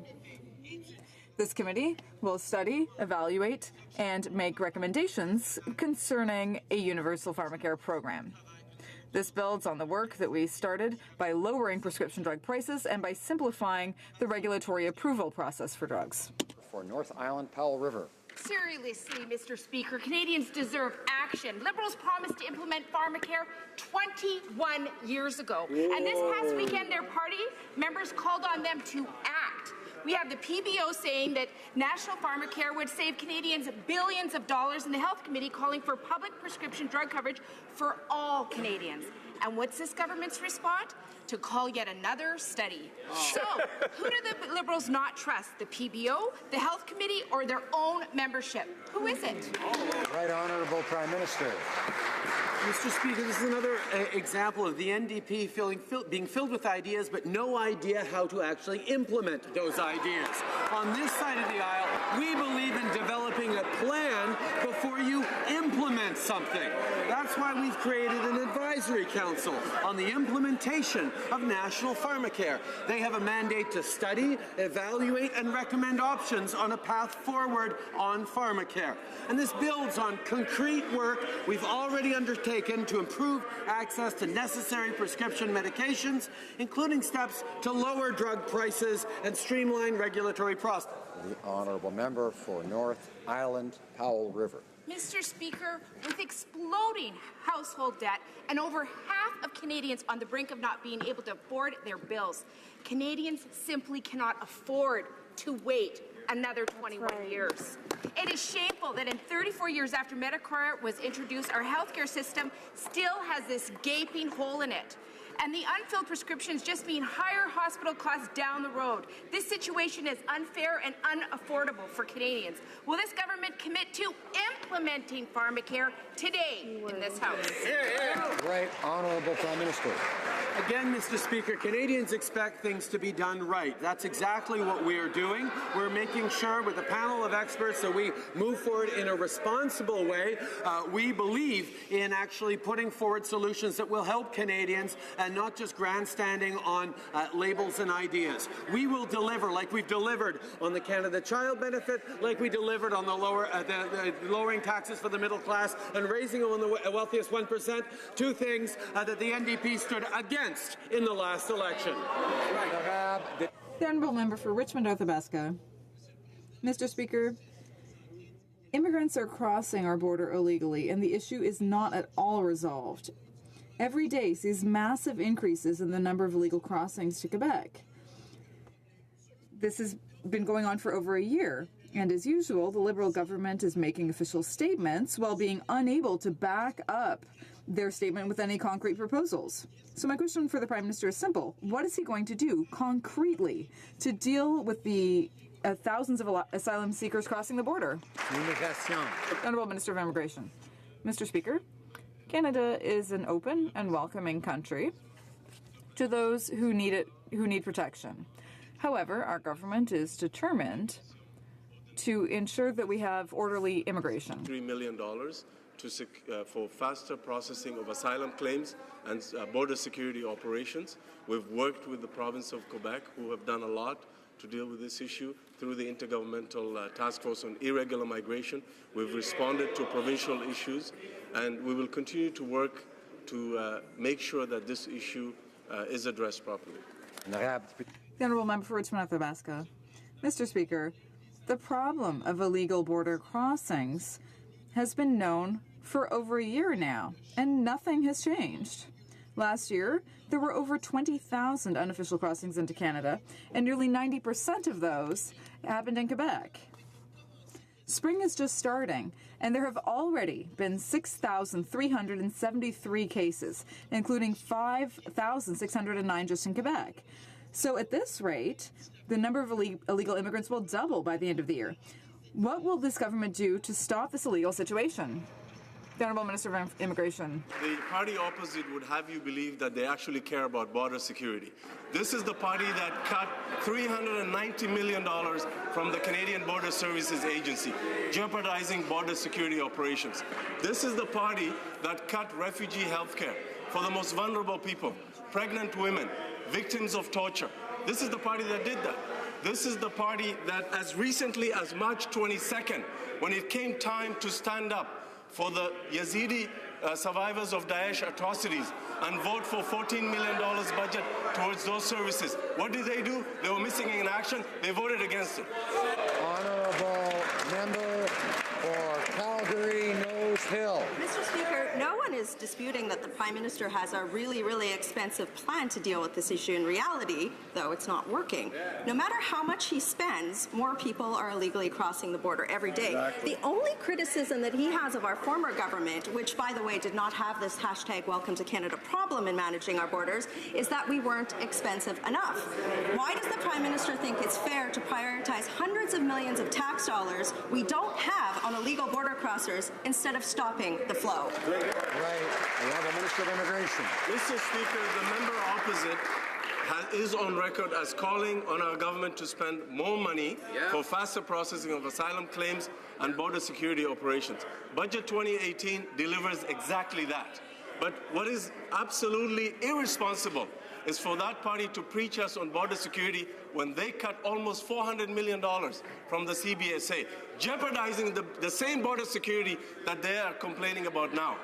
This is the record that we will put up against their record any day. The member for Calgary Nose Hill. I don't think our former government had 400 people illegally entering Quebec every day. Just saying. Every time we point out that the Prime Minister is allowing the flow of illegal border crossers to dramatically increase, they talk about how much taxpayer dollars they're spending. It's kind of like having a hole in your roof during a storm, but your plan is to replace the hardwoods every day. Why is the Prime Minister prioritizing Canadian tax dollars on making it easier for people to illegally enter the country, stay here for years with social benefits, instead of stopping the flow? Minister of Immigration. Mr. Speaker, what a responsible party does is invest in border security. We have done that with Budget 2018 with an investment of $173 million in border security operations and faster processing of asylum claims, $74 million for the Immigration Refugee Board so that refugee claims can be had faster. They don't have that record. Their record is leaving us with a massive backlog in asylum claims at the IRB. Their record is leaving us with less border security operations as a result of cutting almost $400 million from CBSA. They have a shameful record on this issue, Mr. Speaker. The Honourable Member for Charlebourg-Haute-Saint-Charles. This weekend we learned that ISIS fighters have returned to Canada with chemical weapons knowledge. ISIS terrorists are known to use commercially available toxic chemicals in attacks on civilians. It is unacceptable that Canadians only learn this through the access to information process.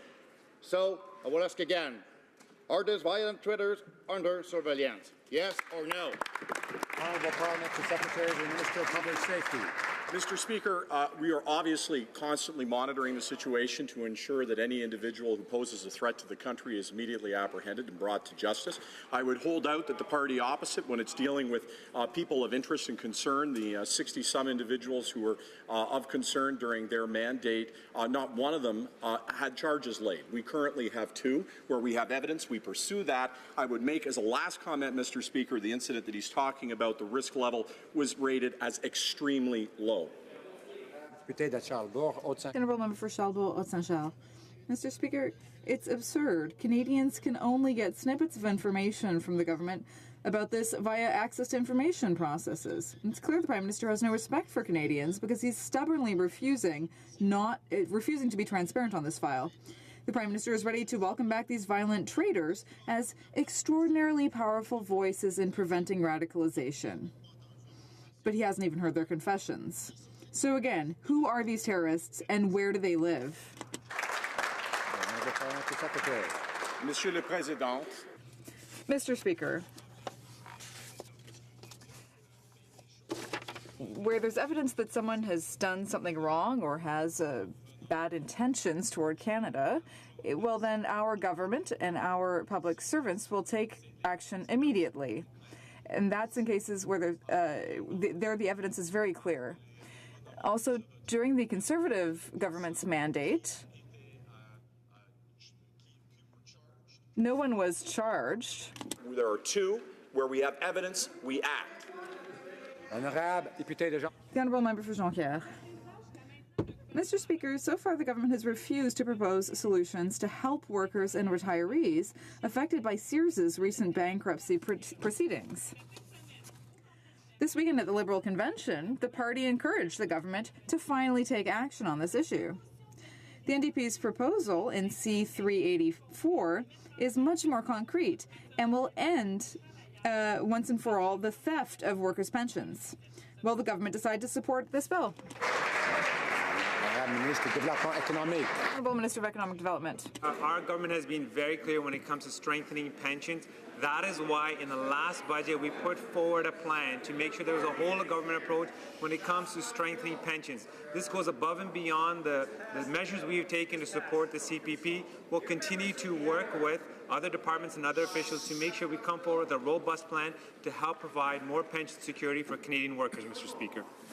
The Honourable Member for Hamilton Mountain. Thanks, Mr. Speaker. And there's no plan they have in that budget. Workers and retirees expect their government to change Canada's bankruptcy and insolvency laws to protect their interests and to end the theft of their pensions. This government and the party's resolutions talk nothing more than consultations. Canadians don't need more consultations. They need action. The NDP has given the government the fix in this bill, C-384. When will this government get on with the job instead of fooling around with these meaningless calls for an action? Honourable Minister of Economic Development. Speaker, what's disappointing to hear from the member opposite is his lack of support for the budget measures we put forward to strengthen the Canadian pensions. We've been very clear about income security, making sure that we provide the adequate resources for those individuals who retire to make sure that they have the support that they need to retire with dignity. The pension initiatives that we have put forward in our budget reflects our government's commitment. We'll continue to advance that in a meaningful way, and we hope the members opposite support us, Mr. Speaker. Honourable member for Carleton. Mr. Speaker, today the Parliamentary Budget Officer revealed that the carbon tax would erase $10 billion from Canada's economy by the year 2022. I have filed access to information requests asking how much this tax would cost the average Canadian family. The Finance Minister has the numbers, but he has redacted them from documents released. So will he reveal today how much will that tax cost the average Canadian family? How much? Honourable Parliamentary Secretary to the Ministry of Environment. Mr. Speaker, Canadians know that climate change is real, and they expect their government to take responsible and effective action while strengthening our economy and creating good middle-class jobs. Let's be clear, Canada's GDP is measured in the trillions of dollars.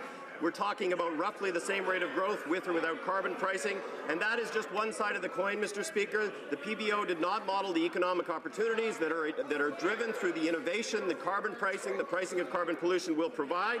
Putting a price on pollution will help in addressing a critical environmental issue while concurrently unlocking enormous economic opportunities going forward for this country.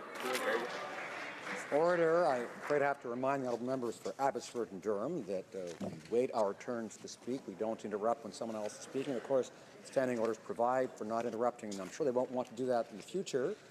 The honourable member for Carleton. Well, Mr. Speaker, not only are they redacting the cost of the carbon tax, they're redacting the minister's ability to answer questions on the issue here in the House of Commons. I think most of us don't blame them for doing that, having seen some of his answers in the past. So, Mr. Speaker, the member across the way says that the PBO failed to calculate the wonderful opportunities that the carbon tax will bring to the economy. Well, the only opportunity that he found in his calculations is the loss of $10 billion of annual economic activity. So how much will that tax cost the average Canadian family? Honourable Parliamentary Secretary.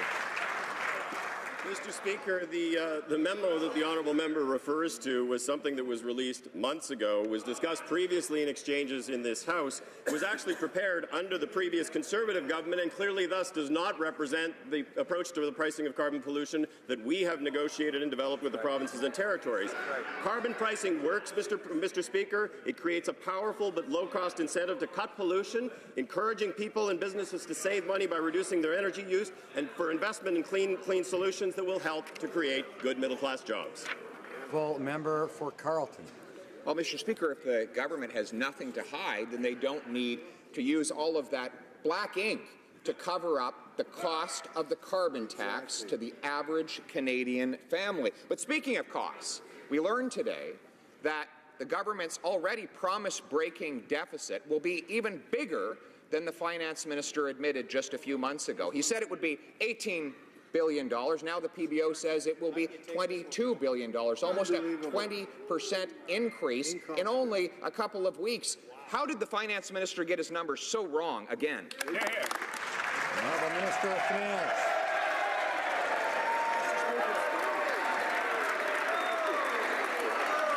There's really good news for Canadians, Mr. Speaker.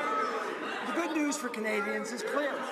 There are more Canadians working, there has been better economic growth, and it's all been about the policies that we put in place. What I can say is we put out our fiscal forecasts in our budget. We stand by those forecasts. It's important to listen to the Parliamentary Budget Officer, but in this case, what we're saying is the forecast we put out, the forecasts that show a declining level of debt to GDP over the 5-year term, the forecasts that show that we're able to be fiscally responsible while investing in Canadians and helping Canadian families. Those forecasts, we stand firmly behind them. Honourable member for Carleton. Not the only bad news for Canadian taxpayers present and future. We also learned today that Canadians will spend vastly more on federal government debt interest. By 2022, the cost of servicing our national debt will rise by 2/3 to almost $40 billion. That's as much as we spend as a government of Canada on health care, Mr. Speaker. How is it in the interest of Canadian taxpayers to fork over more to wealthy bondholders instead of funding our treasured social programs? Honourable Minister of Finance. Mr. Speaker, let's consider what is in Canadians' interest. What clearly is in Canadians' interest is to invest in Canadian families. What's clearly in Canadian interest is to make sure that Canadians are working. We know that our country works when Canadians are working, and that's exactly what we're showing. We're showing the highest rate of growth that we've seen in a long time, and that's because in 2015, Canadians made a decision to go against the failed policies of the previous government and to invest in Canadians' future. That's what we're doing. The honourable member for Burnaby South. Mr. Speaker, 26 minutes into his April 15th news conference, the Prime Minister guaranteed Canadians construction will finally begin on the Kinder Morgan pipeline within weeks. But he needs to explain how this is possible. The company has met fewer than half of the 157 required National Energy Board conditions. 1/3 of the final route has not yet been approved, and now the company is begging for relief on many conditions and wants to delay detailed route hearings. Is the Prime Minister now going to override the authority of the National Energy Board so he can force his pipeline through British Columbia? The Honourable Minister of Natural Resources. The pipeline was approved by the Government of Canada with 157 conditions because we believe that the pipeline is going to create good jobs for Canadians, is going to open up export markets so that we don't have to rely only on one single market, the United States, and at the same time getting a better price for our resources. It makes very good economic sense. At the same time, a $1.5 billion investment to create a world-class ocean protection plan and a co-developed monitoring scheme with Indigenous peoples. Growth, environmental stewardship, partnership with Indigenous peoples. That's the recipe for growth. The honourable member from Nanaimo, Ladysmith. Coastal communities are alarmed about the marine impacts of Kinder Morgan's new pipeline. 7-fold tanker traffic increase, terrible oil spill response, bitumen spill risks, traffic harming orca whales, and disrespecting Indigenous rights. But instead of protecting these vital public interests, the Prime Minister's more concerned with protecting the interests of a Texas-based oil company. Why won't the Liberals stand up for BC's coast and keep the promises to Indigenous leadership that they made? Honourable Minister of Natural Resources. Mr. Speaker, the honourable member says a 7-fold increase in tanker traffic. Actually, it's one more tanker a day, one, that will be surrounded by world-class spill response at a time when Indigenous people, for the first time, have been involved from day one in becoming a part of the monitoring of the safety of the line, and we believe that we are going to leave the backyard of Indigenous people better than we had found it. The honourable member for Hamilton West and Ancaster-Dundas. Mr. Speaker, our government came into office with a promise to make investments into our communities, to make them stronger, more sustainable, and more inclusive. In Ontario and in my riding of Hamilton West and Ancaster-Dundas, communities have benefited by these early investments. Provincial and municipal leaders have said they require long-term and predictable funding so they can plan ahead. Can the Minister of Infrastructure and Communities update this House on investments the government is making in Ontario? Good question. Honourable Minister. Mr. Speaker, I want to thank the honourable member from Hamilton West and Ancaster-Dundas for her question and for her advocacy. Our government will invest more than $8 billion in federal funding to support public transportation in Ontario over the next decade, including $200 million in Hamilton alone. These investments will reduce traffic gridlock, improve air quality, connect people to better jobs and services, provide better and accessible transportation for seniors and people with disabilities. Thank you, Mr. Speaker. Honourable member for Lakeland.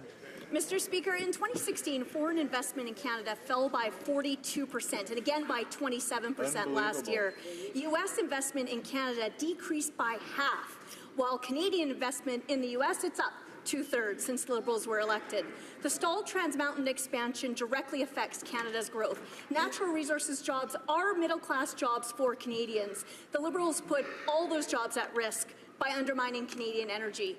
When will the Prime Minister stop helping Donald Trump steal Canadian investment and Canadian jobs? Honourable Minister of Natural Resources. Mr. Speaker, investment in Canada was up in 2017. I just had conversations with international investors this morning who say that at international conferences, the word on Canada is that it's a wonderful place to invest because of the stability of our political system, because of the availability of a skilled and diverse labor market. And again, Mr. Speaker, we have members of the opposition from Alberta who can only talk about doom and gloom about Alberta when Alberta is leading the Canadian economy, and we're all proud of that on this side of the House. Honourable Member for Lakeland. Mr. Speaker, after Liberals killed Northern Gateway, Energy East, the Pacific Northwest LNG project, and now delay the Trans Mountain expansion, the energy sector is in crisis. The Bank of Canada predicts Canadian energy investment will decline in 2018 and then drop to zero. The Service and Supply Association warns, quote, investment dollars are leaving Canada for countries offering a more competitive environment where there's greater confidence in getting projects approved and completed. When will the Prime Minister stop attacking oil and gas and champion energy investment in Canada? Honourable Minister of Natural Resources.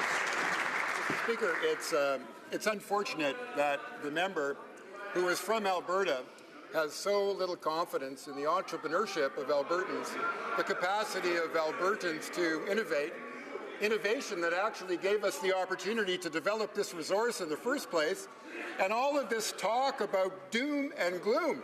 Is she trying to give inspiration to foreign investors in Canada? Or perhaps, Mr. Speaker, she's part of the problem?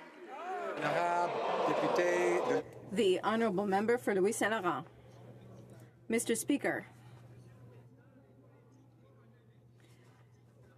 the Liberal government's economic policy is disastrous. The federal carbon tax is going to cost $10 billion to Canada's economy. Worse than that, since they've taken power, $80 billion less in investment, 125,000 jobs lost, 2 big pipeline projects lost, and another we're not sure about. That's the Liberal government's track record in energy. When is somebody going to get up and deal with this as they should? The Honourable Minister of Natural Resources. Good export capacity for the Alberta Clipper project, the Nova Gas Pipeline, Line 3 replacement project, Trans Mountain expansion pipeline. We support the Keystone XL pipeline. Their record in office, Mr. Speaker, 10 years, not 1 kilometre of pipe built to expand our export markets, failed attempts to consult with Indigenous people, no attention paid to environmental stewardship. Why would we follow that failed record? The Honourable Member for Haliburton, Kawartha Lakes, Brock. Order. Mr. Speaker, the Prime Minister's attempt to phase out the Canadian energy sector will have national consequences. A survey released today illustrates that Ontarians believe that Trans Mountain will positively affect their local economy, and 81% believe it will positively influence the economy of Canada. Ontarians know that a strong Canadian energy sector means local jobs and investment in Ontario. When will the Prime Minister realize that his attack on the energy sector is hurting not only Alberta, but all of Canada? The Honourable Minister of Natural Resources. Mr. Speaker, we agree with the Honourable Member, and we think that this kind of investment in Canada's energy sector is good not only for Alberta and British Columbia, but for all of the country. When the Prime Minister and the Minister of Infrastructure and I were in Fort McMurray, we met with Canadians from every region of this country. And we were reminded then, as we're reminded every day, that a strong energy sector for Canada is good for all Canadians from coast to coast to coast. The Honourable Member for Longueuil-Saint-Hubert. Mr. Speaker, the European counterpart to the Minister of Finance told the Journal de Montréal that Canada's position on taxing web giants was no longer tolerable.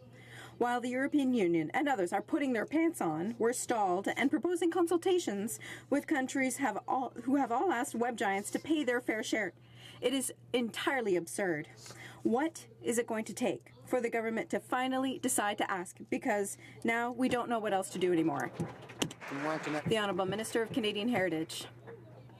When it comes to the digital world, our artists and our creators don't necessarily get a fair share. Web giants have a fair share and they need to recognize it. As the Minister of Finance said, the international community has accepted to review the impact of digitization of key aspects of the current taxation system in order to find a consensus. With that in mind, Canada is going to continue to be committed working multilateral with other G7 countries. We are going to make sure that the benefits are shared by all. Thank you, Mr. Speaker.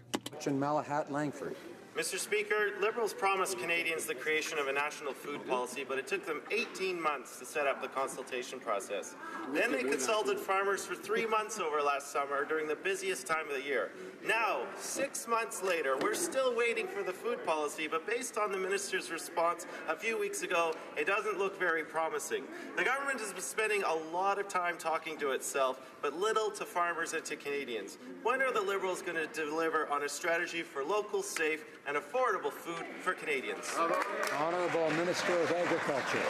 Question. The fact is we have consulted, and we have over 40,000 replies. We have consulted with people right across the country, the agricultural sector, the food industry right across this country. And this government will put a food policy in place that will be a major asset to the food industry and Canada in general. The Honourable Member for St. Albert, Edmonton. Mr. Speaker, Nick Chan was charged with first-degree murder, conspiracy to commit murder, and directing a criminal organization. Today, he is a free man after the charges were thrown out of court due to delay because of this Justice Minister's negligence. The Minister has failed to fill 9 out of 10 new judicial spots to deal with the backlog in Alberta's courts. So in light of that, what excuses is this minister going to give to this criminal's next victims? Honourable Minister of Justice.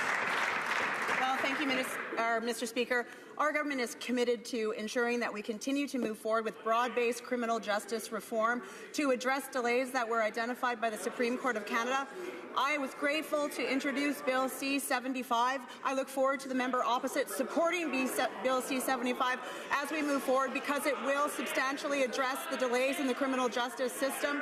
I'm going to continue to appoint meritorious judges across the country, including in Alberta, of which I've appointed 27 thus far. Order. A member for Abbotsford Simpson not heard me earlier. I'd ask him to keep those comments I made earlier in mind.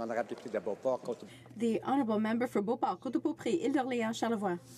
A notorious gang leader, Nick Chan, had his charges suspended because of delays.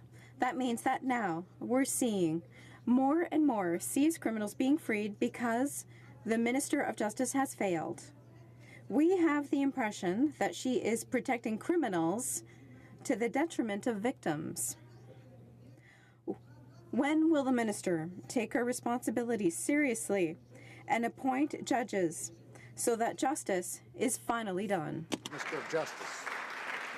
Well, thank you, Mr. Speaker. Our government is committed to ensuring that we continue to move forward to transform the criminal justice system with an eye to public safety, with protecting victims and holding offenders to account. We're going to continue to move on this. This is why our government introduced Bill C-75, which I look forward to the members opposite supporting, given that they're concerned as well about delays in the criminal justice system.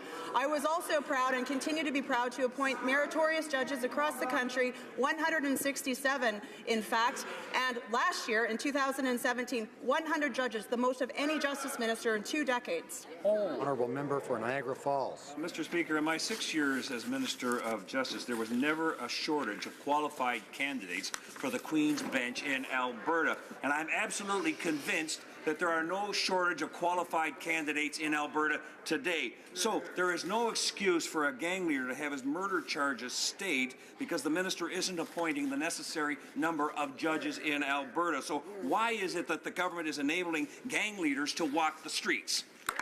Minister of Justice. Well, thank you, Mr. Speaker. Again, I'm happy to stand up to speak about the appointments process that we've instituted. We will follow the appointments process for every appointment that I make. 167 appointments I've made to the superior courts across this country, 27 in Alberta, and I will add again, 100 appointments last year, a record of any Minister of Justice in over 2 decades. I look forward to the member opposite also supporting Bill C-75, as we are committed to ensuring that we reduce the delays in the justice system. The honourable member for St. Catharines. Thank you very much, Mr. Speaker. Colleges play an essential role in training Canadians with the skills they need to succeed in today's economy and in helping local businesses innovate and create new jobs. In the Niagara region, through the Community and College Innovation Program, small businesses partner with Niagara College's Technology Access Centres on innovative research to help them stay competitive, expand their businesses. They also provide young Canadians with opportunity to gain hands-on training and job experience. Can the Minister tell this House how our government is supporting innovative research at colleges across the country? Well, Minister of Science. Mr. Speaker, our government knows that colleges are essential in driving innovation in Canada. To increase support for collaborative researches between business and colleges, Budget 2018 invested $140 million in the College and Community Innovation Program. When I visited the Niagara region with a member from St. Catharines, I heard directly from local businesses about how this investment will train students. It will also help businesses solve pressing challenges, allowing them to stay competitive, grow their businesses, and create jobs. The honourable member for North Okanagan-Shuswap. Mr. Speaker, the Fisheries Minister expropriated 25% of the Arctic surf clam quota, then awarded it to Liberal insiders. Insiders with no company, no Indigenous partners, no boats, no plan, just Liberal connections. Because of their own MP isn't standing up for them, the people of Grand Bank have launched a campaign to save their jobs. GrandBankPlan.ca. Will the government finally put the people of Grand Banks above Liberal insiders and support the plan to save your community? Honourable Minister of Fisheries. Mr. Speaker, our government stands with the people of Grand Bank. I've had the chance on a number of occasions to talk with my colleague who represents that community in this House of Commons. We have plans, in fact, to work with the community of Grand Bank to ensure that the processing jobs are protected and to ensure that our commitment to those people who work hard in those plants is respected. What's surprising, Mr. Speaker, is the honourable member uses words like expropriation, which he knows has absolutely no application in this case. In fact, his previous government had a process to bring a new entrant into this fishery, and they weren't worried about the people of Grand Bank then. The honourable member for Salaberry-sur-Oise. Mr. Speaker, while working on the Catherine Spirit, firefighters did not know if there were dangerous materials left on board, and they had not even received the emergency response plan after 7 years of bad management in this file. The government is still being lax on security matters. It's completely irresponsible. It took a fire for a sprinkler system to be installed. Everyone wants to see that ship gone, but not any which way. What does the government plan to do to reassure the public that safety and environmental rules will be followed during the rest of the dismantling? The Honourable Minister of Fisheries. Mr. Speaker, obviously we share the concerns of our colleague when it comes to the safety of personnel working aboard Catherine Spirit, as well as members of the community are worried, just as our government is, and want to see the Catherine Spirit gone. That is why we've invested a great deal in order to get to that point. One small fire started in the machine room of the Catherine Spirit.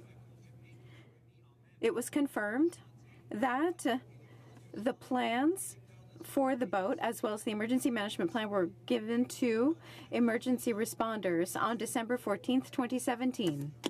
The Honourable Member for Lac-Saint-Jean. Mr. Speaker, this year is the 100th anniversary of the Spanish influenza pandemic in 1918, which in Canada took the lives of 50,000 people.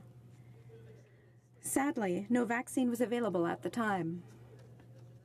As we highlight National Immunization Awareness Week, can the Minister of Health update the House on our government's actions regarding immunization? Thank you, Mr. Speaker.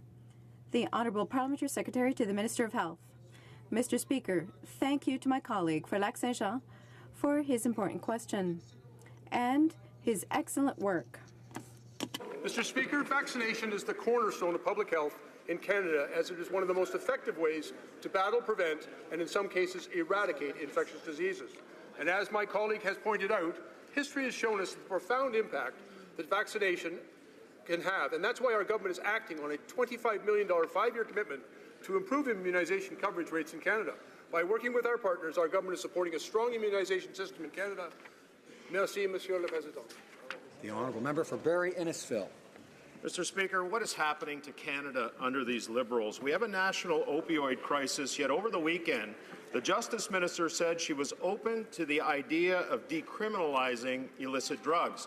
By being open to this absurd idea, she sent a signal Liberals want to legalize the use of cocaine, heroin, crack, and other illicit drugs. Mr. Speaker, Canada is already in crisis with young people dying due to illicit drug use. Why would the Justice Minister and the Prime Minister want to make a very bad situation even worse? The Honourable Parliamentary Secretary to the Minister of Health. Mr. Speaker, we have acknowledged many times that we are in a national public health crisis due to opioid overdoses, and our government is treating this as a public health issue rather than a criminal one. We understand that stigma and barriers to treatment need to be reduced, and that's why we have restored harm reduction as an important pillar in the national drug strategy. And while we recognize that decriminalization would not ensure quality control for dangerous drugs, we have made it easier for health professionals to provide access to opioid substitution therapies, supported the Good Samaritan Drug Overdose Act. And through Budget 2018, Mr. Speaker, we have made investments of over $231 million to continue to develop innovative approaches. The honourable member for Pierre Boucher, Les Patriotes Verchères. Mr. Speaker, while the Canadian government funds the Quebec Bar to overturn legislation in Quebec under Section 133 of the 1867 Constitution Act, Canada has been violating its constitution for 35 years.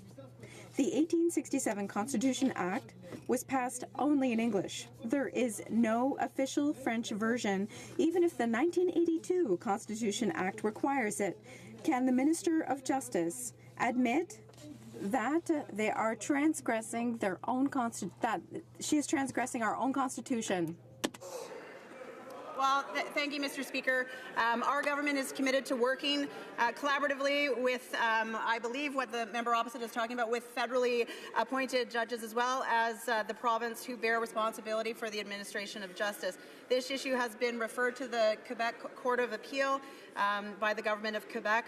We are intervening on this matter and will be putting our submissions in. The honourable member from Manicouagan. To give the French version of the 1867 Constitution Act the same legal standing as its English version, Section 55 of the 1982 Act indicates that a French version of the 1867 Act should be passed as soon as possible. As soon as possible was a long time ago. It's been 35 years. In order to ensure coherence, as there is no official French version of the 1867 Constitution Act, will the Minister of Justice suspend the application of Section 133 until the official version in French is passed? The Honourable Minister of Canadian Heritage. Mr. Speaker, as my colleague before referred to the Quebec Bar Association and the matters before the courts, it has been decided that procedures would be launched, and that is their choice. It is before the courts right now, therefore we will not comment on the matter. The honourable member for Saanich Gulf Islands. I really appreciated hearing the Prime Minister in the UK at the Commonwealth Summit giving a hint of what the leadership of Canada will look like in the G7 on climate and on approaching the huge issue also of ocean plastic pollution. There's 8 million tons of plastics entering our oceans every single year. England, Scotland, Taiwan have already taken action to ban single-service plastic items. Can Canada follow suit to show leadership before the G7? Right Honourable Prime Minister. Mr. Speaker, preventing plastics pollution is a pressing global issue that requires action at all levels of government, industry, and the public, and we're pleased we're taking it forward as one of our issues as leaders of the G7 this year. We're already taking action on marine plastics. We have legislation and regulations in place to prevent pollution and protect habitat. Last year, we were among the first countries to phase out microbeads in toiletries. We invest in waste and wastewater infrastructure and research. We support national conservation initiatives like the Great Canadian Shoreline Cleanup. We continue to work with provinces, territories, municipalities, industry, civil society, and consumers. Tabling of documents.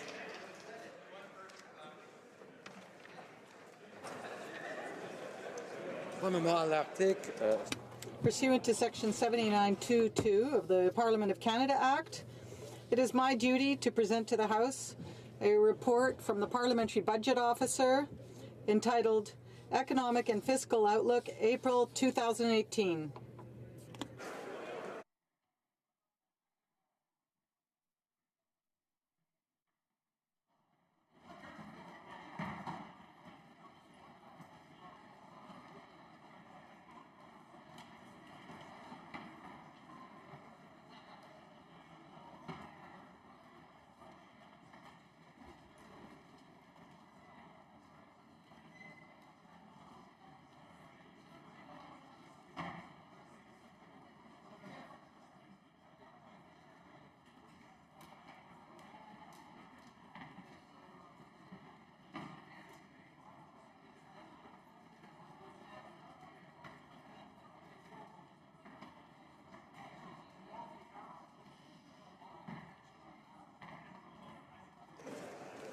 Pursuant to Section 79.22 of the Parliament of Canada Act, it is my duty to present to the House a report from the Parliamentary Budget Officer entitled Costing Budget 2018 Measures. Pursuant to Section 79.22 of the Parliament of Canada Act, it is my duty to present to the House a report from the Parliamentary Budget Officer entitled the Borrowing Authority Act and Measures of Federal Debt. Dépôt de projet. Introduction of government bills. Déclaration de ministre. Statements by ministers. Presenting reports from interparliamentary delegations. From committees, the Honourable Member for Cambridge. Mr. Speaker, I have the honour to present in both official languages the 9th report of the Standing Committee on Human Resources, Skills and Social Development, and the status of people with disabilities. In relation to Bill C-65, an act to amend the Canadian Labour Code, Harassment and Violence, the Parliamentary Employment and Staff Relations Act, and the Budget Implementation Act 2017, number 1. The committee has studied the bill and has decided to report the bill back to the House with amendments. You're here. Great job. Introduction of private members' bills. Mr. Massey, seconded by Mr. Rankin, moves for leave to introduce a bill entitled An Act to Amend the Textile Labeling Act, Animal Skin, Hair, and Fur. This motion is deemed adopted. The Honourable Member for Windsor West. Thank you, Mr. Speaker, and I'm proud to have the member for Victoria second this bill. It's an act to amend the Textile Labeling Act relating to animal skin and hair and fur. The bill will actually require textile fiber that includes the manufacturing use of animal skin, fur, and hair to be identified when they're imported into Canada. In particular, the labeling of cat and dog fur and hair is important because it is a consumer choice at the end of the day that is necessary for people to have.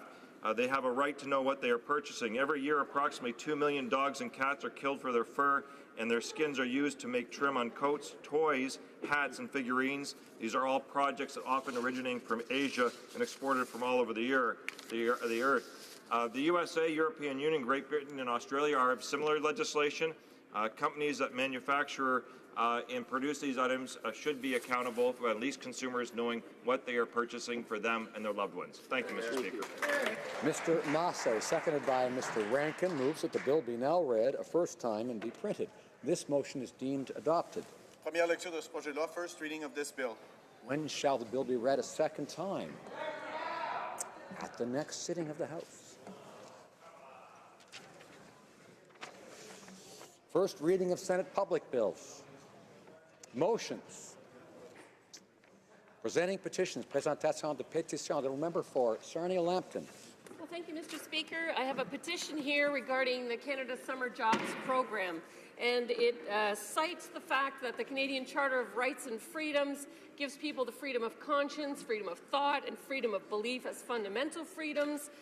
It says the Government of Canada has to defend the rights of all Canadians, regardless of whether or not they agree with the government of the day. And so they're calling on the Government of Canada to defend the freedoms of conscience, thought, and belief, and withdraw the attestation requirement for applicants to the Canadian Summer Jobs Program. Member for Timmins, James Bay. Mr. Speaker, I want to present a petition signed by thousands of people electronically. Whereas the Minister of Finance until recently owned millions of dollars worth of shares in Morneau Chappelle, a firm that he was executive until elected, a firm with which the federal government does millions of dollars worth of business, that the passage of government bills introduced by the minister, such as Bill C-27, which target pensions and would make retirement savings less secure, would enrich the shareholders of Morneau Chappelle, including, until recently, the finance minister himself, and that proposed changes to the tax code proposed by the finance minister would incentivize businesses to move away from pension plans, and that would help shareholders and firms like Morneau Chappelle, and that Morneau Chappelle is handling the closeout of the Sears pension fund, and that after emergency debate in the House on the subject of the company's bankruptcy, the government refused to take action which will benefit the shareholders of Morneau Chappelle and until recently the Minister of Finance, and that the pattern of the Minister of Finance's non-disclosure and retention of assets could be seen reasonably to be a conflict of interest that has caused Canadians to lose confidence, that the undersigned call upon the Government of Canada to immediately withdraw Bill C-27, to disqualify Morneau Chappelle from any government contract work, and to remove the Finance Minister from his position as Finance Minister.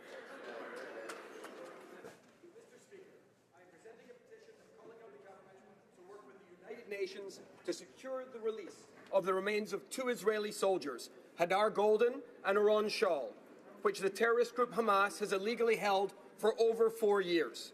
As the petitioners have noted, Hamas has engaged in an ongoing campaign of incitement against Israel, refusing to act in the best interest of Gazans, and its refusal to release these soldiers' remains to their families is cruel and a breach of international humanitarian law. Honourable Member for Flamborough-Glanbrook. Mr. Speaker, I have a petition signed by Canadians from across the country calling upon the Government of Canada to advocate for the return of the bodies of Israelis Hadar Golden and Oron Shaul, who were taken after being ambushed by Hamas terrorists during the United Nations negotiated ceasefire in 2014. The petitioners are calling on the Government of Canada to condemn Hamas for its violation of the UN humanitarian ceasefire of August 1, 2014, and to make representation to the United Nations Secretary General to use his good office to secure the return of the remains of the bodies of Hadar Golden and Oron Shaul to Israel for burial, the whole as mandated by the Geneva Convention and the fundamental precepts of human rights and human dignity. Honourable Member for Victoria. Mr. Speaker, I rise today to present this petition on behalf of many Canadians. The petition asks that Hamas return the bodies of Lieutenant Hadar Golden and Staff Sergeant Oron Shaul to their respective families. The practice of withholding bodies is banned by the Fourth Geneva Convention. It clearly states that remains, and I quote, shall be transferred as soon as possible to the next of kin on their request. International humanitarian law requires that the convention be followed by all nations and states, irrespective of political differences or persistent conflict. Honourable Member for London Fanshawe. Thank you very much, Mr. Speaker. And as you know, in the past, the Conservative government stripped environmental protection regulations covered in the Navigable Waters Act. And I have many petitioners who are very concerned about that, and they encouraged the Liberal government to keep its promise to reinstate those environmental protections. Now, the North Thames, Middle Thames, Thames River in my riding of London Fanshawe is a jewel of an incredible and historic river. And so these constituents asked this Parliament to support my bill, C-355, which commits the government to prioritizing protection of the Thames and, of course, Mr. Speaker, all of those bodies of water that should be protected by this Parliament. Honourable Member for Souris Moose Mountain. Thank you, Mr. Speaker. I rise today to present a petition signed by my constituents calling upon the Prime Minister to defend the freedoms of conscience, thought and belief, and to withdraw the discriminatory attestation requirement for applications for the Canada Summer Job Program. Thank you. The Honourable Member for Elgin-Kent Middlesex. Elgin. Thank you very much, Mr. Speaker. I also have a petition similar talking about Section 2 of the Canadian Charter of Rights, which identifies, amongst other things, freedom of conscience, thought, and freedom of belief is a fundamental freedom. The Government of Canada must defend the rights of Canadians regardless of whether the current government agrees with the specific views held by individual Canadians. And the petition is asking this government to withdraw the attestation requirement of the Canada Summer Jobs Program. The member for Edmonton Strathcona. And I too have a petition from Edmontonians calling on the government to remove the attestation based on the views of various faith-based applicants. The Honourable Member for Hochelaga. Thank you, Mr. Speaker. I have the honour of presenting a petition that was signed by a number of people in my riding of Hochelaga. Considering that Canada Post is an essential public service and that it is seniors, people with mobility issues, self-employed people, and small businesses who suffer the most from service cuts, and that the Prime Minister promised during the last campaign to restore home mail delivery, this petition calls on the government to reject the Canada Post service reduction plan and to explore other ways of modernizing its business plan. Thank you. For Winnipeg North. Mr. Speaker, it's with pleasure I table today a petition signed by many residents of Winnipeg North, once again raising the issue of pharmacare, and their desire, as many of my constituents' desire is to see a national pharmacare system implemented here across Canada, one that allows for prescription drugs to ultimately be incorporated into the Canada Health Act. Thank you, Mr. Speaker. Honourable Member for North Okanagan Shuswap. Mr. Speaker, I rise today to present a petition signed by hundreds of members from my riding of North Okanagan Shuswap, stating the revised application process for the Canada Summer Jobs Program denies citizens' rights under the Charter of Rights and Freedoms. The petitioners are calling upon Parliament to remove the condition on employers to attest to reproductive rights and abortion within the 2018 Canada Summer Jobs Program. The member for Saanich Gulf Islands. Thank you, Mr. Speaker. It's an honour to rise today to present petition from residents of Saanich Gulf Islands throughout the riding, from Victoria to Gabriola, Main Island, Salt Spring. It pertains to the issue of unfairness to veterans. We know this government, through the Canadian Forces Members and Veterans Re-establishment and Compensation Act, has obligated Canada to show, quote, just and due appreciation to members and veterans for their service to Canada. Petitioners draw particular attention to the problem of time lags in reviewing claims. Re-evaluating disability benefit claims can take a tremendously long time, but the department has put in place a 5-year statutory limit on back pay eligibility. So we're essentially unjustly treating veterans because of the delays in the bureaucracy. The petitioners ask that the limits on back pay eligibility be removed. The Honourable Member for Edmonton Griesbach. Mr. Speaker, I have the honour today to present a petition relating to the banning of groups from accessing the Canada Summer Jobs Program due to their private convictions.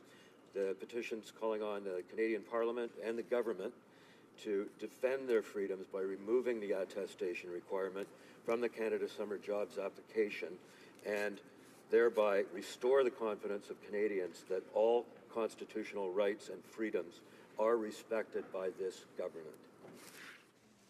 Presenting petitions, présentation de pétitions. Questions on the order paper. The Honourable Parliamentary Secretary to the Government House Leader. Yes, Mr. Speaker, if a revised response to question 1515 and question 1535, originally tabled on April 16, 2018, could be made orders for return, these returns would be tabled immediately. And then furthermore, Mr. Speaker, I ask that all remaining questions be allowed to stand. Is it agreed that the aforementioned questions be made orders for return and that they be tabled immediately? Agreed and so ordered. Is it agreed that all remaining questions be allowed to stand? Agreed and so ordered. Orders of the day. No, before I get to orders of the day, I am now prepared to rule on the question of privilege raised on March 27, 2018 by the Honourable Member for Langley Aldergrove concerning the Government's Canada Summer Jobs Program. I would like to thank the member for Langley Aldergrove for having raised this matter, as well as the member for Cypress Hills Grasslands for his comments. When raising the issue, the member for Langley Aldergrove explained that there are many people and organizations in his constituency that are not on this year's list of recommended projects for the Canada Summer Jobs Program due to their beliefs, faith, personal conscience or opinion, which are guaranteed under the Canadian Charter of Rights and Freedoms. This, he argued, impeded his ability to administer the program on behalf of his constituents and thus constituted a contempt of Parliament. Les députés se souviendront.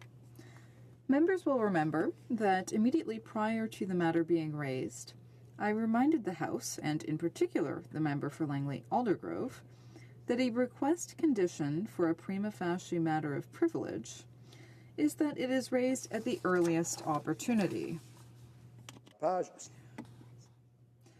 On House of Commons Procedure and Practice, 3rd edition, page 145, it is explained what is expected of members in terms of the timelines of raising a question of privilege. Quote, the matter of privilege to be raised in the House must have recently occurred and must call for the immediate action of the House. Therefore, the member must satisfy the Speaker that he or she is bringing the matter to the attention of the House as soon as practicable after becoming aware of the situation. End of quote. While the member stated that he just received the list as proof of the timeliness of the issue, he gave a very detailed account of his communications with Service Canada about the program, which would indicate that he had been aware of the issue for quite some time. I also recall the member speaking to the issue in the House on several occasions before giving notice to the chair of his intent to raise a question of privilege, including during statements by members back on February 13, during the debate on his party's Supply Day motion of March 1, and during the budget debate on March 20. It is therefore very difficult for the chair then to accept that this matter could not have been raised earlier. As Speaker, I am no more persuaded to do so by the argument of the member for Cypress Hills Grasslands that they did not want to waste my time. Qu'on ne se méprenne pas, le fait... To be clear, the condition of raising a question of privilege at the earliest opportunity is not an arbitrary one. In a ruling delivered on January 30th, 2018, I addressed this at page 16,516 of the debates, and I quote, there is a tacit understanding that if a matter goes to the heart of a member's or the House's privileges and immunities, or that contempt is involved, it is of the highest importance and should be addressed urgently. End of quote. Speaker Sauvé also explained it well in a ruling on May 26, 1981, when she stated at page 9924 of the debates, quote, there has to be a balance in relation to a question of privilege. If an honourable member has a question of privilege, then it has to be dealt with very rapidly. If we defer questions of privilege for several days and they are serious, then I wonder what the meaning of a question of privilege is. If it is urgent and therefore has to be heard immediately, unquote. On that basis alone, the chair cannot find that this question of privilege constitutes a prima facie contempt of the House. As for the substantive arguments brought forward, a close review reveals that the member for Langley Aldergrove is effectively taking issue with the eligibility criteria of a government program. What is being challenged is neither a rule nor a practice of the House, and is thus an issue to which the authority of the chair does not extend. On November 22, 2016, I stated at page 7084 of the debates, and I quote, it is equally clear that when members request redress with respect to rules external to the House, as a Speaker, I can neither interpret nor enforce them. It has long been the case that the Speaker's role is limited to ensuring that the body of rules and practices that the House has adopted are respected and upheld." Unquote. My predecessor also made this point on May 12, 2014, at page 5520 of the debates, when he stated, quote, "It is equally clear that it is not within the Speaker's authority to adjudicate on government policies or processes. The distinction between governmental procedures and House procedures remains and must be acknowledged," unquote. Additionally, for privilege to be involved, it must be demonstrated that members or the House as a whole were impeded in the performance of their parliamentary duties as they relate to a proceeding in Parliament. As Bosque and Gagnon state at page 118, quote, "In instances where members have claimed that they have been obstructed or harassed, not directly in their parliamentary roles, but while being involved in matters of a political or constituency-related nature, speakers have consistently ruled that this does not constitute a prima facie case of privilege," unquote. Accordingly, I cannot find that this constitutes a prima facie contempt of this House. I thank all honourable members for their attention. Orders of the day. Government Orders, Government Bills, Commons, resuming debate at second reading stage of Bill C-74, Budget Implementation Act 2018, number 1.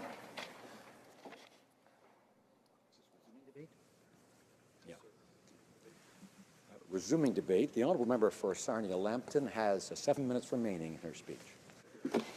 Well, thank you, Mr. Speaker, and I will just recap briefly for those that missed the brilliance of my remarks earlier. I said I suppose I should consider myself lucky to be speaking to the budget bill, because many of my colleagues will not be able to have that opportunity because this government once again has shut down debate on this, an omnibus bill of more than 540 pages, once again breaking another one of their election promises. So the first issue that I raised was with respect to infrastructure, because the government promised to spend infrastructure money in municipalities, and currently the situation is they've not spent even 40% of the money that was promised, and certainly they took $15 billion away from municipalities to create the infrastructure bank. Now, I did give some specific examples in my writing, and if you'll recall, $10 million was spent to build an ice rink here on Parliament Hill. For that same $10 million in my writing, they could have supported $6 million for the oversized load corridor to create 3,000 well-paying jobs, $2 million to restore a border crossing that would allow trade with the United States of America, and $2 million for rural internet to completely fill the gap that exists with high-speed internet in my writing. And so, I really find it hard to believe that the government is committed to spending infrastructure money when there's projects like the ones in my writing that are so good and have such great outcomes, but are not supported. I can only assume that it's partisan politics that are at play here, and not any kind of reason or logic. Now, another thing I didn't see in this budget was anything for seniors. 50% of the people in my writing are over the age of 55. And really, we have many of them that are having difficulty affording to live. And the government has come with a totally inadequate response to help the seniors that we have in our country and in my writing. As the shadow health minister, obviously I have some comments about the health content of the budget. The first thing I would like to say is I'm really disturbed to see the word palliative care was removed entirely from this budget.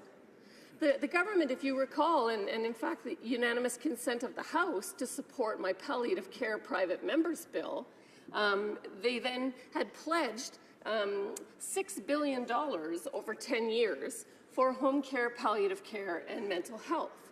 And I think mental health was another $5 billion. And now, come to find, it's only home care and mental health. So where did palliative care go?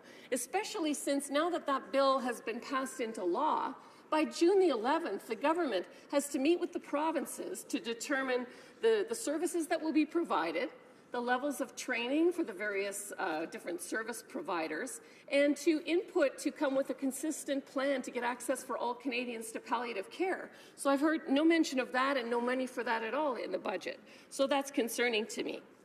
I see there's a huge amount of money being spent to legalize marijuana. $800 million in this budget to legalize marijuana. Now, it may seem a little bit hypocritical because, on the one hand, in the budget there's $80 million to get people to stop smoking tobacco, but on the other hand, there's $800 million to get them to start smoking marijuana. Something's wrong with that. The other thing that's really wrong with that is that only a fraction of the money that they're spending to legalize marijuana is being spent to address the opioid crisis in this country. Thousands of people are dying every year, and this government's response has been totally inadequate in order to stem the flow of deaths from opioids. And it's insulting to the families of all of those that have lost somebody to this opioid crisis to see the government spending more money to legalize the smoking of marijuana than to address the deaths that are happening from the opioid crisis.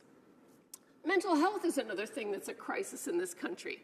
And I see in the budget that the government has pledged $4 million every year in the ongoing go-forward position for dementia.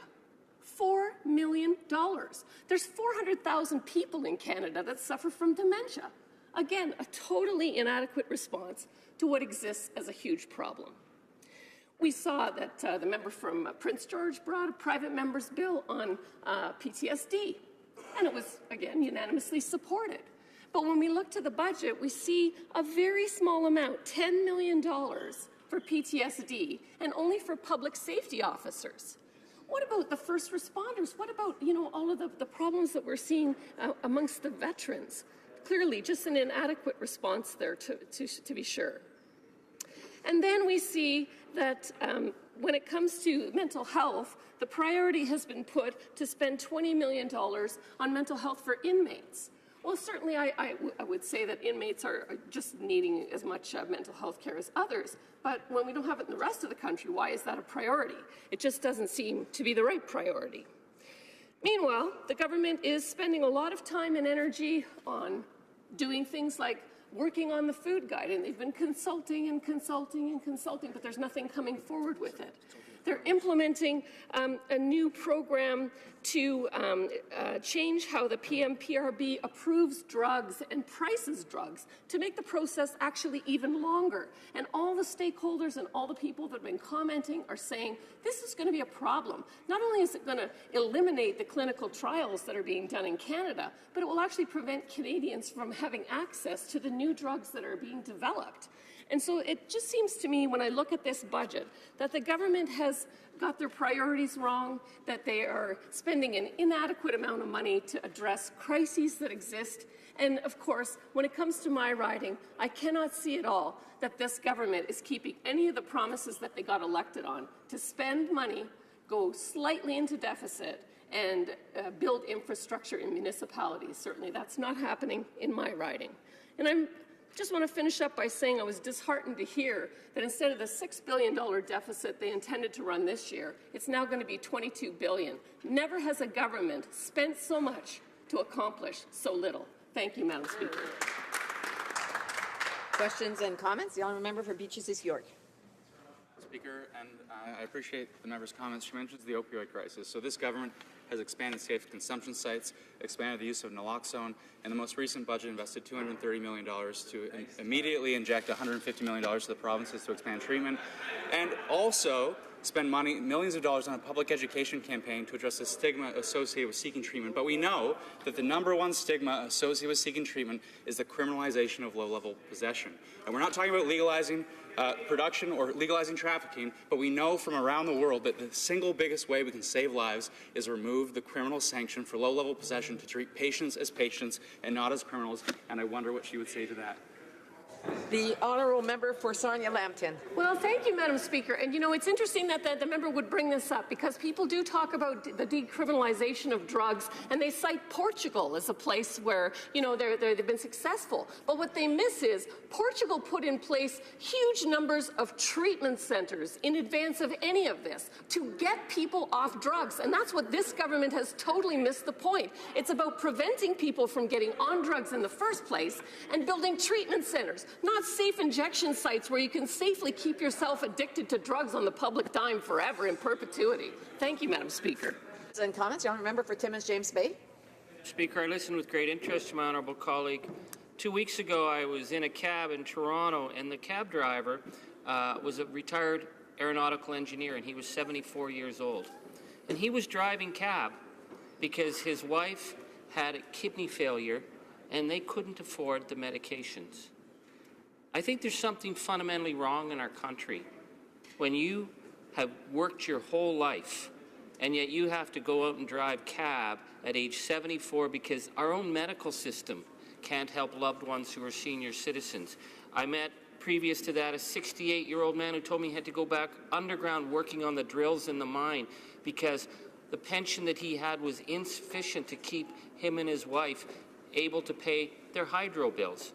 And I'd like to ask my honourable colleague about the sense of priority we see from this government that seems to think that issues facing senior citizens is maybe it's just not cool enough, maybe it's not sexy enough, maybe it's not hip enough, but the issues facing seniors falling through the cracks when they've worked hard, they've paid their taxes, they've done everything right their whole life, and they're being left behind. I'd like to hear my colleague on this. The honourable member for Sarnia-Lambton. Well, thank you, Madam Speaker, and I'd like to thank my colleague as well for that question because it's absolutely true that this government has not put a priority on seniors. We see it in the fact that they removed the Minister for Seniors that used to exist as a full position, with 1 in 6 Canadians being seniors now, and that number going to 1 in 4. This has got to be an area of priority. And my colleague is absolutely right.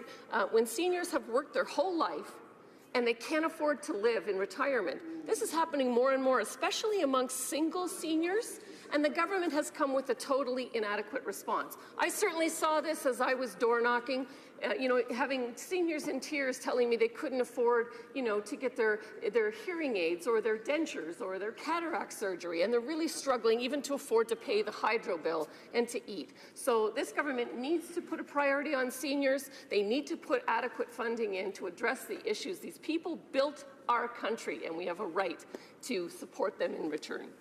A brief question, the honourable member for Oakville North Burlington. Thank you, Madam Speaker, and I'm wondering if the honourable member has looked at the Public Safety Committee's and unanimous report on mental health of public safety officers, a term that includes first responders.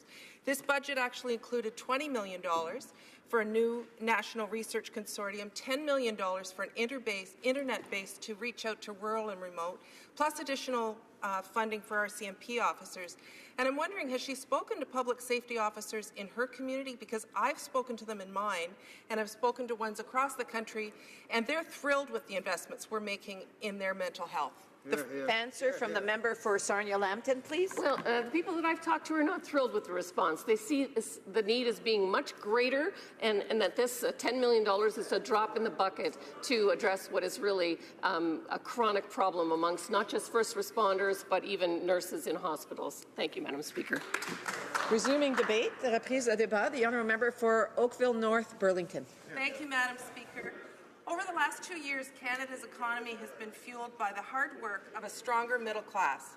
Combined with our government's historic investments in people and communities, Canada now has the fastest growing economy in the G7 and has added more than 600,000 good, well-paying jobs since we were elected.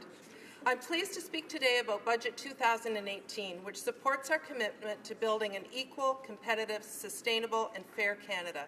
Our strong economy, anchored by a low and consistently declining debt-to-GDP ratio, means that our government has the confidence to make the investments in our future that will strengthen and grow the middle class and lay a more solid foundation for future generations of Canadians. As Vice Chair of the Status of Women Committee, I've had the privilege over the past 2+ years to work extensively on the issues of gender equality, gender-based violence, women's access to justice, and women's economic security. That's why I was so pleased to see so much of this work reflected in this year's budget, which puts gender at the heart of decision-making, helping to support women and girls, address harassment and gender-based violence, reduce the gender wage gap, and increase the participation of women in the workforce, which in turn helps boost economic growth for all Canadians. Recently in my riding, I held a budget breakfast with business and stakeholders like Halton Women's Place, the Sexual Assault and Violence Intervention Service, and Halton Multicultural Council to highlight this focus. There's no reason that women should earn less than their male colleagues for the same work. Budget 2018 will move forward with new proactive pay equity legislation to ensure that employees in federally regulated workplaces receive equal pay for work of equal value. Our committee heard about the importance of both parents sharing parental leave to support gender equality in the home and in the workplace. Budget 2018 will provide $1.2 billion to introduce a new employment insurance parental sharing benefit, giving greater flexibility to parents by providing an additional 5 weeks of use it or lose it parental benefits when both parents agree to share parental leave. During the course of our committee study on gender-based violence, we heard that there is a need for federal leadership to support a national approach to eliminating sexual violence on post-secondary campuses and removing the stigma for survivors seeking support. And the government is delivering. Budget 2018 commits $5.5 million over 5 years to develop a national framework to ensure comprehensive and consistent approaches in addressing gender-based violence in post-secondary institutions across the country. This government believes that advancing gender equality is a responsibility that should not fall exclusively to women and girls. In my community, we've seen the success of the engagement program at Halton Women's Place and Savvis's Male Ally Network in engaging men and boys to end gender-based violence. The government will provide $1.8 million to Status of Women Canada to develop an engagement strategy for men and boys that will promote equality and pilot innovative, targeted approaches to addressing inequality, making Canada a world leader in this area. The government will provide an additional $86 million over 5 years and $20 million per year thereafter to expand Canada's strategy to address gender-based violence. New investments will focus on preventing teen dating violence, developing an anti-cyberbullying initiatives, expanding investments to frontline crisis centres, and equipping healthcare professionals to provide appropriate care to survivors. We know that there are not enough women in skilled trades, and so to encourage women to pursue careers in the trades, the government has allocated $19.9 million over 5 years to pilot an apprenticeship incentive grant for women that will result in a combined $8,000 for support over the course of a woman's apprenticeship as she works to become a welder, machinist, pipe fitter, and other skilled trades. A few months ago, I hosted the Minister of Small Business and Tourism at a roundtable in my riding with a group of female entrepreneurs. We heard about the need for resources to help them scale up their businesses, and so I'm thrilled that Budget 2018 will help women entrepreneurs do just that with the new Women Entrepreneurship Strategy. Budget 2018 also commits $50.4 million over 5 years to address sexual harassment in the workplace, $25.4 million of which will be dedicated to boosting legal aid funding across the country. In addition, the government will invest a further $25 million to develop a countrywide outreach approach to better inform workers about their rights in cases of workplace harassment. Our Oakville North Burlington community is growing rapidly, and as it grows, the needs of the community grow and change with it.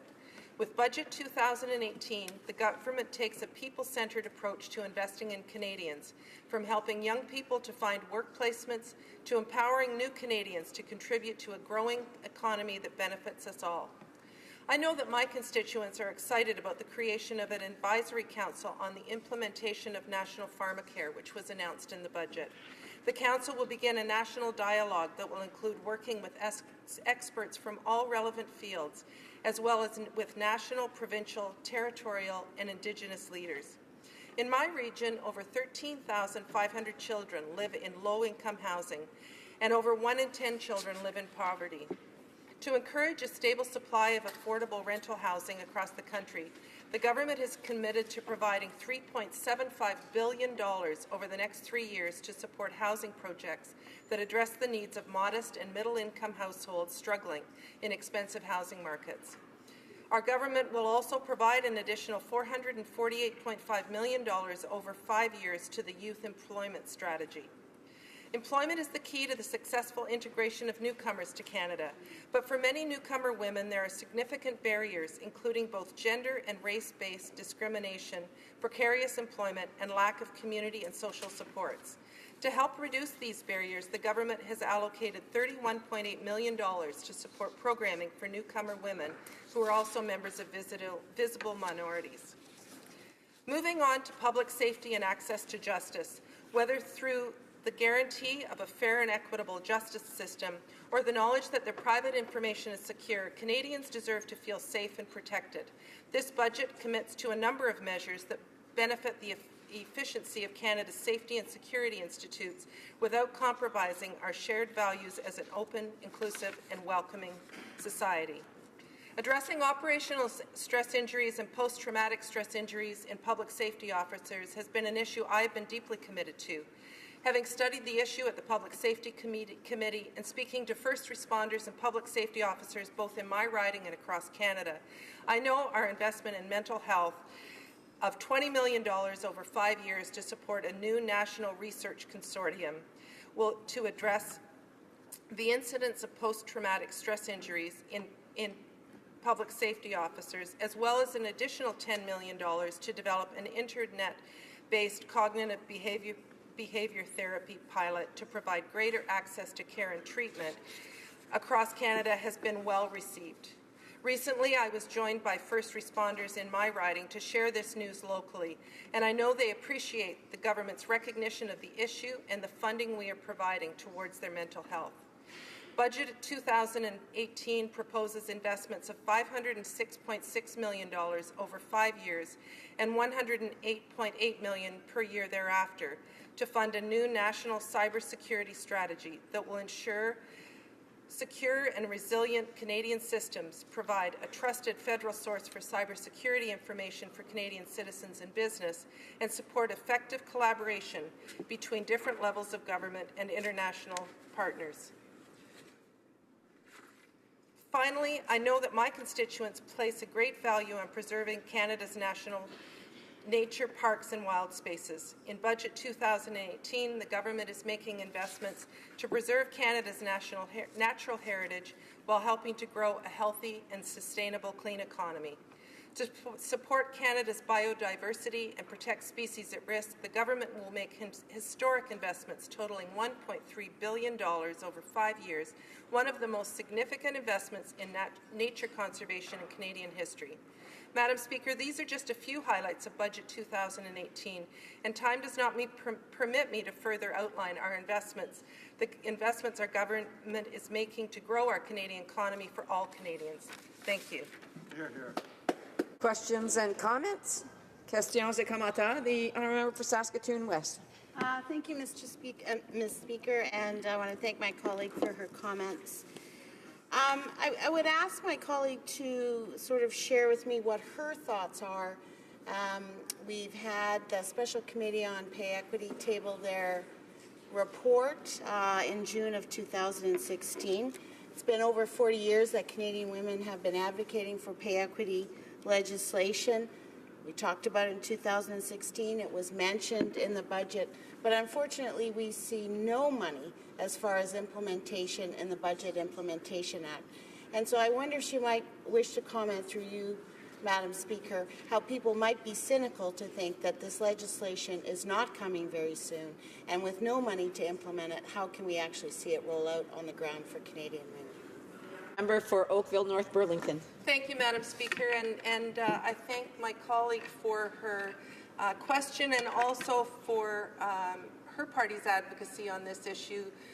there was a special committee on pay equity. One of the first things that our government did after being elected, it came forward with recommendations, and I have to say I would be disappointed if anyone was cynical based on what was in the budget, because we have committed to introducing proactive pay equity legislation, something that this government certainly feels is incredibly important for our federally regulated employees to have, because there's no reason that women in the workplace should not be making the same as what their male counterparts are. Thank you, Madam Speaker.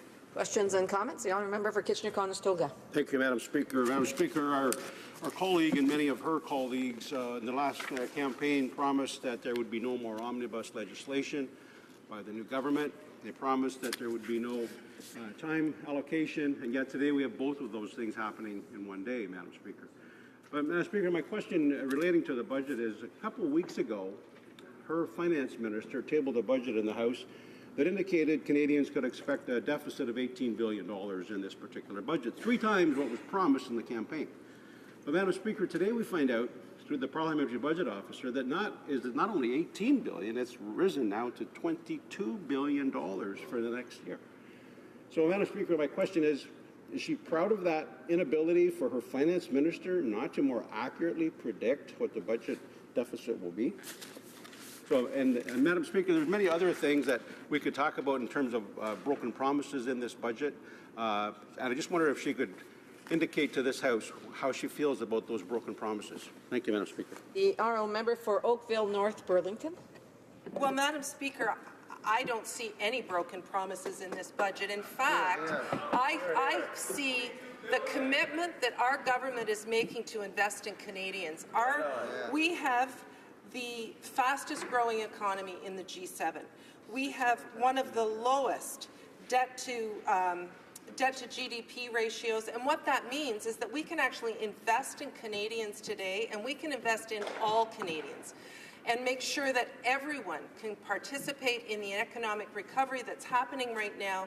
And I'm very proud of what's in the budget. I'm very proud to be delivering on what we promised on in this budget, and to actually put a gender analysis on a budget for the first time in Canadian history is something that I'm incredibly proud of, and I'm proud to take back to my riding of Oakville North Burlington. Hear, hear. Questions and comments? We have time for a quick question. The honourable member for Edmonton Centre. Edmonton West. Edmonton West. Sorry. And I do have a quick question.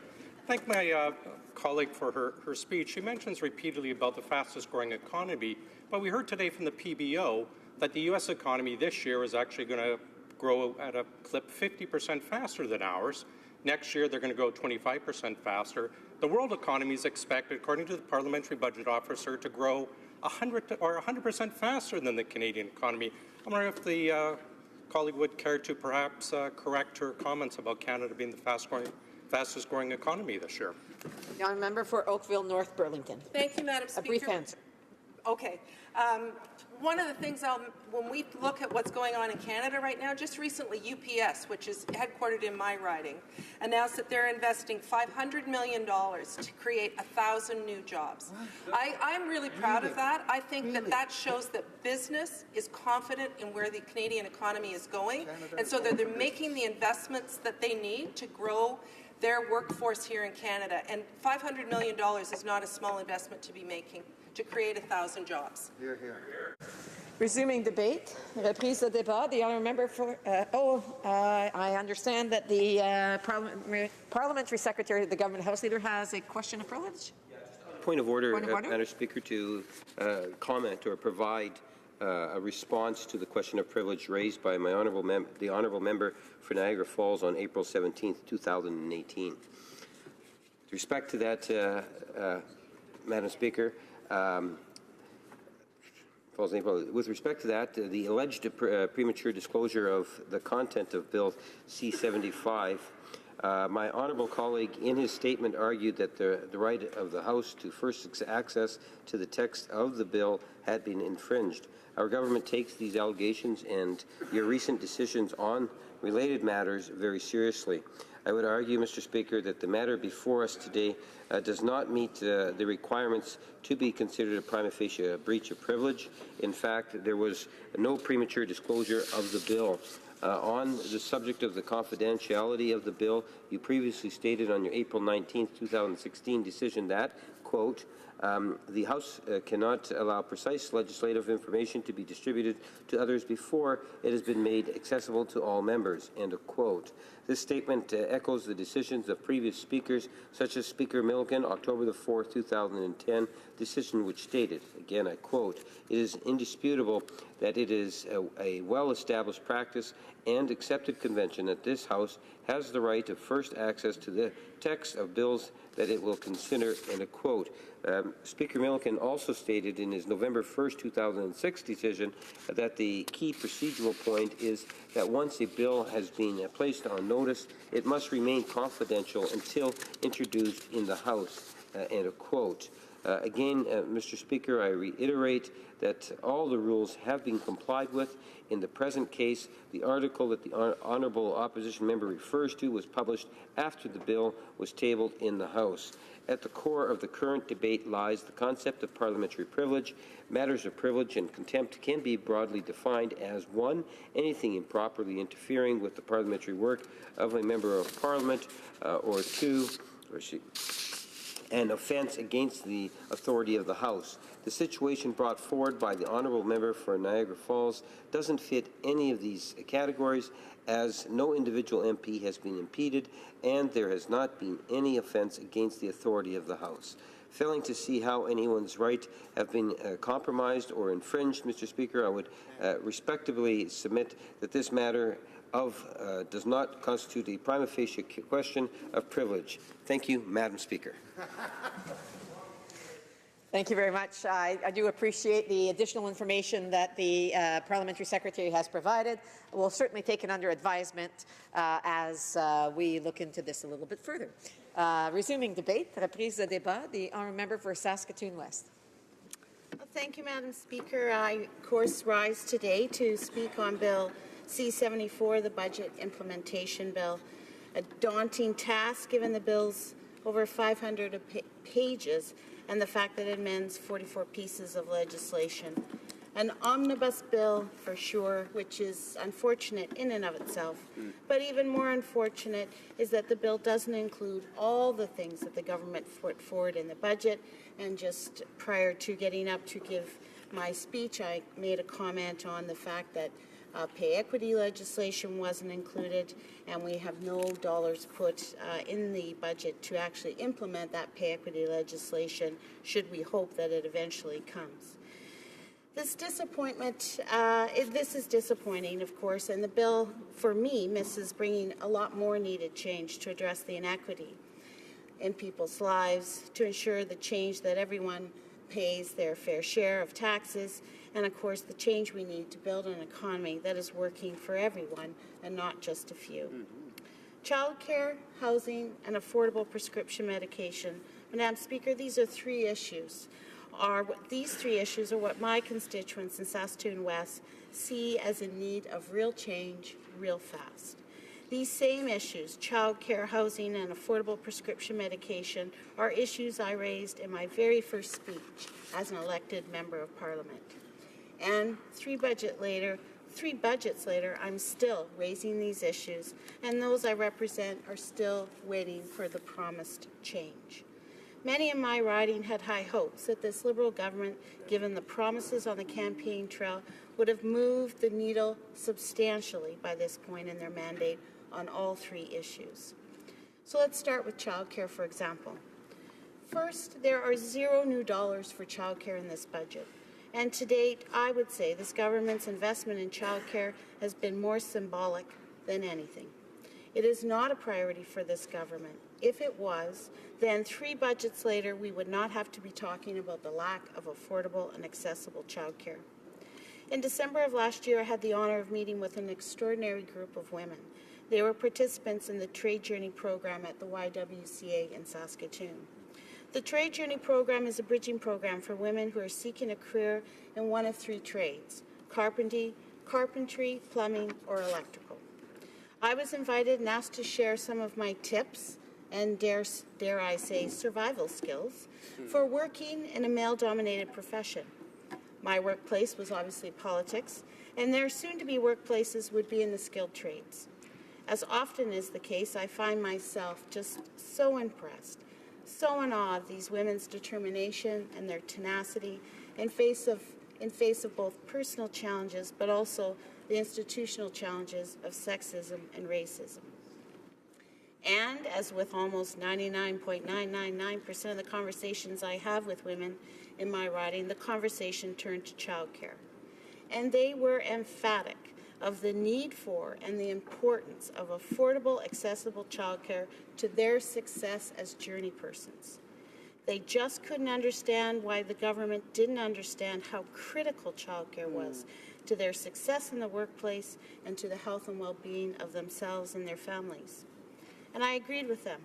And I really didn't have an answer for them as to why, regardless of what political parties in power, women continue to have to fight for childcare. And the fight continues as we see once again a federal government paying lip service to one, if not the social policy that would improve the lives of so many women in our country and really increase the productivity of this country as a whole. A truly feminist government would understand this and by now would have invested what was needed to bring about real change for women. Let me turn to affordable prescription medication. Almost 1 million Canadians give up food and heat to afford prescriptions in Canada. Affordable prescription medication is key to the health and well-being of all Canadians and to a sustainable universal health care system, and to the people in my riding of Saskatoon West. In conversation with older adults in my riding, the high cost of medication always comes up. It's raised because of the challenges of living on fixed income, and with that, the challenges to maintain a home or an apartment, to be able to pay rent or mortgage, and to pay for medication. And what happens, as what was documented in a recent study, because of the unaffordability of medication, people get sick, they stay sick, and they end up going to the doctor for multiple visits and, of course, in some cases, even ending up in the hospital. More than 1.6 million Canadians, just over 8% of people prescribed medication in Canada, didn't fill their prescriptions or skipped doses because they couldn't afford it. And in a riding with the median income below $40,000 a year, I represent a lot of people who are doing just that, skipping doses or not filling prescriptions at all. The UBC study that surveyed over 28,000 people found that people without insurance, lower income people, and young people were more likely to struggle to afford medication. Women were twice as likely as men to report they struggled to afford medication, as were Indigenous people. Canada is the only country with a universal health care system that doesn't include free access to prescription medication. It's time, Madam Speaker, after studying the issue to death by governments, by researchers, pardon the pun, by parliaments, to stop kicking the proverbial can down the road. I'd like to use a phrase made famous by a certain shoe company: let's just do it. But instead, what we're going to do is study it again and offer ourselves further advice. It's time this government moved from the hope to the hard work of farmer care. The only people benefiting from yet again more talk and more consultation and no action are the pharmaceutical companies, who continue to gouge Canadians and the healthcare system. Canadians pay some of the highest drug costs in the world. If right now Canadians were paying the average, even just the average prescription drug costs of OECD countries, we would have paid $3.6 billion last year. Instead, we paid $13.7 billion. Madam Speaker, that's a lot of home care services. That's a lot of money to address the crisis in mental health for young people. Most of us are tired of hoping and wishing for the day of universal prescription drug plan for all Canadians. It's time to stop giving excuses and start the work of implementing pharmacare in this country. My final comments on the trifecta of challenges my folks in my riding are facing is on housing. Last November, the hotly anticipated National Housing Strategy was released. But in the Budget Implementation Act, we see no new legislation. The Prime Minister clearly stated at the launch of the National Housing Strategy that housing rights are human rights. But instead of legislation and debate on a bill to legislate the right to housing, we continue with consultation. I believe we need much more hard work on this file. We need more specifics. We need the promised new investment now, not years down the road, and not certainly after the next federal election. Let me elaborate a bit. The $40 billion plus of planned spending connected to the National Housing Strategy over the next 10 years only budgets $11.2 billion of new money. The rest of the funding envelope is a rearranging of current programs, loan funding, and of course the important matching funding from the provinces and territories. The government's response to what for many is a crisis in affordability and in the rising number of people living on the street just isn't good enough. We have a minimal investment of new dollars. The largest allocation of new investment comes 3 years down the road, and we have a huge 10-year horizon for the investment. The speed and the amount of the investment doesn't match the urgency faced by many communities, including my own. When we look at the amount of investment specifically focused on those Canadians with no roof over their head, and the target number of reducing the number of Canadians who are homeless by 50% over 10 years, we don't see a government with the resources or the plan in place to truly recognize housing as a human right. We know the growing number of Canadians living on the street without safety and security of a place to call home are often young people. And a large number of those young people are young people who have aged out of the foster care system and are LGBTQ youth. We must speed up the investment. We must set more aggressive targets. We must work harder and set a much more courageous timeline if we are to make a difference in the lives of these young Canadians. We are still waiting for a separate strategy for Indigenous people living in urban centres. We saw a very modest amount of funding in a previous budget, but no detail. Oh, sorry, Madam Speaker, I didn't realize I'd run out of time. Perfect. Questions and comments? The Honourable Parliamentary Secretary to the Minister of Families, Children and Social Services. It's always good to hear from my colleague from Saskatchewan. I think we share priorities in terms of child care, affordable housing, and pharmacare. On the issue of child care, it's not this budget you should look to, but the budget of 2016, which invested $7.5 billion over the next 10 years. Those accords have been signed with the provinces. That money is being spent in my province. 100,000 new regulated daycare spaces are being funded as a direct result of that budget. On the issue of pharmacare, I agree it's not being implemented immediately. There is a strategic plan that's being produced by a panel of experts that will show us exactly how to do that, and I invite her to be standing in this House next year when we do just that in terms of acting on those recommendations. But on the issue of affordable housing, I am gobsmacked. I remind the member opposite, her party only promised $40 million for homelessness over 4 years, $10 million extra a year. In our very first budget, we spent $100 million more than the previous year. So we doubled it from $100 to $200 million, which means we're going to be spending $400 million in homelessness over the 4 years of our term of office, not the paltry, meek, timid $40 million promised by her government. But where it really gets me is she says there's no new money for housing in this budget. There's close to $2 billion new for rental housing in this budget. And if you look at her platform in the previous election, the final 3 years of their mandate, 0, 0, 0, 0. That's the NDP platform that they think we should follow as bold advice. Is she really serious that no money is being spent, or is she just pretending that no money is being spent to make a political argument? The Honourable Member for Saskatoon West. Thank you, Madam Speaker. And I guess I'll thank my honourable colleague across the way for his comments, although he didn't quite reflect exactly what I said.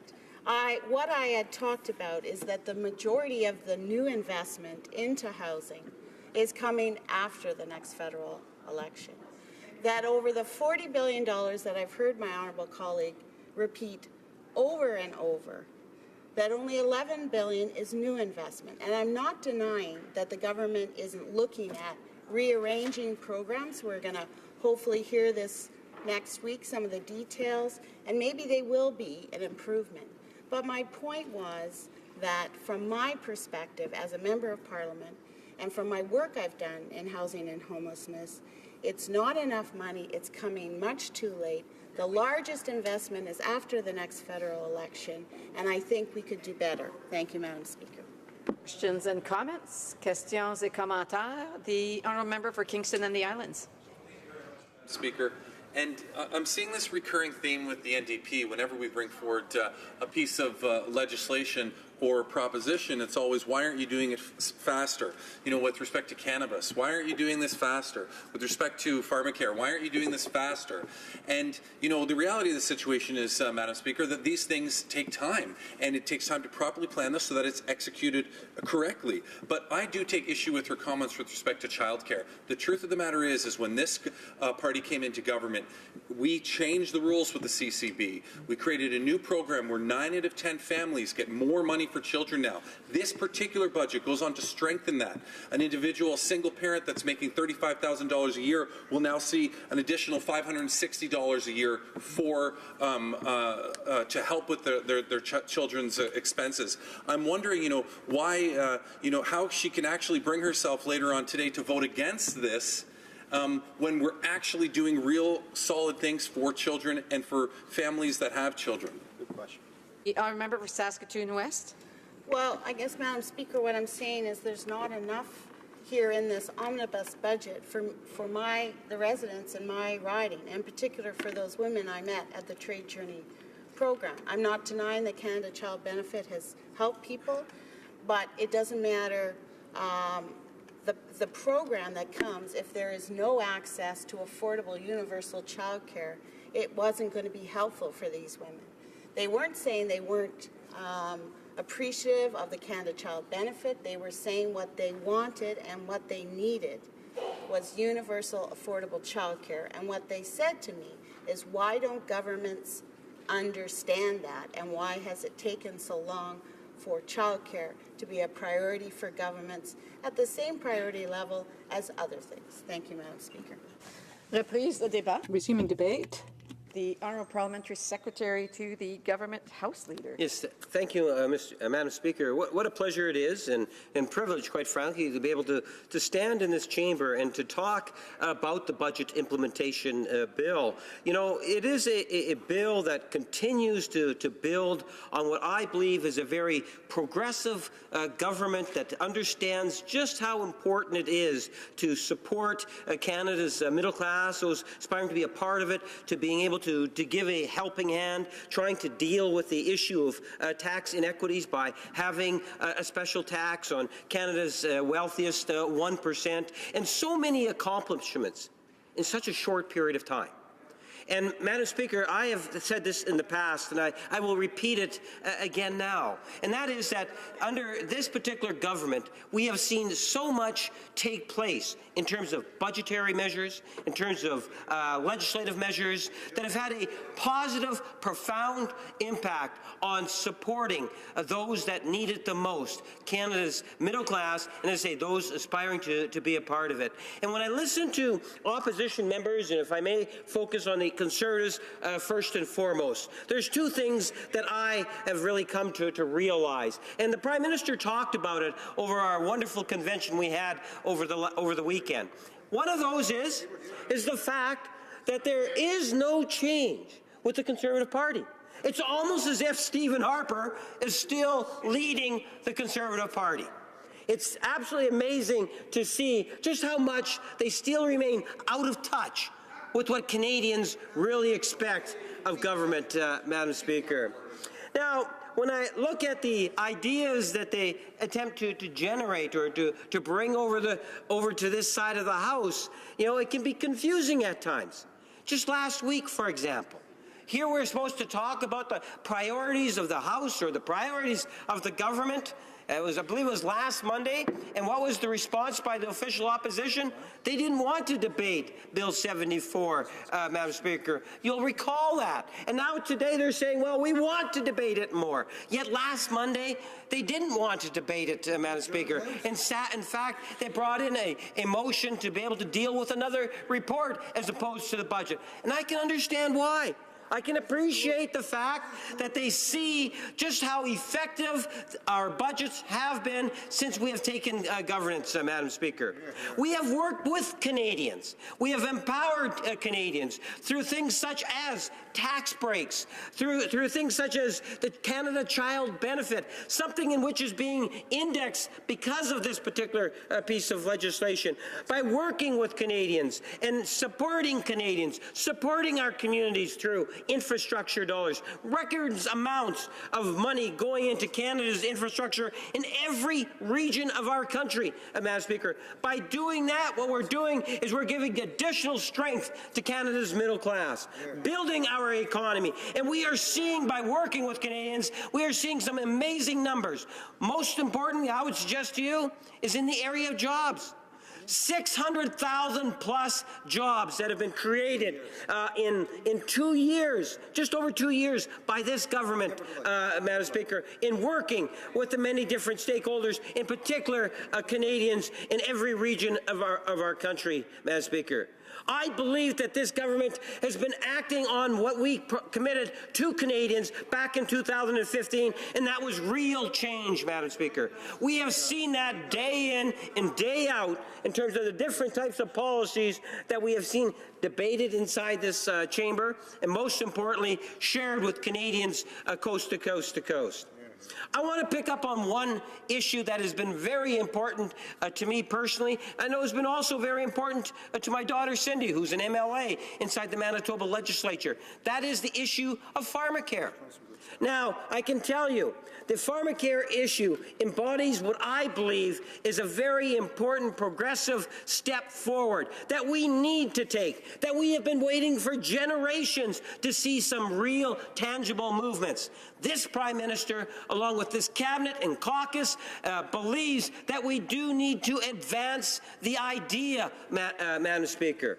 In fact, we had a standing committee that was made up of members from all sides of this House that just reported last week some ideas in terms of how it is that we can advance the idea of one prescription or having prescription drugs being a part of the Canada health system.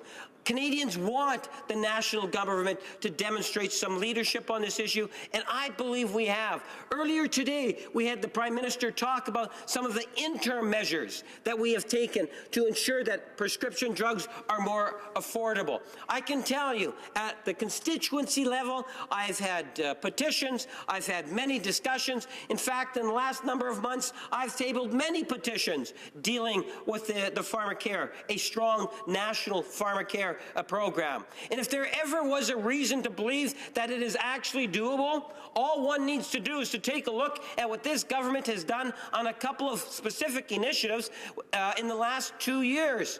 In particular, the Canada Child Benefit Program.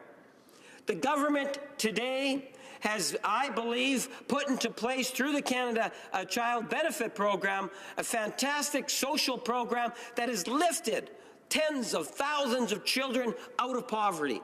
And we're able to do that in a relatively quick fashion, Madam Speaker. Now, on the issue of pharmacare, we recognize that there is a responsibility of the national government to work with the different stakeholders. That's why in this most recent budget, you will see that there's actually been a task force of sorts that has been put together, headed by a former minister, I believe, of health in the province of Ontario, to look at ways in which we could possibly implement a national pharmacare program, Madam Speaker. We just came through a fantastic convention in Halifax, and I tell you, Atlantic hospitality was at its best, I must say, Madam Speaker. And I can tell you that one of the proudest moments I had probably next to the speech that was delivered by the Prime Minister, I would highly recommend that some of my colleagues across the way, if you want to get a good sense in terms of what's been taking place in the last couple of years, YouTube it. I'm sure you'll enjoy it. I can tell you there was 3,000 plus Liberals in Halifax that loved it. But personally, Madam Speaker, I really enjoyed the fact that the Liberal Party of Canada, which was represented in every constituency, 3,000, I believe. I think it was 50% of those were first-time individuals that actually attended a national convention. Young people, the number of young people were truly amazing attending that convention. The #1 resolution, pharmacare, Madam Speaker. The Liberal Party, under the leadership of our current Prime Minister, has recognized the value of yet another fantastic social program. And for those that will try to cast doubt in regards to the desire and the drive of this government, all I would do is recommend that you take a look in terms of what it is that we have accomplished in the last 2 years, in particular with the Canada Child Benefit. And I believe that that creates the opportunity for once again Canadians to have hope that there is finally, after many, many years of no leadership on the health care file, we finally have a Prime Minister, a Minister of Health, in fact a government caucus that is committed to finding out if we can make this happen, Madam Speaker. It will happen. And we are working hard and being diligent in ensuring that we are crossing the T's, dotting the I's, working with the different levels of government, working with Canadians, finding out what it is that they would like to see and how it is that we might be able to proceed on this particular file. Madam Speaker, this budget there's lots more, not enough time, that's the problem. Madam Speaker, I can tell you, when I think in terms of what we have been able to accomplish, as I say, we can go to the tax breaks to our small businesses. An issue that is so important. We have recognized our minister responsible for small businesses has talked a great deal about the backbone of Canada's economy, and reducing that small business tax was an important step. And it's consistent with what we did in the first budget, Madam Speaker, when we, through the middle-class tax cut and by supporting our guaranteed income supplement increases to our seniors and enhancing the Canada Child Benefit program, like no other government has done previously. We put more disposable income in the pockets of Canadians in every region of our country, thereby supporting small businesses, because those are the great consumers, Madam Speaker. Those are the individuals that are cultivating the economy. Those are the ones that are generating the jobs that are necessary. So small businesses and so much more that I could say. You're telling me my time's unfortunately come to an end, Madam Speaker, but it has been a privilege to be able to address yet another great budget. Hear, hear. Member for Edmonton Manning. Thank you very much. I think I'm happy, Madam Speaker, to hear this entertaining speech today. And so much of a credit this member opposite has given himself and his government about all these achievements that they've made throughout the last 2.5 years, while they never, or he never mentioned anything about the disasters, policies, the increasing of taxes, the acquiring of more taxes on Canadians, the deficit, the borrowing, and the debt services, and the list goes on and on and on. What they were able to achieve in 2.5 years will take, I reckon, government 25 years to do. So why don't the member opposite tell Canadians about the disaster policies that put Canada through, and what we see, the result of it coming every day as we go. The Honourable Parliamentary Secretary. Well, Madam Speaker, the only thing I could think of that might be somewhat relatively close to what the member is talking about is when we identified that we needed to put a special tax on Canada's wealthiest 1%. Yes. Something in which the Conservatives voted against, and I appreciate that. But most significantly, Madam Speaker, when we talk about taxes, we actually decreased taxes for the middle class. Imagine hundreds of millions of dollars taken and given back to Canada's middle class. What did the Conservative Party do? My colleague is right. They voted against it. The Conservative Party voted against one of Canada's single greatest tax break to Canadians, Canada's middle class. They actually voted against it, Madam Speaker. That's fine. They're not necessarily consistent with what it is that they say. I can tell you that this government continues to remain focused on what we can actually do to enhance and give more power and authority to Canada's middle class, those aspiring to be a part of it, and give that helping hand, Madam Speaker, for those that need it most. Questions et commentaires. L'honorable député. Questions and comments. The honourable member for Longueuil-Saint-Hubert. Thank you, Madam Speaker. Now, it's true this has been very entertaining. There have been a lot of words spoken very loudly. But for people watching this debate, they must think, well, poor Liberals. You know, they say one thing in the campaign, but then they can't deliver the goods. And it's true. Last fall, the Minister of Transport promised a new strategy for transport. He announced this in Montreal a year ago. But this year, we've seen absolutely nothing. So perhaps the member can explain to me why there's nothing about electrifying transportation. Parliamentary Secretary. Well, Madam Speaker, you know, the government over the last couple of years has literally invested hundreds of millions, in particular when we talk about infrastructure. When we talk about green technology, we have a government that has not only been talking about it, but has actually committed literally millions, going into the hundreds of millions of dollars. And, Madam Speaker, much of that money is going into our rural communities. In fact, we had designated $2 billion of infrastructure dollars to go specifically for rural communities. There are many different ideas that are out there.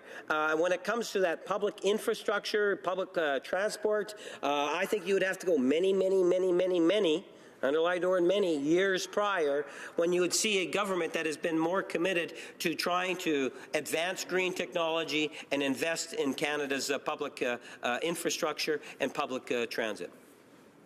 Brief question. The honourable member for Kitchener-Conestoga. Well, thank you, Madam Speaker. My colleague went on and on about how the Liberal government has delivered on its promises. Well, Madam Speaker, not so fast. First of all, promise to end omnibus bills. Then a promise to end time allocation. Promise to give individual members of Parliament freedom of speech to represent their constituents. Promise to have only a $10 billion deficit, and by this year to be $6 billion when it's 18. No, sorry, Madam Speaker, it's $22 billion. Madam Speaker, how can we go on and on about delivering on promises when there are so many broken promises? And finally, the question, when will the budget be balanced? Thank you, Madam Speaker. Our Parliamentary Secretary, a brief answer, please. Well, given that it has to be brief, I'll go right to the budget, Madam Speaker, and recognize that when Stephen Harper inherited governance, what he did, he's also inherited a multi-billion-dollar surplus. He converted that into a multi-billion-dollar deficit, and that was even prior to the recession kicking in, and the Conservative government continued to have deficits year after year, with accumulation of well over $150 billion. To conclude, Madam Speaker, this government has nothing to learn by or taking any advice from the Conservatives in dealing with how to manage a budget. Reprise de débat. Resuming debate. The honourable member for Calgary Forest Lawn. Thank you, Madam Speaker. It's always nice to get up in the House and talk about sensible policies and not shout about the way my honourable colleague on the other one do with all his fluff and bluff that I've been listening for the last 15 years when he was in the opposition and now he's over there. So nothing we can understand from him. Maybe to turn down the volume on his hearing piece. We're getting a lot of feedback. Thank you very much. There we go. All is clear now, right? I was just trying to speak as loud as he's speaking on the other side. That's all right, Madam Speaker. Well, Speaker, anyways, you know, Madam Speaker, today the Parliamentary Budget Officer issued his report. Just timely when we are debating this budget bill. And of course, I want to remind all my listeners watching out there, today the government brought in a closure so that they could stifle the debate because there are a lot of issues, as has been pointed out by the Parliamentary Budget Officer. But very clearly, Mr. Speaker, when this government was out there, they were telling Canadians They were telling Canadians that they would not increase the deficit by more than $10 billion. They would be bringing the balanced budget by 2019. These were the policies. These were the promises they made. Today, the budget officer, parliamentary budget officer, has stated quite clearly that everything they do was wrong. Their projections are wrong. The estimates they take wrong, Mr. Speaker. It is one way of telling Canadians, Mr. Speaker. They are fooling the Canadians by using different numbers, Mr. Speaker.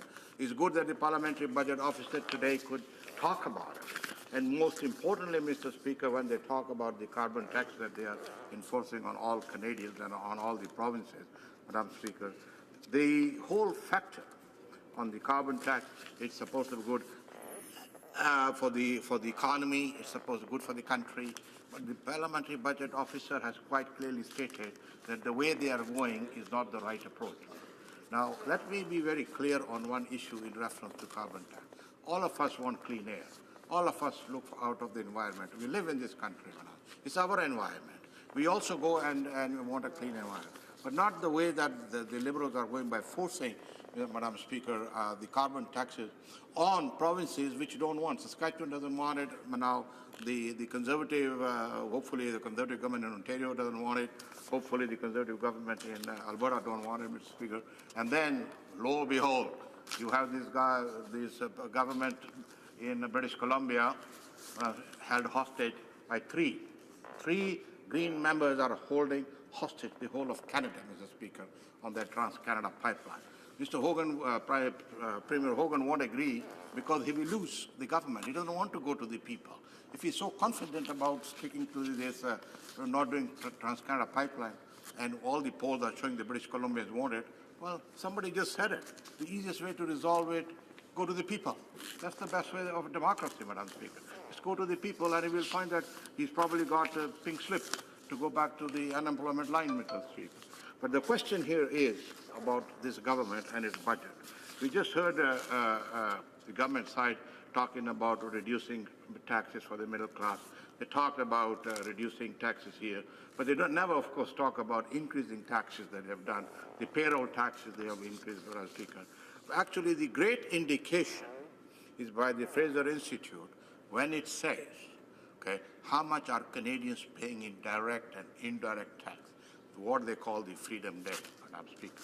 First time in the history of this country, under the previous Conservative government, we pulled that back into June, Madam Speaker. The date was sometime in June because overall reduction of taxes. But now under this government, Madam Speaker, that Freedom Day has gone up, back into July, Madam Speaker. That is what is the real issue. That is where it really shows where this government, by not keeping it, but their whole picture is by raising taxes, Madam Speaker. We have had a serious problem over here, Madam Speaker, on this factor that they are blindly just spending money. You know, one of the key issues I talked last time was this infrastructure bank by the government of China. Already, why are we giving almost $500 million there? Why? Why are we giving it over to that bank? It doesn't do anything good for us. It's very good for China. It's great for China. It's not good for us. We already contributed to the African Development Bank, to the Asian Development Bank, to the Latin American Development Bank, Madam Speaker, the American Development Bank. So we are already doing out there to help countries through this development bank. Why are we following this? $500,000, Madam Speaker. So question Canadians are asking, where's our money going? Why is the deficit keeping increasing? They came out with this infrastructure funding, and that infrastructure funding, Madam Speaker, is still in a province like mine, in Alberta, we don't know what the government is doing. You know, where is this infrastructure fund going? The issue even now here, for example, you know, when you need fundamental issues of economic progress, in this case here, the Trans-Canada pipeline, where everybody agrees, even they agree and we agree, you know, Speaker, that yes, it is good for Canada. Of course, these guys don't agree, but that's all right, Madam Speaker, that's why they're a small bunch. But the fact of the matter is, you know, the fact of the matter remains that is good for the country. And if it's good for the country, Madam Speaker, everybody agrees to that for the good for the country. But the question here is, do you show leadership? This is where you need to show leadership. Speaker, and the leadership is not coming from that government at all. Madam Speaker, we have waited and waited and waited. Nothing is happening, Mr. Speaker. Yes, let me be very clear to my good friends on this side here. Yeah, we also agree in the environment. You know, we also want a clean environment, but there are ways and means to do that, Madam Speaker. Not stifling the economic growth, because when jobs are lost, economic growth are lost, then what happens, Madam Speaker? The budget goes up, taxes go up. Somewhere down the line, you got to pay this deficit. So let's look at what the deficit. They said, and the Liberals keep saying, and it was good for the PBO to say, to come out and say that Ottawa will post 22.1 billion shortfall this fiscal year. 22.1. What did they project? 18.1.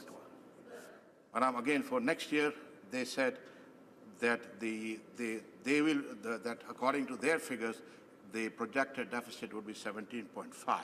What does the PBO says? 21.4. Total $8 billion outside of the thing. And therefore, and according to the PBO, Madam Speaker, it will be 5% chance of that budget being balanced by 2020. 5%. When is that gonna? They're not interested in that, because you know why? After all, when they lose power and they're going back to their old spot right there, Madam Speaker, you know what will happen? They don't care. You know, they will leave this whole mess. We left it. We gave them an economy in a very good hand, Madam Speaker. They then touted all these things. I remember when they went, oh, there's going to be change in Canada, everything, new Canada, sunny ways, everything. And then as they progressed further down, all the policies that we had put in place, they carried on implementing. You know why? Because they were good policies. You see? And so, Madam Speaker, the fact of the matter is that despite the fact that they keep standing up and trying to blame us for anything, it is not going to fly, Madam Speaker. They got a good management from us when they took over. I can tell you that when they are gone, and whoever takes over, and hopefully we will take over, it will be that we'll have to clean up their mess, Madam Speaker, very strongly as to all the mess they've been doing. And look at the budget deficit. So, Madam Speaker, Canadians are concerned where is this government going? What is the purpose this government had? And you know what, Madam Speaker, it's something like back home in Africa, they kill the ostrich has his head in the sand. They got their head in the sand, you know. They are not listening around at what is going on, Madam Speaker. And so, because they will not be answering to the future generation, because they won't be around, Madam Speaker. So the issue that's always out here, Madam Speaker, is how do you bring confidence to Canadian businesses? Funny, it's interesting to say that in Lima, the Prime Minister says, you know, big projects will go ahead. Well, you know what, Madam Speaker? Big projects aren't going ahead in this country under this government, Madam Speaker. They keep talking about we not building a pipeline. Madam Speaker, we built the environment where the energy industry grew up, Madam Speaker, in this country. You know, they are now running something where the energy industry, Madam Speaker, is going down, you know, under their thing. It's good to see that even the NDP government in Alberta agrees with us, you know, and not with you guys. But the fact of the matter remains, you know, that yes, we need common sense policies, we need this thing, but it's not coming from them, Madam Speaker. You do not expect any common sense policies coming from the other side. Thank you. Questions and comments? Questions et commentaires. The honourable member for St. Catharines.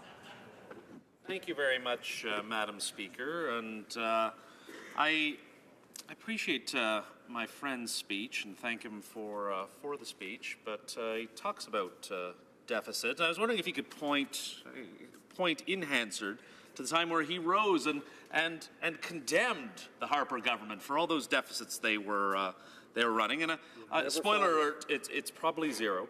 But that being said, he also mentioned he wants to clean up the environment. The Conservatives are behind that. But then he just glossed over the fact that there is no plan. The Conservatives have offered nothing. They did nothing for 10 years. Can he stand in this House, please, today, Madam Speaker, and offer any type of plan as we're seeing the dramatic effects of climate change? Spoiler alert, it's probably zero again, but I'd like him to have the opportunity to do so. The honourable member for Calgary Forest Lawn. gladly answer your question. If I recall correctly, Madam Speaker, they carried on with our targets, that the targets we had put this thing. They carried on implementing those targets, Madam Speaker. They did not change those targets. You know why, Madam Speaker? Because those common sense targets, Madam Speaker. It's only later on that, Madam Speaker. So this government has been acting on the environment, Madam Speaker, but they, as I said, got their head in the sand. But the question still remains, Madam Speaker, are the Canadians going to pay for the reckless policies of this government? That is the question every Canadian is asking, Madam Speaker. In comments, the honourable member for Timmins James Bay. Madam Speaker, Canada has a number of key infrastructure issues in terms of keeping our economy going, and one of them is our highway system. Because if you travel from across this country and you travel across the Trans-Canada, you will be 4-lane highways. And then when you get to Northern Ontario, you get to 2 lanes. Highway 17, Highway 11, which twist and turn through rugged rock country. This is the main truck transportation for the country. All the goods of this country travel on those roads. Year after year, we see them getting more dangerous. We see with the privatization of truck maintenance by the Wynne government, the amount of deaths that we've had on the road. And I'd like to ask my honourable colleague, the disregard we have from this present government towards the people of Northern Ontario on issues of infrastructure that are literally life and death, that are issues about our economy, the lack of involvement of the federal government in working with the province to establish a credible system of transportation that ensures the safe passage of goods, but also the security of people who travel on these roads. I'd like to ask my honourable colleague about this. The honourable member for Calgary Forest Lawn. Thank you, Madam Speaker. I will gladly answer that because Northern Ontario is part of Canada, and we are. The question, very rightly you asked, where is the priority of this government? Is the priority of this government to ensure there's infrastructure? Because good roads, Madam Speaker, is prosperity for everyone.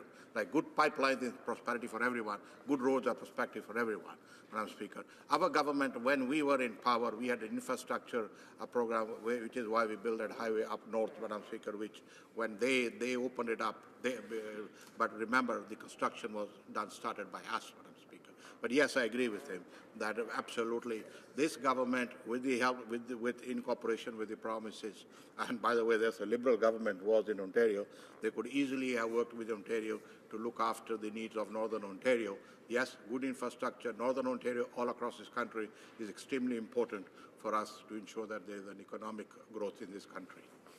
Thank you. We have time for a very brief question. The honourable member for Kingston and the Islands. Very much, Madam Speaker. I take issue with the one comment that was made by my colleague with respect to talking about we not having to answer to future generations, when the fact of the matter is what this government is doing is all about looking out for future generations, whether it's the social well-being of them, the environmental well-being of them. How can that member actually suggest that this government and this party is not looking out for the future of Canadians, our future children? A brief answer from the member from Calgary Forest Lawn. They have reckless policies, which is why that's not looking after the future. Look at what they're doing with the deficit, with the budget going on. That is like spending recklessly, Madam Speaker, writing checks without thinking, Madam Speaker. Look at what they're going to leave for the future generation. Look at what the PBO said today, Madam Speaker, as to the amount of deficit and cumulative deficit, budget deficit that is taking place. Madam Speaker, at the end of the day, to this government, yes, bring some good policies because, as I said, it's the future generation that will be paying. À l'ordre, conformément à l'article 38 du règlement. Pursuant to Section 30 of the Standing Orders, it is my duty to inform the House that the questions to be raised tonight at the time of adjournment are as follows. Lady Smith in Indigenous Affairs. Et l'honorable député de Drummond. The Honourable Member for Drummond, Justice. Resuming debate, reprise de débat, the honourable member for Central Nova. West. West Nova, yes. Thank you very much, Madam Speaker. Pretty close. I've been mistaken with people, but he's one of the best to be mistaken with. Madam Speaker, I'm very pleased to rise today in support of Bill C-74, an act to implement certain provisions of the budget tabled in Parliament on February 27, 2018, and other measures. First, I would like to talk about why this bill is so important to Canada as a whole, and then highlight just some of the specific measures that will help my beautiful riding of West Nova and, most importantly, its people. This budget continues to build on the strong foundation for growth that our government began putting into place when it took office just over 2 years ago. In that time, we've seen Canada's economic growth fueled by the middle class and more support for those working hard to join it. Because of the hard work of Canadians, together with historic investments in people and communities, more than 600,000 good new jobs have been created right across Canada. Most of these are solid, full-time jobs, and consequently, under this government, the Canadian unemployment rate is at its lowest in my lifetime. Also, Canada now has the best balance sheet of any G7 country, with the lowest debt-to-GDP ratio, and that trend of that ratio continuing down into the future. Our debt as a function of our economy is shrinking steadily and will soon reach its lowest point ever in my lifetime. But while the Canadian economy is doing very well, the most important indicator for any government is not some economic formula, but rather it should be about how are people doing. Do people have the tools to lift themselves up, to make their communities stronger and more vibrant, to be secure in the knowledge they will have a dignified retirement, to help children living in poverty, to ensure veterans are looked after, to make sure we position Canada to allow our industries to flourish. So while we know the economy is doing well and that things are on the right track, we also know there is much more work to do so that all Canadians have the opportunity to reach their full potential, and indeed so that people are doing well. Our government wants a real and fair shot at success for all of our people. Let's start with the Canada Workers' Benefit. Budget 2018 introduces the new Canada Workers' Benefit, a more generous and accessible benefit that will put more money in the pockets of low-income workers than the income tax benefit it replaces. For example, a worker making $15,000 a year will get about $500 more in 2019. By allowing these low-income workers to keep more of their paycheck, it encourages more people to enter the workforce and will deliver real help to 2 million Canadians, including 45,000 Nova Scotians who are working hard to join the middle class. This new measure will lift about 70,000 working individuals out of poverty and promote economic independence for so many that would otherwise be left behind. Let's turn to the Canada Child Benefit, Madam Speaker. Speaking of lifting people out of poverty and giving them opportunity, the CCB was introduced in 2016 and provides more support for 9 out of 10 Canadian families. And with the measures in Budget 2018, the 6 million children currently benefiting from the CCB will continue to benefit for the long term because it will be indexed starting this July so that the CCB keeps up with the cost of living. In West Nova, the effects of the CCB are real. 13,000 children are benefiting, and over $4.5 million each month are being invested in the well-being of the kids in my riding. As a result, hundreds and hundreds of children in Western Nova Scotia are no longer living in poverty, and many are now able to receive adequate school supplies, join minor hockey, take dance or music lessons, have warm clothes for the winter, or go to summer camp. This is real, and this is making a substantial difference in the lives of children in West Nova while also helping our local economy. Let's talk about security retirement for seniors. Like many rural ridings, I represent many seniors, and I am so pleased that our government supports them, and while there is more work to do, we restored the eligibility age of old age security and GIS from 67 to 65 and increased the GIS by 10% for single seniors. Also, working cooperatively with the provinces, the Canada Pension Plan has been strengthened for the long term. In fact, it will result in an increase of the maximum CPP retirement pension by about 50%, phased in over time. And it will see even greater support to persons with disabilities who need support from their government. As the Member of Parliament for West Nova, an area with Canada's most lucrative fishery in lobster, scallops, and other seafood, it is critical to me that the fishing industry, which is the backbone of the economy in southwestern Nova Scotia, is supported. That is why I, along with other colleagues, have been advocating for increased investments in our small craft harbours to allow for the continued growth of fisheries operations. I am very pleased that the government has responded in Budget 2018 with an investment of an extra $250 million over 2 years into our critical harbor infrastructure. This will help expand capacity and support the flourishing seafood industry being able to get their product off their boats and to world markets. And we know that with the coming into force of the European trade deal, CETA, and now the CPTPP, that the demand for our seafood exports will continue to grow, diversifying our customer base and sustaining the high prices our fishermen have been getting for their lobster and other high-quality seafood. This makes a huge difference to our local economy in southwestern Nova Scotia. I am also fortunate to not only represent an area with one of Canada's most important fisheries, but I also represent 14 Wing Greenwood, the largest Air Force base on the East Coast. As a result, I represent many veterans all across my riding, and it is vitally important that we support them for all they have done in their service to Canada. We know there is lots more to do, and we know that some may not yet know about the investments being made, but we are on the right track, and we are making things better for our veterans. The government has made substantial investments to benefits and services for veterans and their families, so far totaling $10 billion. This includes new education and training benefits, expanded services to families of medically released veterans. We've reopened offices, increased the earnings loss benefit and the disability award. There is now an option for a pension for life there will be an option for a pension for life rather than the lump sum amount. More frontline staff, more for mental health, a new caregiver benefit for those taking care of ill and injured veterans, and Budget 2018 will expand the medical expense tax credit to include the cost of psychiatric service dogs that are so important in the support they provide to many of our veterans. We know there's more to do, and I am committed to working with our government and continuing to advocate for the veterans I represent. But the fact is clear that we've made substantial investments and we're really beginning to fix the damaged system left to us by the Conservative government.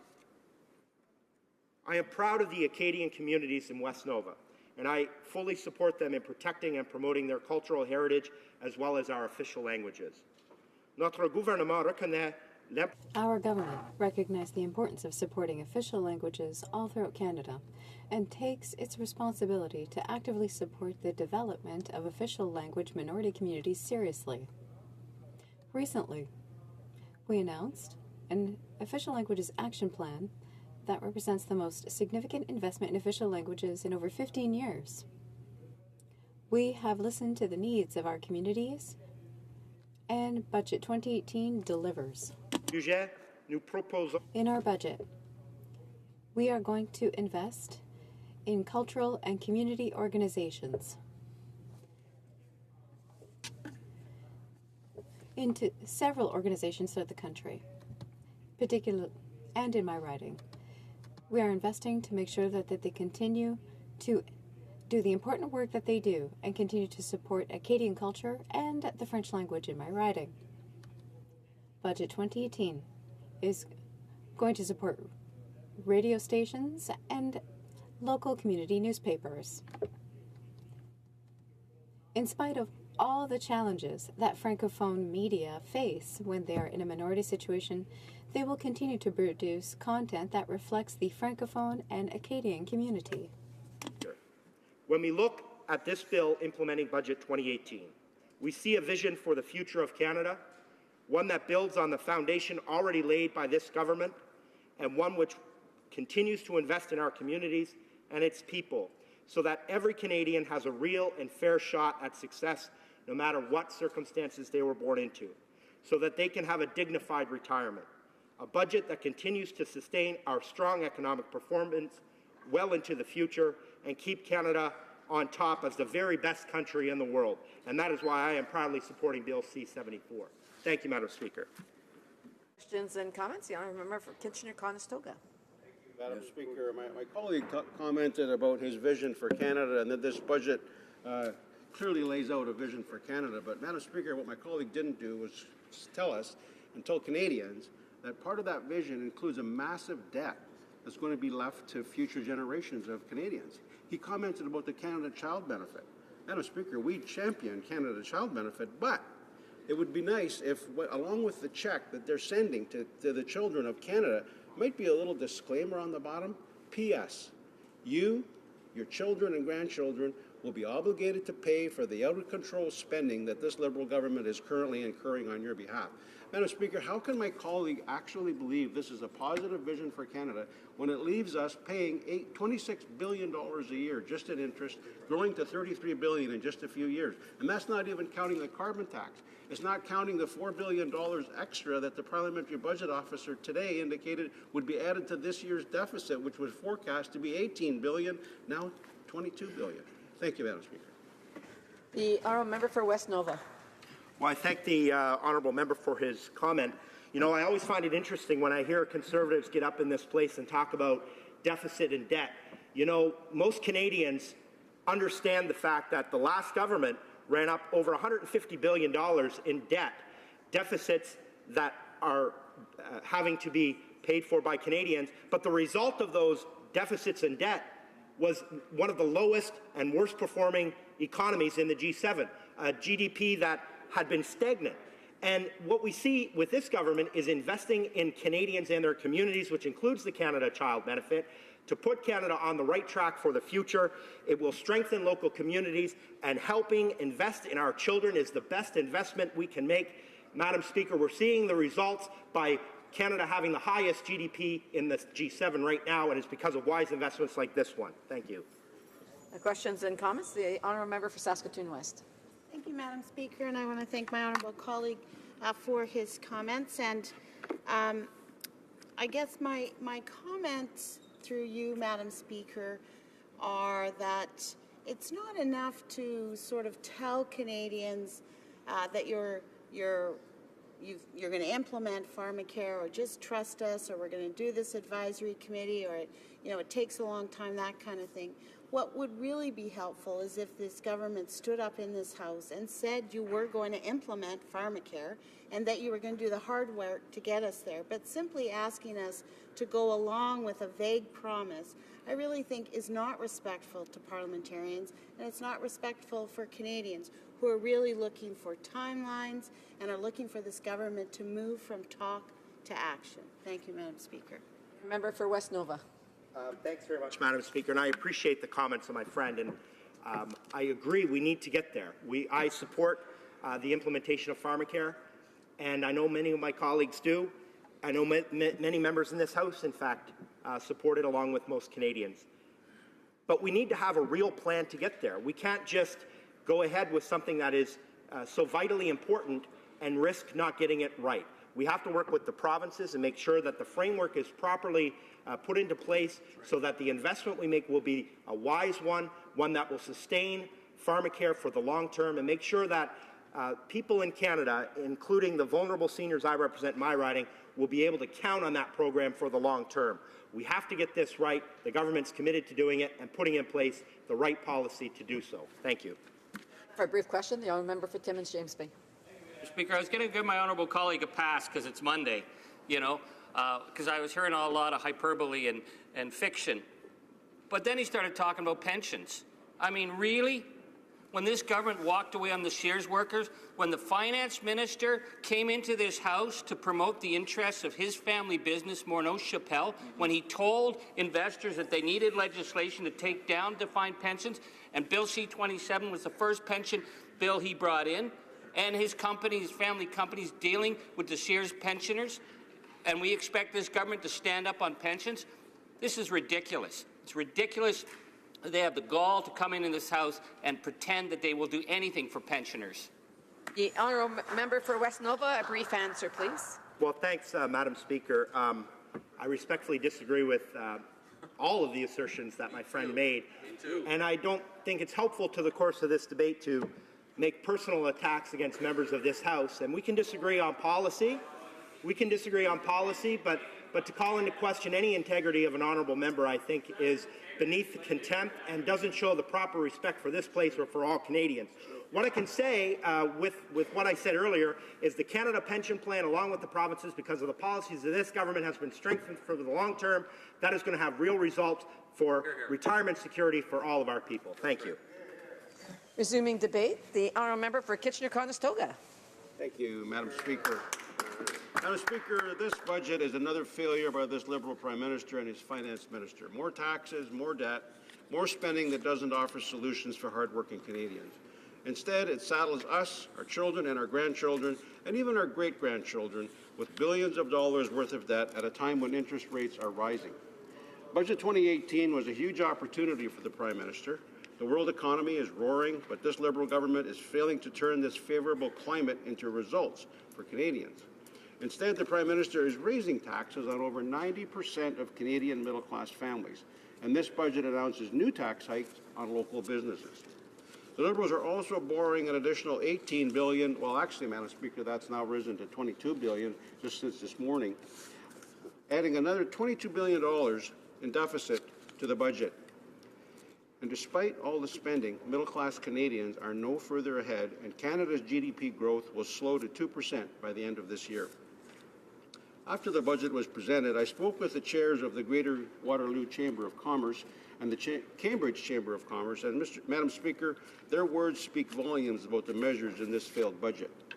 Greg DeRocher, President and CEO of the Cambridge Chamber of Commerce, had this to say, quote, "This seems to be a typical budget from a government that has seen better days in the battlefield. As a result of the massive campaign led by the Chamber movement across the country, there was some moderate tweaking of the passive income tax calculation for small business owners. The real problem with this legislation is that it is not going to achieve the objectives they intended it to. You can't get to the wealthiest 1% by targeting middle-class entrepreneurs. It's simply wrong, and it will still cost small business owners $1 billion taken out of the economy. There's nothing to make Canadian business more competitive, given the massive tax reductions in the U.S., our biggest competitor, and possible derailing of NAFTA talks, which would cause a travesty in Canada for the business community. Supporting female entrepreneurs is a good thing. Frankly, it's a shame we have to do this, and gender equality should be a foregone conclusion."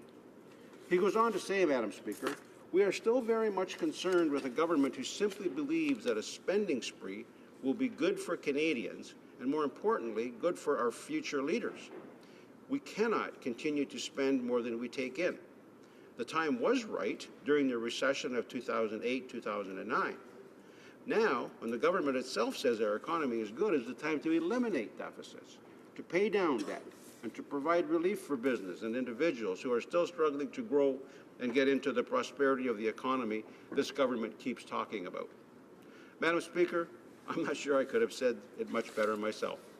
I also heard from Art Sinclair, the Vice President of the Greater Waterloo Chamber, who had this to say, quote, "Small businesses across Waterloo Region and Canada need a tax system that is fair and straightforward in its application.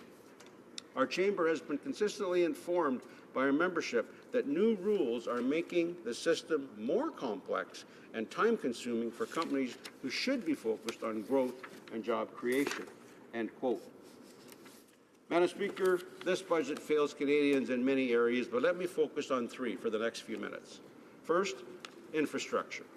This government campaigned on increasing spending on infrastructure, a promise that was popular across Canada. However, what we've seen is that even though this government is spending at record levels, very little is going into infrastructure. Meanwhile, the government is squandering $35 billion on a new Asian infrastructure bank that helps wealthy investors and ignores Canadians who want shorter commute times. In fact, this budget indicated the Liberal government is planning on cutting funding for infrastructure over the next few years. The Parliamentary Budget Officer wrote in the report titled Budget 2018 Issues for Parliamentarians, quote, "Budget 2018 provides an incomplete account for the changes to the government's $186.7 billion infrastructure spending plan. Parliamentary Budget Officer requested the new plan, but it does not exist. It does not exist. Roughly 1/4 of the funding allocated for infrastructure from 2016-17 to 2018-19 will lapse. Both legacy and new infrastructure programs are prone to large lapses." End of quote. That from the Parliamentary Budget Officer. Another broken promise by the Liberals. Second, let me talk about the carbon tax. Over 200 pages of this budget bill create a complicated and costly new carbon tax in all provinces that don't already have their own. That tax will raise the cost of heat, gas, groceries, and everything else that Canadians need. Madam Speaker, a carbon tax will not work. Carbon taxes do not decrease emissions, and they hurt the national economy by increasing the cost of living, all the while making the country less competitive globally. In fact, just today, as I mentioned, the Parliamentary Budget Officer announced that a carbon tax will take $10 billion from our Canadian economy. Knowing all of this, the Liberal government is still moving ahead with this bad decision. Unfortunately, that's not even half the problem, Madam Speaker.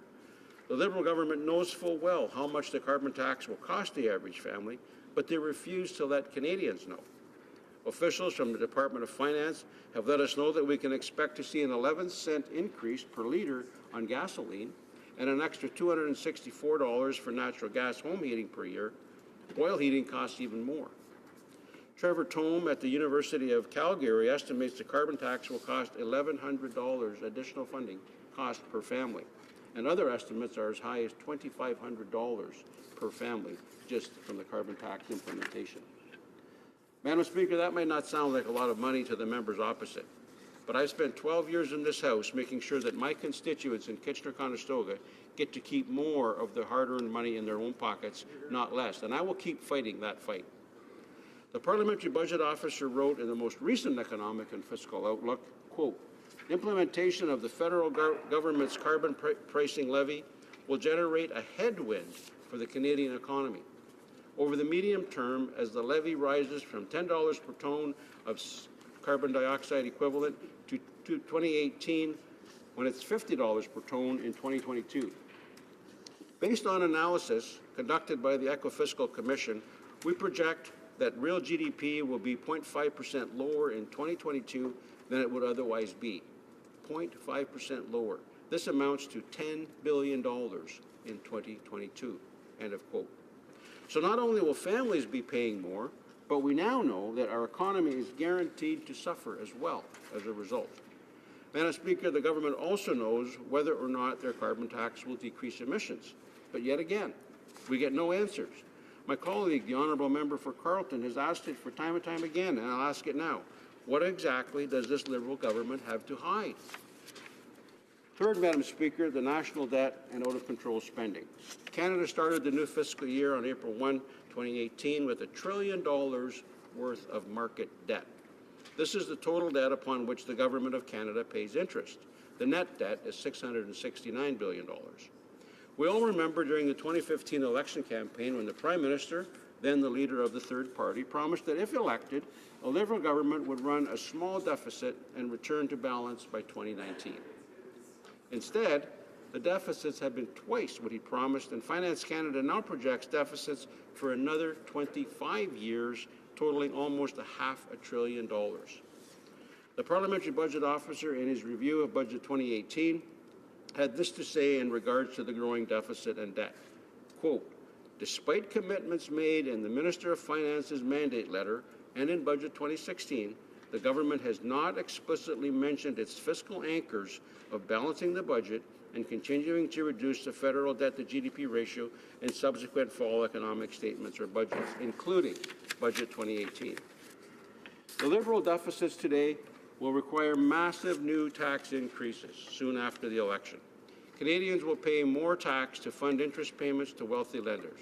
That is money that isn't being spent on our veterans, health care, national defence, or on real tax relief for middle class. Madam Speaker, with the small amount of time that I have left, I'll be sharing the positive vision that we as Conservatives have for our country. We on this side of the House have introduced legislation that supports young families, new parents, and persons with disabilities. We've introduced legislation that provides more transparency about how taxpayer money is spent, and we will always support policies that will create jobs and grow our economy. We'll remove red tape, remove obstacles that are in the way of young entrepreneurs who are trying to start and to grow their business. I know that our leader, the leader of the opposition, has his private members' bill up for debate soon. I hope that members across the way will support this common sense legislation that will actually help new families, not saddle them with higher taxes. This budget has been described by some as an election budget. Well, Madam Speaker, while the Liberals are focused on trying to get re-elected, I'll keep focusing on the hardworking people in Kitchener, Wellesley, Woolwich, and Wilmot. The people in my riding know how to work hard and contribute to the improvement of our community. I want to see them rewarded for their efforts, not saddled with mountains of debt. Thank you, Madam Speaker. Questions and comments? The Honourable Parliamentary Secretary to the Minister of Natural Resources. Thank you, Madam Speaker. And I must say I enjoyed listening to my colleague's remarks in his single vision of a number of pieces that he's pulled out of a number of reports without any context at all, some quite misleading.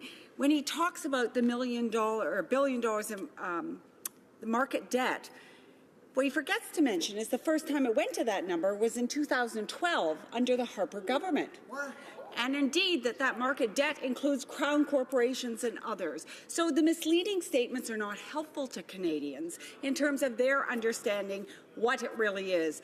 I'd ask the honourable member if he doesn't think it's irresponsible to provide only partial information. Thank you. The honourable member for Kitchener-Conestoga. Madam Speaker, that has been the argument I've been making all day today in this House. We are getting partial information from this government in this budget implementation bill. There's nothing in here telling us what the carbon tax will cost us. There's nothing in here to tell us when the budget will be balanced, in spite of a very clear promise made by virtually every member of that party during the last campaign. I remember it. $10 billion deficit maximum, balanced by 2019. We're now, this year, when it should have been $6 billion according to their projections, $18 billion, oh no. Today, the parliamentary budget officer said it's not only $18 billion, it's $22 billion. So I am absolutely opposed to partial information. Thank you, Madam Speaker. The honourable member for Longueuil, Saint-Hubert. Thank you, Madam Speaker. It's quite clear that those two parties seem to influence each other, sometimes for the better, mostly for the worst. We've been seized with a 500-page omnibus bill. We know that this was a habit previously. But in all of this situation, there are supposedly good intentions when it comes to gender equality, but no money has been set aside for that. And my question is about that. What concrete measures are there for gender equality in this budget? Well, Madam Speaker, I would just like to pick up on the comment that my colleague made about the omnibus budget. 540 pages, Madam Speaker. And of those 500, well over 200 pages of it dealing directly with the carbon tax. And again, no indication of cost. So, Madam Speaker, I can't answer specifically the question as to how much is directed towards gender equality, but based on the misinformation that we have in this budget and that we've been given all day today, I'm not very confident that we'll get an accurate figure for that either. Thank you, Madam. Comments? The honourable member for Kitchener South Espler. Thank you, Madam Speaker. And the honourable member mentioned a couple quotes. I want to give him a quote of the Business Development Bank of Canada. Canada has solid economic growth in 2017. Our economy is on solid footing. Also, Canada should have a solid growth of 2.2% in 2018, and some estimates are even higher. But I want to quote the member of him saying that infrastructure spending is very little. I want him to take a drive in his constituency, in his region, because we've invested $97 million to expand the highway. We've spent billions of dollars getting the light rail transit in our region. We've spent millions of dollars in infrastructure, underground maintenance, water mains, wastewater treatment programs, millions of dollars spent in our riding. I would encourage the honourable member to take a drive and see all the construction in our region. The honourable member for Kitchener-Conestoga. Well, Madam Speaker, I'm thrilled that my neighbour, my colleague from Kitchener South Hespler, mentioned light rail transit. Madam Speaker, when I was elected in 2006, light rail transit was one of the things I championed as a member of Parliament for the Waterloo region, and I was honoured to stand with our Prime Minister, the Right Honourable Stephen Harper, when we announced federal funding for the light rail transit in the Waterloo region. It's because of this government, when we were in government, announcement of that funding, that much of that infrastructure spending is being done and achieving the results that my colleague mentions, and I'm grateful for those results. Thank you, Madam Speaker. Resuming debate, reprise de débat, the honourable member for Brampton East. Thank you, Madam Speaker. I'm pleased to have this opportunity to rise in the House and discuss measures that we are introducing through Bill C-74. This bill proposes important measures related to our budget 2018.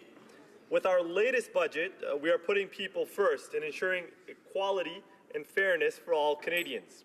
We're doing this in a number of ways.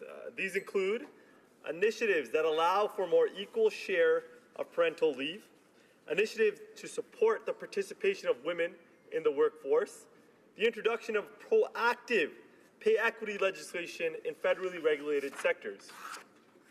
Madam Speaker, we're also working hard to support Canada's most vulnerable segments of society, including seniors.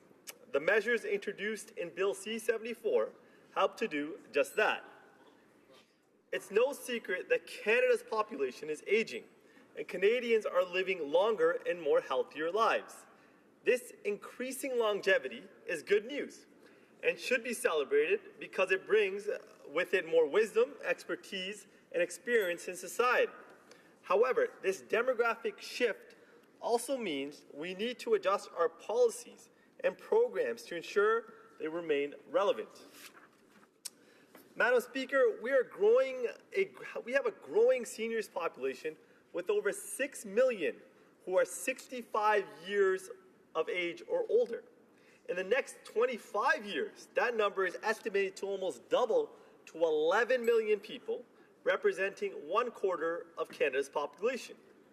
There is no doubt that private and public institutions alike must adapt as the significant demographic shifts create new opportunities as well as challenges.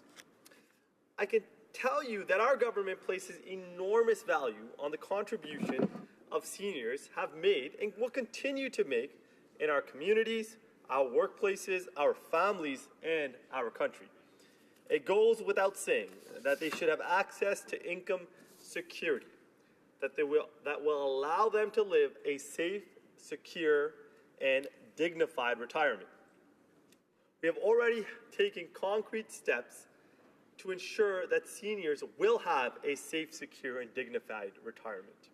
In the area of income security, it is well known that we restored the eligibility age for old age security and guaranteed income supplement from 67 back to 65, and for allowance benefits from 62 back to 60. This is putting thousands of dollars back in the pockets of Canadian seniors and keeping approximately 100,000 future seniors from falling into poverty. Since 2016, we'll also increase the top-up of the guaranteed income supplement payments by $947 per year for single recipients. This has improved the financial security of close to 900,000 vulnerable seniors and is lifting approximately 13,000 seniors out of poverty. 70% of those 13,000 happen to be women. We're also ensuring that senior couples who receive GIS and allowance benefits have to live apart for reasons beyond their control. For example, because of long-term care requirements, can receive higher benefits based on their individual incomes. Madam Speaker, the Canada Pension Plan is one of the most important parts of our social support system. It is with great pride that I remind this House that in March 2017, our government enacted legislative changes to enhance the Canada Pension Plan to ensure greater financial security for future seniors by increasing CPP retirement benefits and providing larger benefits for disabled contributors, widows, and widowers. The amount that Canadians pay into the plan before retirement will gradually rise over a 7-year period starting in 2019. Increased benefits will build up gradually with each year of contributions to the CPP enhancement. And when workers who participated in the enhancement for their entire careers collect retirement pensions, the CPP enhancement will increase the maximum CPP retirement portion by 50%. These CPP enhancements mean more money for Canadians when they retire, so they can worry less about their savings and focus more on enjoying time with their families.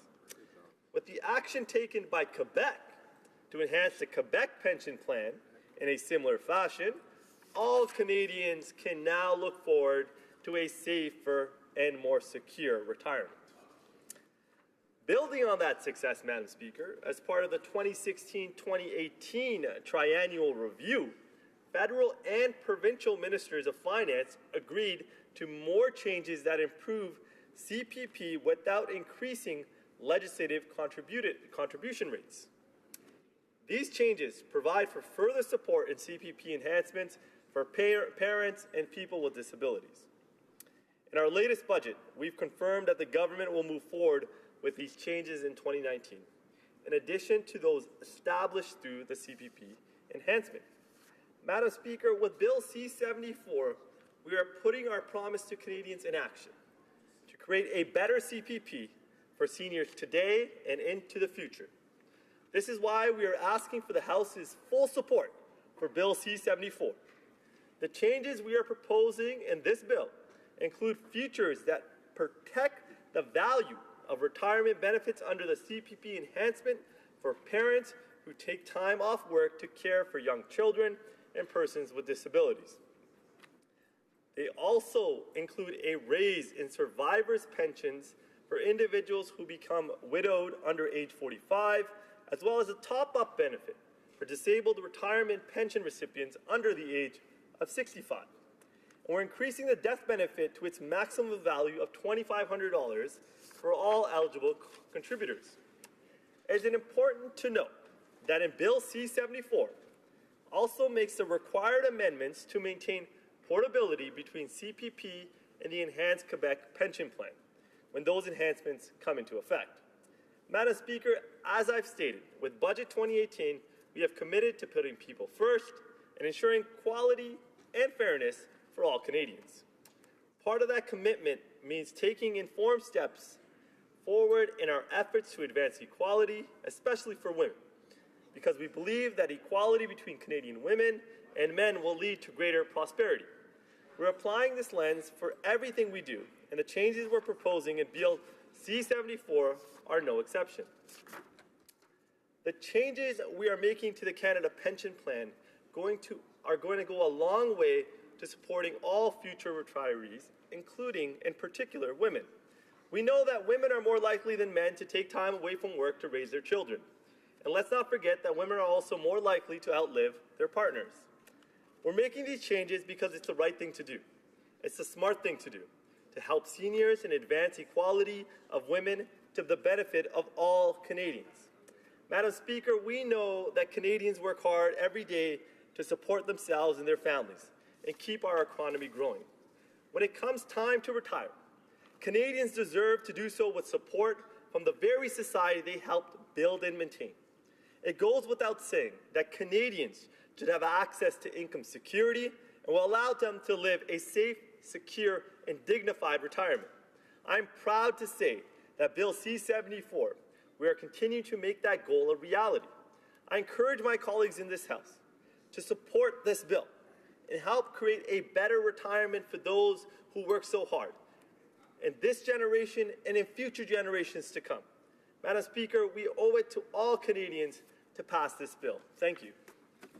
Questions and comments? Questions et commentaires? The honourable member for Durham.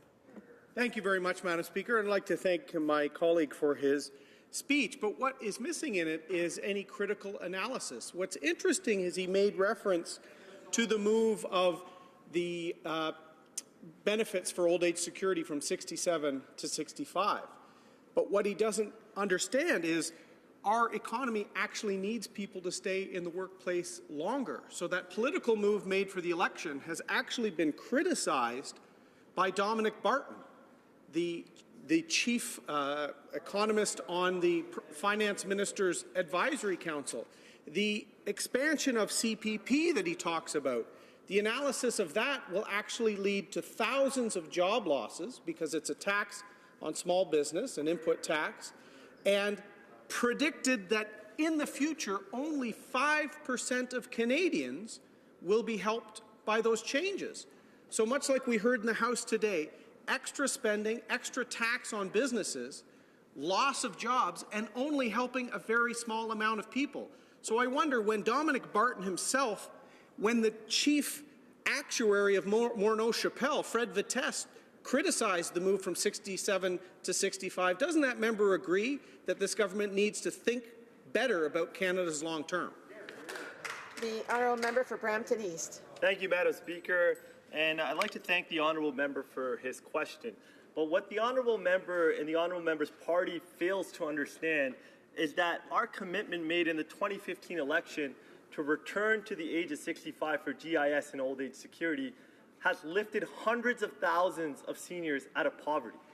Those are the same seniors that this party, the member's party, turned their back on. And that's the exact commitment we made in the 2015 campaign. The member opposite wants to talk about jobs. Let's talk about jobs, no problem. And since we were elected in 2015, we've created over 600,000 jobs. You know, that's more than they created in 10 years of government. Madam Speaker, the unemployment rate is at decades low at 5.8%. They had the lowest growth job rate for 10 years of any prime minister.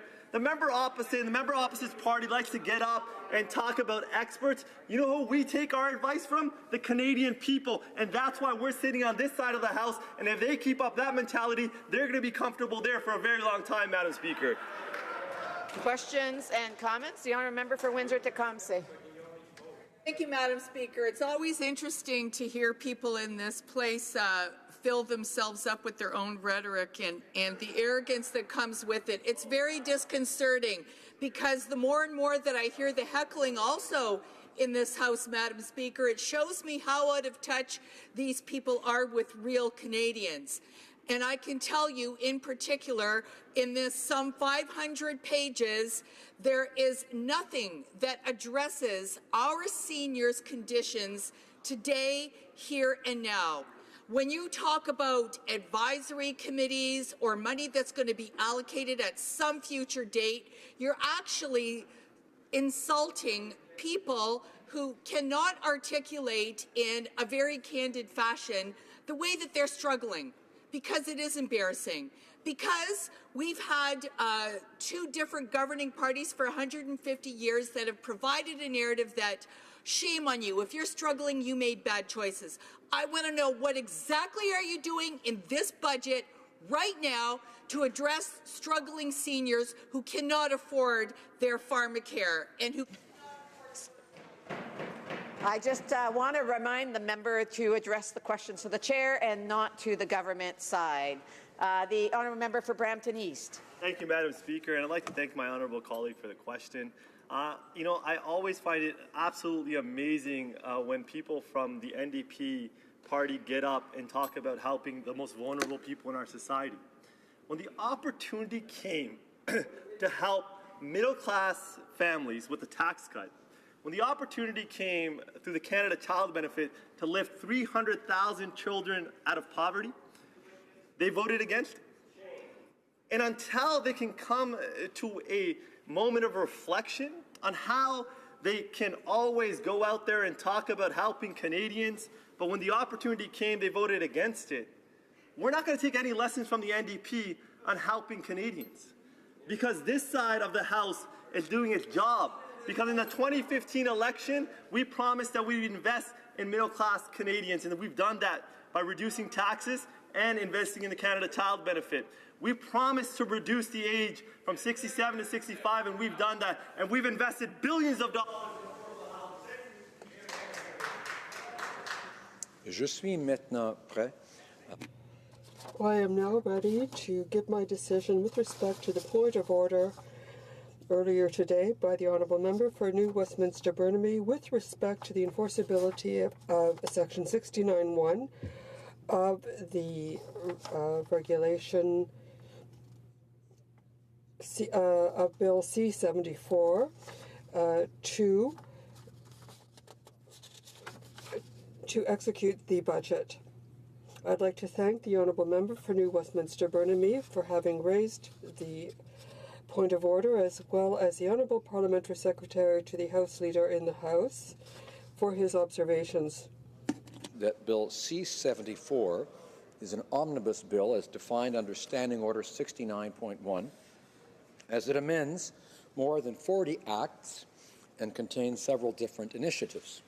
He is concerned in particular by a new act contained in the bill, namely the Greenhouse Gas Pollution Pricing Act. The honourable member acknowledged that this measure has been mentioned in the budget documents. However, he found it disproportionate that these few paragraphs, providing a brief overview of the government's intentions in relation to carbon pricing, represent 215 pages in the bill. He is of the view that this goes against the spirit of the standing order. For this reason, he feels the exemption provided for budget implementation bills by Standing Order 69.12 should not apply, and that the measure should be voted on separately. In his intervention, the Honourable Parliamentary Secretary to the Government House Leader expressed his disagreement. He noted that page 151 of the budget document contains a section called Pricing Carbon and Supporting Clean Growth.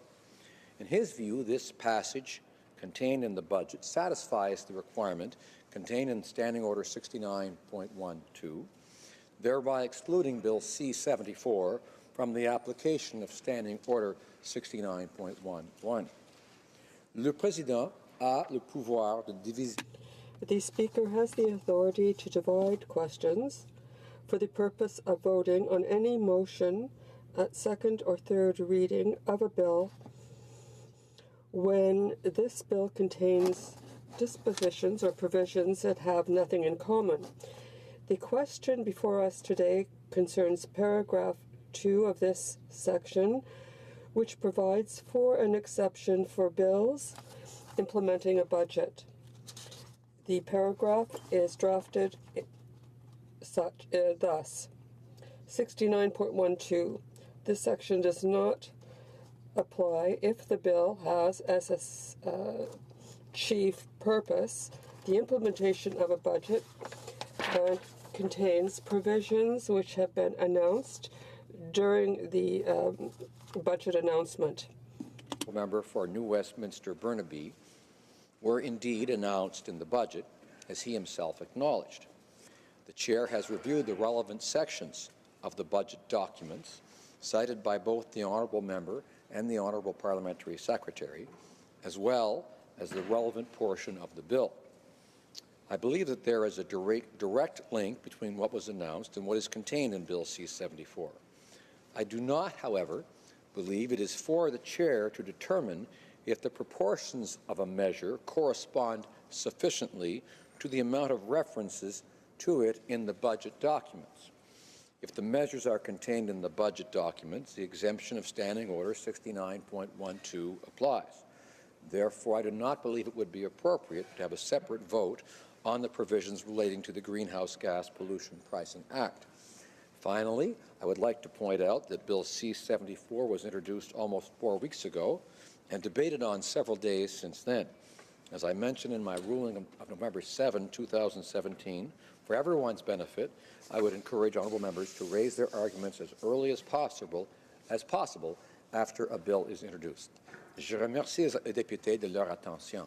I'd like to thank honourable members for their attention.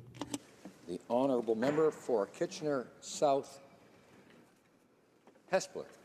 Yes, excuse me. Thank you, Mr. Speaker. A couple of weeks ago, I happened to catch Stefan Pallozo's speech on Budget 2018. Hearing the Governor of the Bank of Canada's remarks on our federal budget filled me with pride.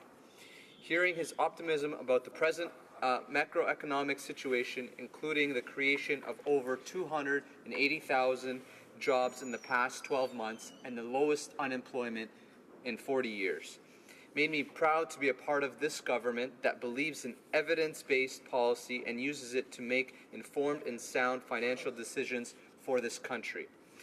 The notable takeaway from the Bank of Canada, Governor Pallozo, highlighted the groups of people in Canada that represent sources of untapped potential. These include youth, women, Indigenous people, and the growing number of recent migrants.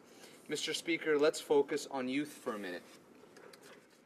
The Governor cites young people as one of the sources of untapped potential, and I wholeheartedly agree. There is a decline in youth participation in the economy, and for Canada to truly prosper, more young Canadians will have to have jobs, and pathways to these jobs must be created. Mr. Speaker, this is where Budget 2018 comes in. In Budget 2018, the new Canada Workers Benefit will encourage more people, more youth to join the workforce. Our plan will offer real help to more than 2 million Canadians who are working hard to join the middle class. Our plans anticipates raising roughly 70,000 Canadians out of poverty. At the same time, starting in 2019, the government will also make it easier for people to access the benefit they have earned, making changes that will allow the Canada Revenue Agency to calculate the CWB for any tax filer who hasn't claimed it yet. The Canada Workers Benefit replaces the Working Income Tax Benefit. This means that low-income workers earning $15,000 would receive up to almost $500 more from the CWB in 2019 than in 2018 to invest and spend on things that are important to them, such as groceries, utilities, and other essentials. Our government ensures that smooth running of a new measure we introduced. As such, over the next year, the government work to determine in the delivery of the CWB can be further improved to provide better support to low-income Canadians through the year, rather than through an annual refund after filing their taxes. Mr. Speaker, it is no secret that Budget 2018 has been referred to as the gender budget. And I am proud to say that every single decision on expenditures and tax measures in this budget was informed by a gender-based analysis. A gender-based analysis such as this is important to target particular groups and produce evidence-based policy, and to help end the income gap between women and men doing equal work. The most notable example of this budget in 2018 is the promise to fund a dedicated second parent leave under the employment insurance, which will see $240 million in funding a year, rising to $345 million. This includes giving couples who share parental leave an additional 5 weeks of paid benefits starting in June 2019. These measures seek to increase the number of men who take time off after arrival of a new child. The new parent-sharing benefit will allow two-parent families, including same-sex parents and people who adopt, to share leave. The opportunity to take an additional 5 to 8 weeks away from work to spend with their children. Mr. Speaker, despite these efforts, much work needs to be done to make childcare accessible to parents. Lack of childcare is what keeps women out of the workforce, as research has shown. In order to encourage and facilitate more women participation in the labor force, we must lower the cost of childcare. Mr. Speaker, our government is committed to making affordable and early learning and childcare more accessible. In Budget 2017, government announced a long-term investment of $7.5 billion over 11 years to support more accessible and affordable early learning. Following this, the federal government and provincial territorial governments reached an agreement on multilateral early learning and child care framework. The government is now entering into a 3-year bilateral agreement with provinces and territories in order to review and adjust these agreements as needed over the 11-year framework. Mr. Speaker, so far we have reached 9 agreements. While I'm on the topic of women's participation in the workforce, it's important to mention that the important contribution of women entrepreneurs. Budget 2018 recognizes this in its strategy for women entrepreneurs. $1.65 billion in new financing is being made available to women business owners, which will be delivered over 3 years throughout the Business Development Bank of Canada, Export Development Canada.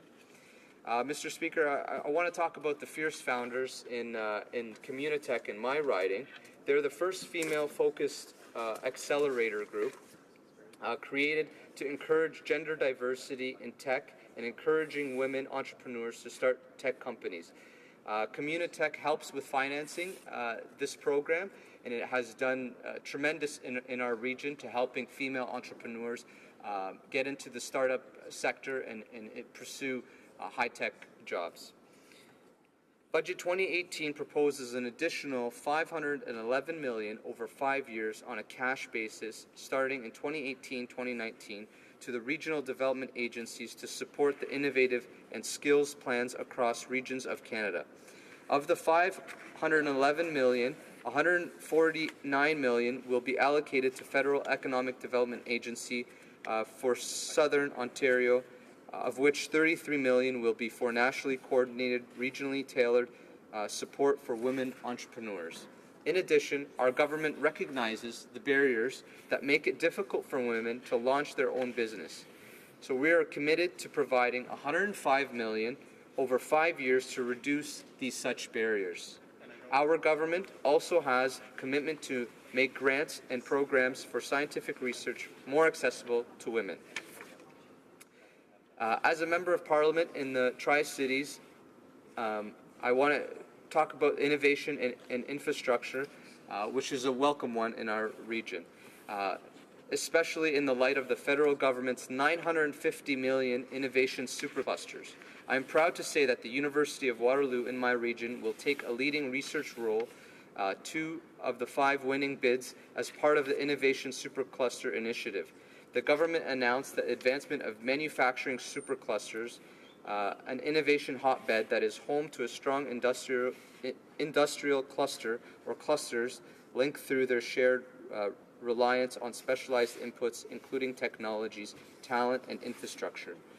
The superclusters will connect Canada's technology strength to our manufacturing industry to make us a world manufacturing leader economy of tomorrow.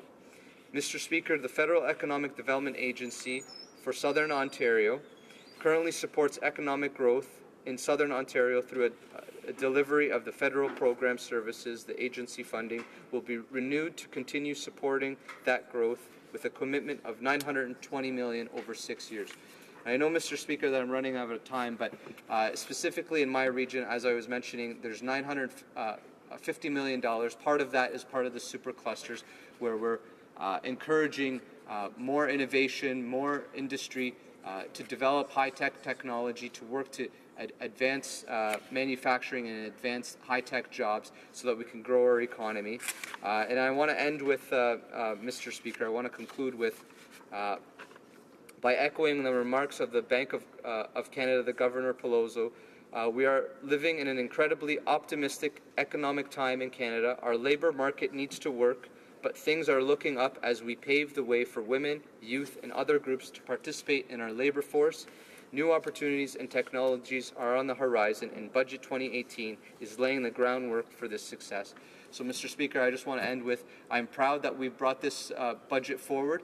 I'm proud that I represent the riding of Kitchener-South Hespeler, where we're embracing this budget with technology, with innovation, with investment, so that we can grow our economy and ensure that everyone in my region and in the rest of Canada prosper. Thank you, Mr. Speaker.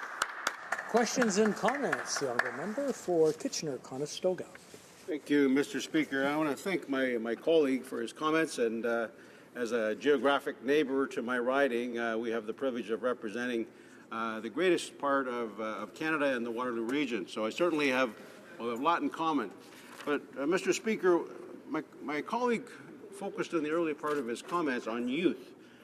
He said that he wanted to tap the untapped potential. He wanted more youth to join the workforce. But, Mr. Speaker, there aren't going to be more workplaces to go to if this government keeps on with its financial policies, which are driving investment out of this country. Companies are leaving fast and furious. So that's one concern. But, Mr. Speaker, the other one is, what about the massive debt that these very youth who are trying to find jobs today, the massive debt that this government is leaving them to pay back? And finally, Mr. Speaker, my question is relating to the Canada Summer Jobs Program, because we have thousands of youth this summer who will not be working because of the discriminatory policies that this government has required of those who are providing these jobs. I wonder if my colleague could comment on how these actually help youth, which he is concerned about. And I applaud his concern for youth. We need to be concerned about the youth of our country. I'd like answers to those questions. Thank you, Mr. Speaker. The member for Kitchener-South Hespeler. Thank you, Mr. Speaker, and I thank the member for for his questions, and they're great questions to ask. And but first, I want to lay out our government and what we've achieved since we've took office. And we've achieved 600,000 jobs, Mr. Speaker, since we've taken office. We're doing the best in the G7 countries. We've lifted over 300,000 children out of poverty. And the member did mention about youth, and I will actually give him credit, is that the youth are facing challenges during this time. And for example, in our region, what he can relate to is actually that house prices in our region have actually gone up quite significantly. And this has actually left a lot of young youth unable to purchase first-time homes. Our prices have increased substantially. So I agree with the honourable member that we got a lot of work to do for the youth.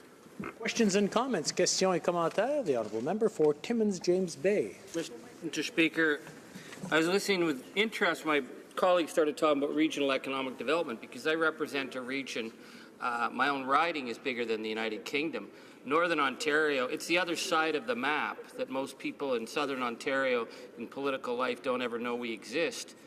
But when they talk about superclusters, this Liberal vision, they throw supercluster here, supercluster there, as though we get 3 or 4 great winners and we're going to build a national economy. So I'm so pleased they're making that investment in Waterloo.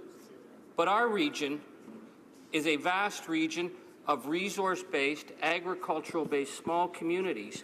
And the only supercluster we see in regional economic development is a supercluster that's forming in the office of the Minister for Mississauga, as he's shutting down the regional voices and conglomerating all under his watch. And we look at their vision for FedNor, that they've atrophied year after year, the loss of staff to FedNor, the fact that they don't even mention FedNor anymore when they do consultations, for example, broadband, where the Liberals came in and cancelled the FedNor broadband projects, and we lost 2 years. So I'd like to invite my colleague to come outside the Liberal supercluster and come up into rural and resource-based Canada. We're wonderful people. We won't bite.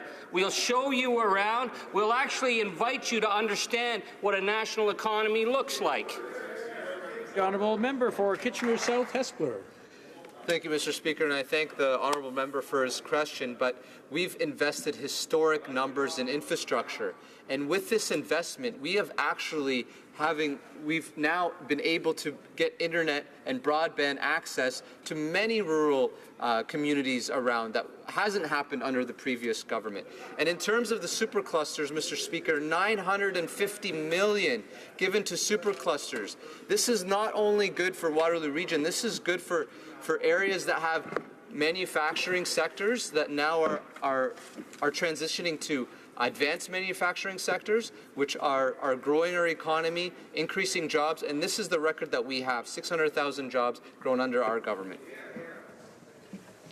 Resuming debate, reprise du débat, the honourable member for Brandon Souris.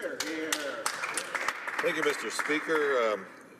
The Liberal Omnibus Budget Implementation Act is quite a tune. Coming in at 556 pages, one could only begin to imagine the multitude of changes it will impose on Canadians. For a party that decried omnibus bills, it really didn't take them long to break another one of their campaign promises. To put the length of this legislation into perspective, the adventures of Huckleberry Finn, To Kill a Mockingbird, The Catcher in the Rye, and The Handmaid's Tale were all written with fewer pages. Well, one can only begin to wonder what genre the Liberal Budget Implementation Act would fall under. I can assure Canadians that the negative implications on the pocketbooks of hardworking Manitobans, hardworking families all across the country, not just in Manitoba, Mr. Speaker, and its impact on our economy is very real. Throughout the legislation, there are numerous measures that will hike taxes, impose new taxes, and it still does not provide any meaningful plan to get spending under control. Only the Liberals could do a spending review and find no savings. I would even argue it probably has cost the taxpayers more money to set up their internal spending review than what they end up saving. And now, after 3 years of power, Canadians have a fulsome understanding of the consequences of the Liberal decisions. Outside private investment has plummeted, taxes are higher, there are deficits as far as the eye can see, and the Liberals still don't have a comprehensive plan to justify their spendthrift ways. At a macro level, spending has grown to a furious pace. They have increased spending at an annual rate of roughly 6.5% to 7% per year. That means they've increased spending by 20% in the last 3 years. While some of the new spending measures are welcome, we have to question where all the money's going.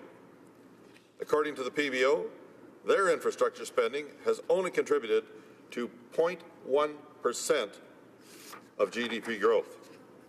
We also know that a quarter of their infrastructure funding has lapsed and is not getting out the door. Worst of all, the PBO said the Liberals don't even have a plan when it comes to infrastructure investments. How they plan on spending billions of dollars has with no plan boondoggles the mind. Mr. Speaker, perhaps that's indicative of many other underlying problems that the government has created for themselves these past few months. Now, the issue of everlasting deficits really doesn't bother my honourable Liberal colleagues across the way. And I have yet to hear a single Liberal MP openly question their finance minister as to why he failed to keep their promise to return to balanced budgets in 2019. And as noted, the deficit has gone from an election promise for this year of $6 billion to the government's own broken promise of $18 billion, and now today from the PBO to be leveled at $22 billion. Mr. Speaker, as interest rates rise, and they have for the last 3 budgetary quarters, this out-of-control spending becomes even more irresponsible. The real question, though, is what about future governments, in this case future Conservative governments, Mr. Speaker, that will have to deal with the fiscal mess that's being passed down to all Canadians, but particularly, Mr. Speaker, to our young Canadians. Let's never forget that today's deficits are tomorrow's taxes. Money does not grow on trees. It doesn't magically appear out of thin air, and budgets, contrary to the Prime Minister, don't balance themselves. As I have said before, the Liberals have provided zero rationale why they need to rack up the credit. I just want to remind the honourable members that there's nothing stopping them from crossing the floor and speaking to each other rather than shouting across. It just makes it a lot easier for me to hear the honourable member from Brandon Souris, to hear what he's saying, because it's very interesting. The honourable member for Brandon Souris, please continue. It's just another opportunity. Thank you, Mr. Speaker. It's just another opportunity for them not to hear what they don't want to hear. Yeah. There is no economic calamity. As I said, there's no recession. We're not in one. There's no economic calamity transpiring across the border, as was the case during the Great World Recession of 2008 and 9. The only logical conclusion is they have lost complete and utter control of the nation's finances. Not once has the finance minister provided any concrete answers of when he plans to stop spending more than they're bringing in. Not once has the Minister of Finance actually provided a coherent answer on why they broke their election campaign promises of a balanced budget in 2019, which just happens to be the next election year. And now the Minister of Finance is asking parliamentarians to give him approval to continue his out-of-control spending.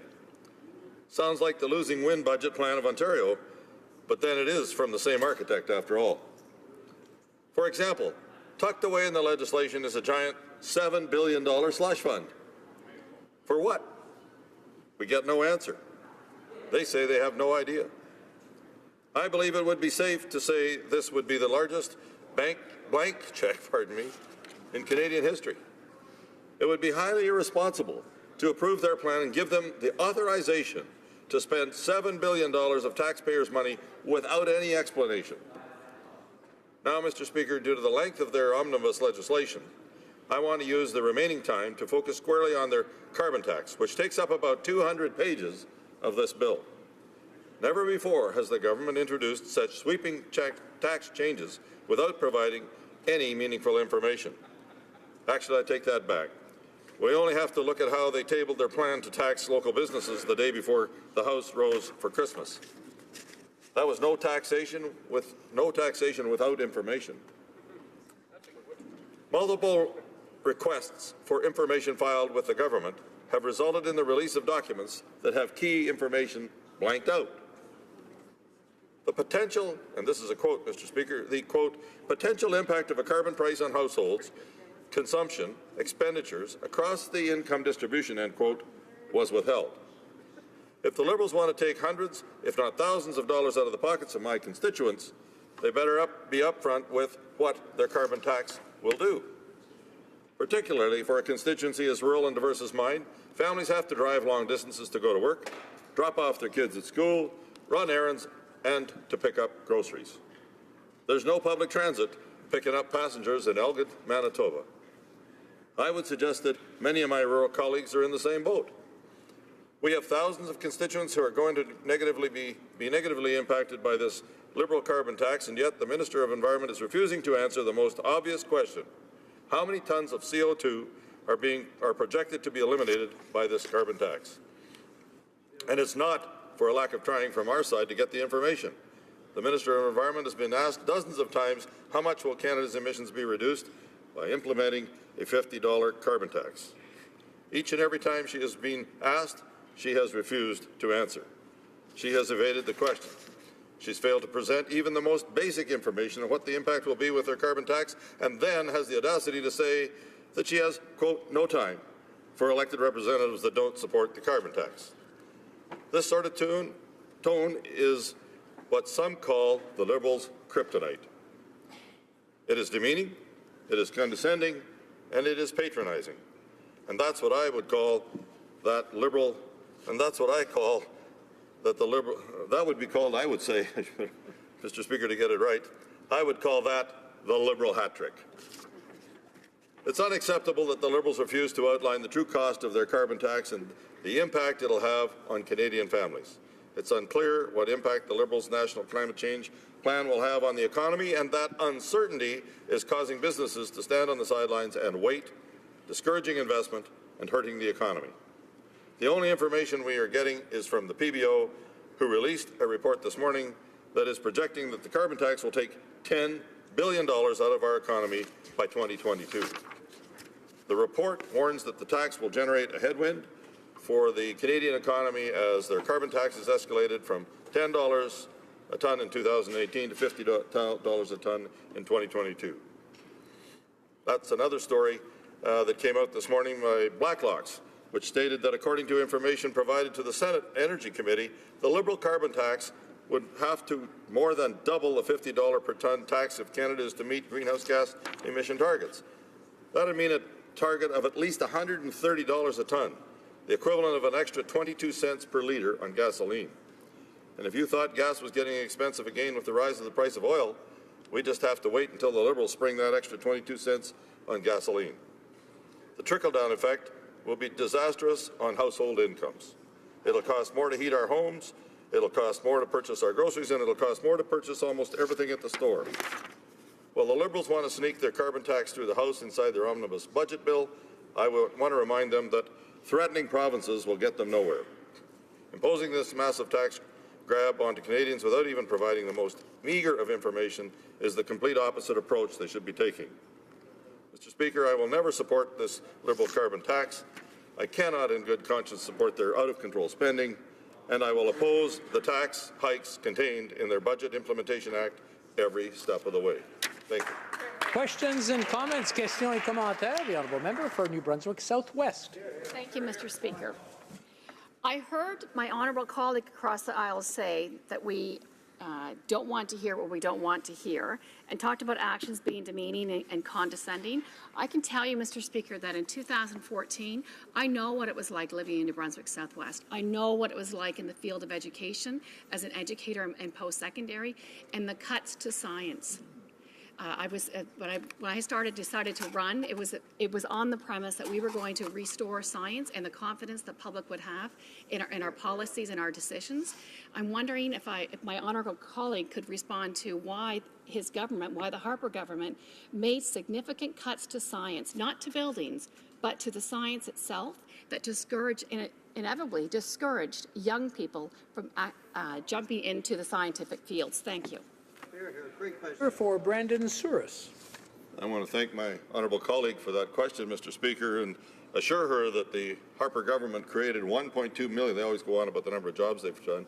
We created 1.2 million full-time jobs, Mr. Speaker, and Canadians had a balanced budget when we left government. This government has created a huge deficit and still only created a few jobs that they have indicated, Mr. Speaker.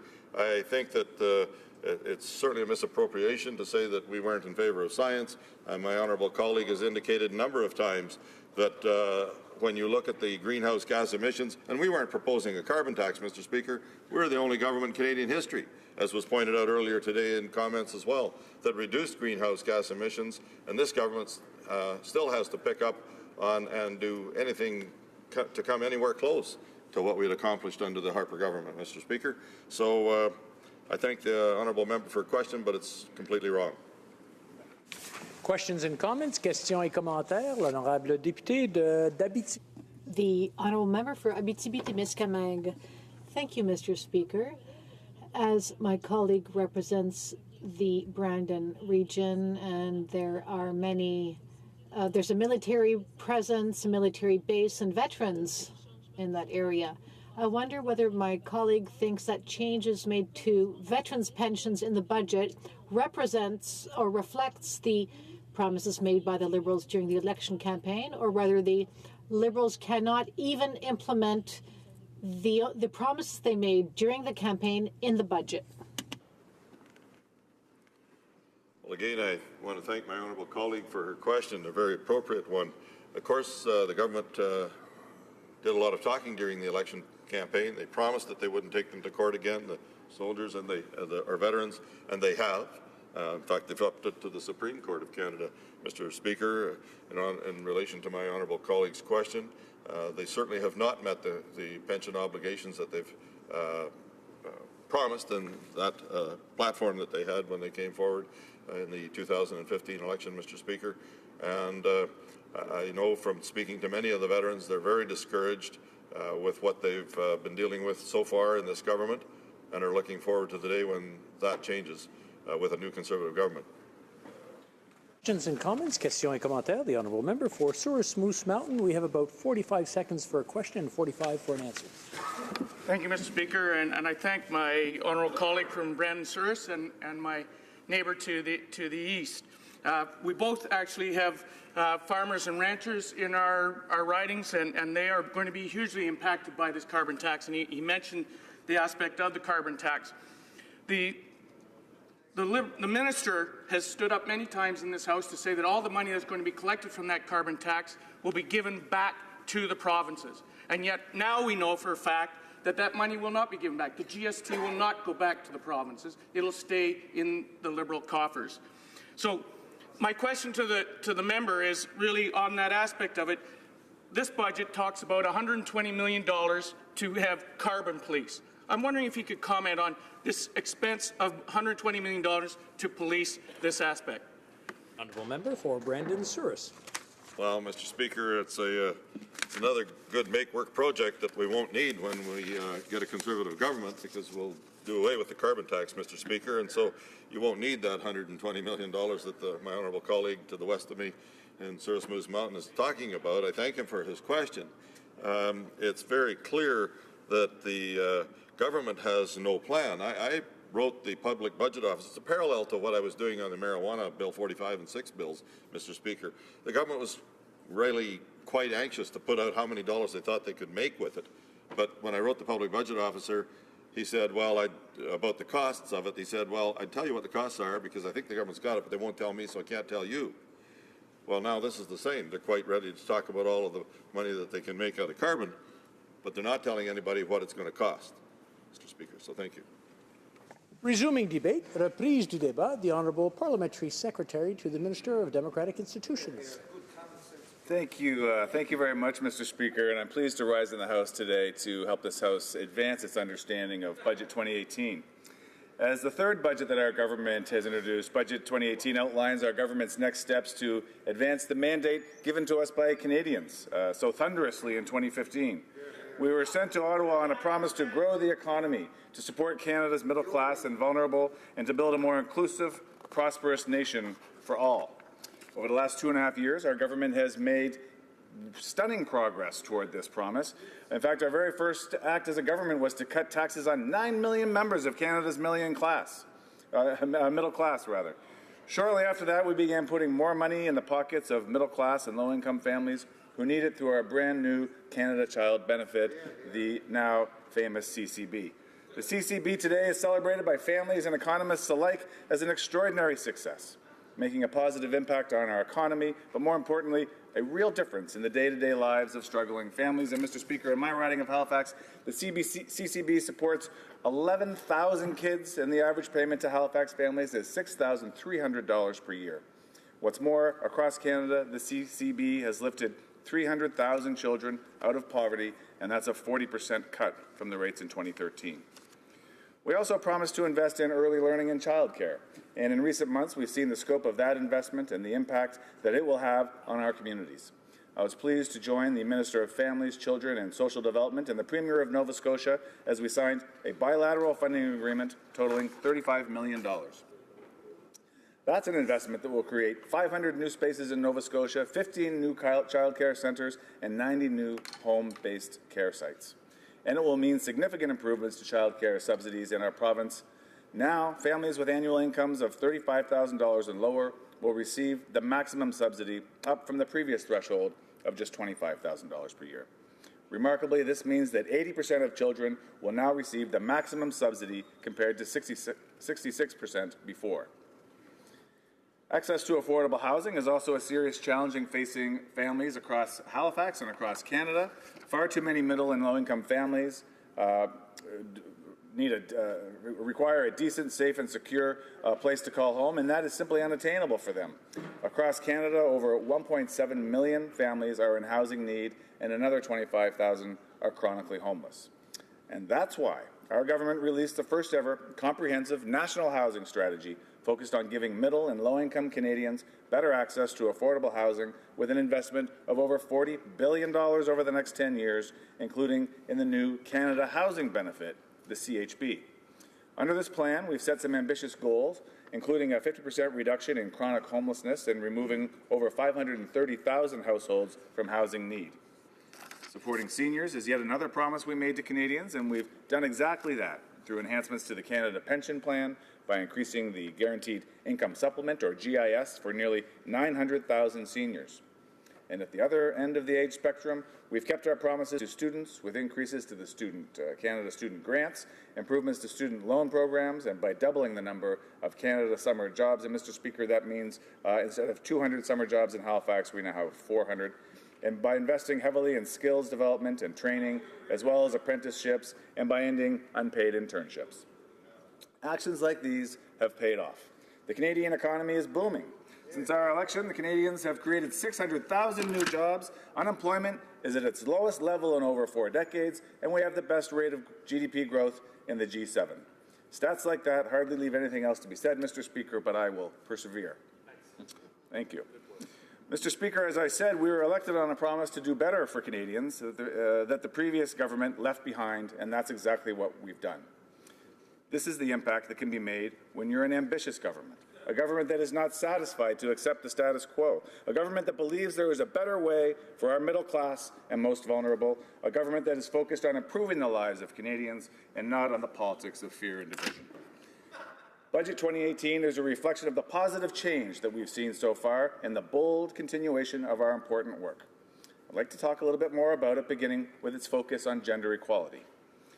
Every single decision that was made in Budget 2018 was informed by gender through a process called Gender-Based Analysis Plus, or GBA+, a tool used to analyze how certain policies, programs, and initiatives impact different groups and women and gender-diverse people.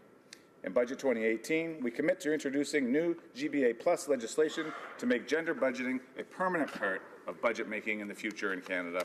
That's important. We can no longer continue to make decisions without considering the impact that those decisions have on women. Historically, we've seen how doing the opposite has led to inequality between the genders, where women today earn just 69 cents for every dollar earned by men. To further address this inequality, we're moving forward with pay equity legislation in federally regulated workplaces. This will ensure that, on average, women and men in these workplaces receive the same pay for work of equal value. At the same time, in Budget 2018, our government recognizes that childcare disproportionately falls to women and therefore has a disproportionate impact on the careers and salaries of women in Canada, many of whom face challenges re-entering the workforce. In response, we're introducing progressive changes to parental leave, creating a benefit to encourage both parents to take leave, to share in the work of raising their children, and to even the playing field when it comes to men and women leaving and re-entering the workforce as new parents. Through this new benefit, if both parents take parental leave, they will receive an additional 5 weeks of parental benefits for a total of 40 weeks of leave, split between the parents as they choose, so long as each parent takes at least 5 weeks of leave. Now, the next topic I want to address in Budget 2018 is the redevelopment of the working income tax benefit, now improved and called the Canada Workers Benefit, CWB. In Halifax, I often hear from constituents that they see our government doing a lot for families, for children, for seniors, but what about single working Canadians who need more support? Well, we heard the message loud and clear, and Budget 2018 introduces a new and improved Canada Workers Benefit to answer that call. This improved benefit will offer more money to low-income workers and let them keep more of their paycheck. Specifically, the CWB will increase both the maximum benefits and the income levels at which the benefit is phased out. As a result, a low-income worker earning $15,000 would receive up to $500 more from CWB in 2019 than they did in 2018. In Nova Scotia, this benefit will help about 45,000 low-income Nova Scotians, and single workers without kids will receive up to $1,300 per year, and a single parent will receive up to $2,300 per year.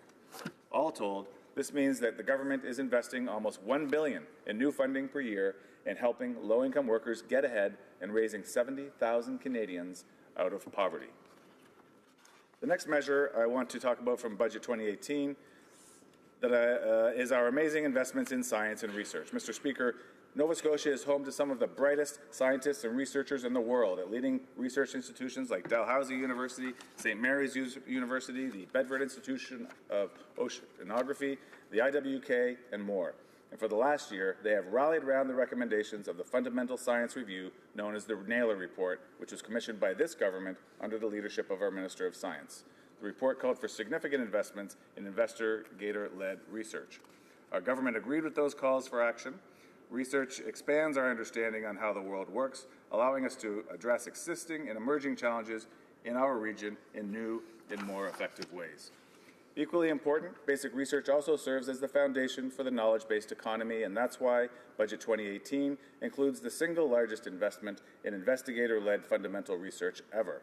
That's $4 billion for fundamental research, infrastructure, and science. It includes a 25% increase in funding to the Tri-Council, NSERC, CIHR, and SSHRC.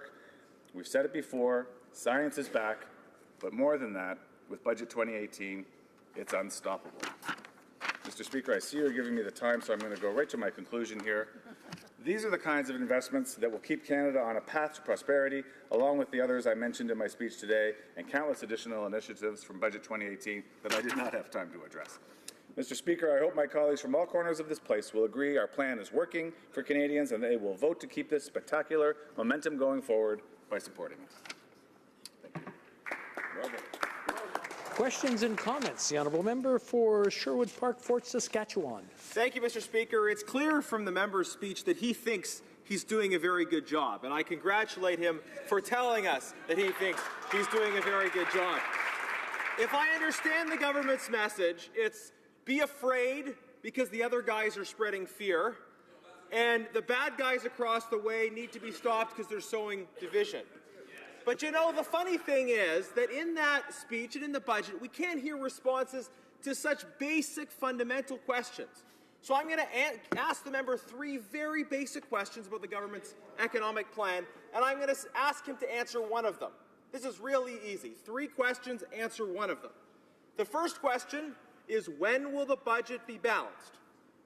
The second question is, how much will the carbon tax cost ordinary Canadians? And the third question is, how much of an emissions reduction will result from the government's carbon tax plan? Can he answer one of those three questions? Honourable Parliamentary Secretary. Well, thank you very much, Mr. Speaker, and I thank my colleague for the question. Certainly, I'm going to choose the first, if that suits you. Suits the member, rather. Thank you, Mr. Speaker. Certainly, when the budget is balanced, it will not be on the backs of veterans or on the backs of families or on the backs of our servicemen and women. It won't be on the backs of people who provide health support to our communities. It won't be on the backs of the people who keep our country safe and secure. It'll be because the budget will be balanced because we have got the economy going in the right direction. This historic investment in infrastructure comes not a moment too soon. Any further delay in repairing the state of Canadian infrastructure will only cost the next generation unimaginably more than what we're investing in it now at exactly the right time in history to be investing. Thank you, Mr. Speaker. And comments, questions et commentaires. The honourable member for New Brunswick Southwest. Thank you, Mr. Speaker, and I thank my honourable colleague for his speech. I know that he and I both share a passion for old homes. My house was actually built in 1840, and I can say that in 2014, it was in much better shape than it is now in 2018. And I'm just wondering what my honourable colleague might be able to offer in terms of when you don't invest in the structure and you don't invest in the people in it, but you give it to in other areas that you don't really need to be investing in, what would be the outcome of that if we're looking at our economy, and why do we make the changes that we've made in that kind of investment? Thank you. Honourable Parliamentary Secretary. Well, Mr. Speaker, my own home, it was built in 1892, so I know from these issues as well. But I'll tell you that the decision to invest heavily in Canadian infrastructure now is not just a good idea, which we know because it's working. It's also, I think, a moral imperative. And I say that because of what I've already mentioned to another member in the House today, that by deferring any more investment into the state of infrastructure in Canadian communities, which FCM has said is giving it failing grades, a very high percentage of Canadian infrastructure needing complete recapitalization, another great percentage requiring a great deal of maintenance. We are only, if we don't invest now, we're only putting off that investment onto the shoulders and backs of the generations that come ahead, and we simply can't afford to do that. Questions and comments. Questions et commentaires. L'honorable député de Longueuil. The honourable member for Longueuil, Saint-Hubert. Thank you, Mr. Speaker. I'd like to thank my colleague for his speech. And on the government site, the two last bills he referenced, C-377 and C-374, these were bills of between 2 to 4 pages in length. So I'd like to say to my friend, when he prepared his speech today, I'm sure that was a lot of work to prepare a bill 556 pages in length, correct?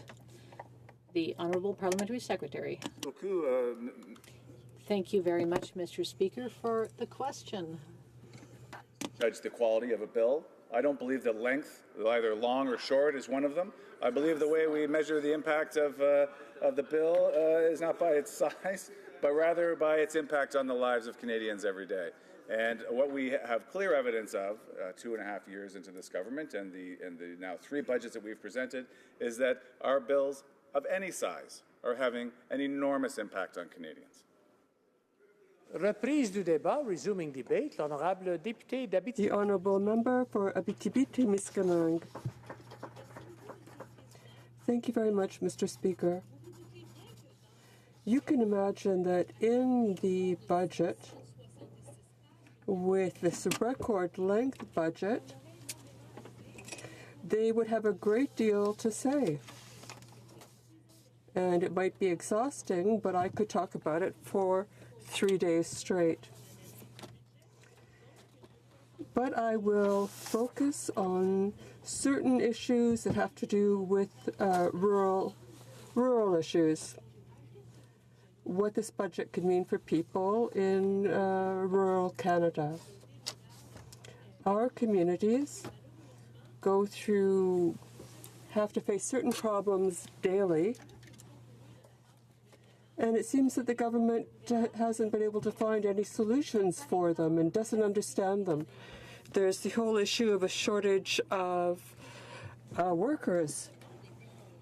And this is a real need. We not only lack qualified, skilled workers, but other workers. We can't find people to work in chain restaurants, to do basic jobs that don't need any skill. At the present time, there are businesses that have closed because they can't find workers. They just can't keep up. There are other businesses which have cut their hours of service because they don't have enough people, and other businesses are threatened by the franchisors because they can't meet their obligations. And at the same time, there are a lot of migrants who have come to Canada, and there are people in my region who are asking, well, could these people come and help us out? We have jobs for them. Anyone who comes who's ready to work, they don't need skills, we can find them a job. And when I look at the price of housing in my area, yes, there are some areas where house prices have gone up, but a house in Rouyn-Noranda costs 3 times less than a house in Toronto. So the migrants coming here who have a will to work could help us because we really need workers. So how can the government help us to let these people know that there are opportunities to work and an opportunity to build a new life in a remote area? And there we have concrete examples of people who have succeeded, like the mayor of Amos. He's a great example. He came originally from Haiti, and he's someone who has contributed enormously to Abitibi-Témiscamingue. Everyone acknowledges that he is an excellent defender of our region, and we have all kinds of examples of immigrants who have succeeded in Abitibi-Témiscamingue, who have integrated, who have decided not only to live in Abitibi-Témiscamingue, but we have these people who are coming to Canada, and it seems there's no one there to tell them, look, we have all kinds of opportunities for you.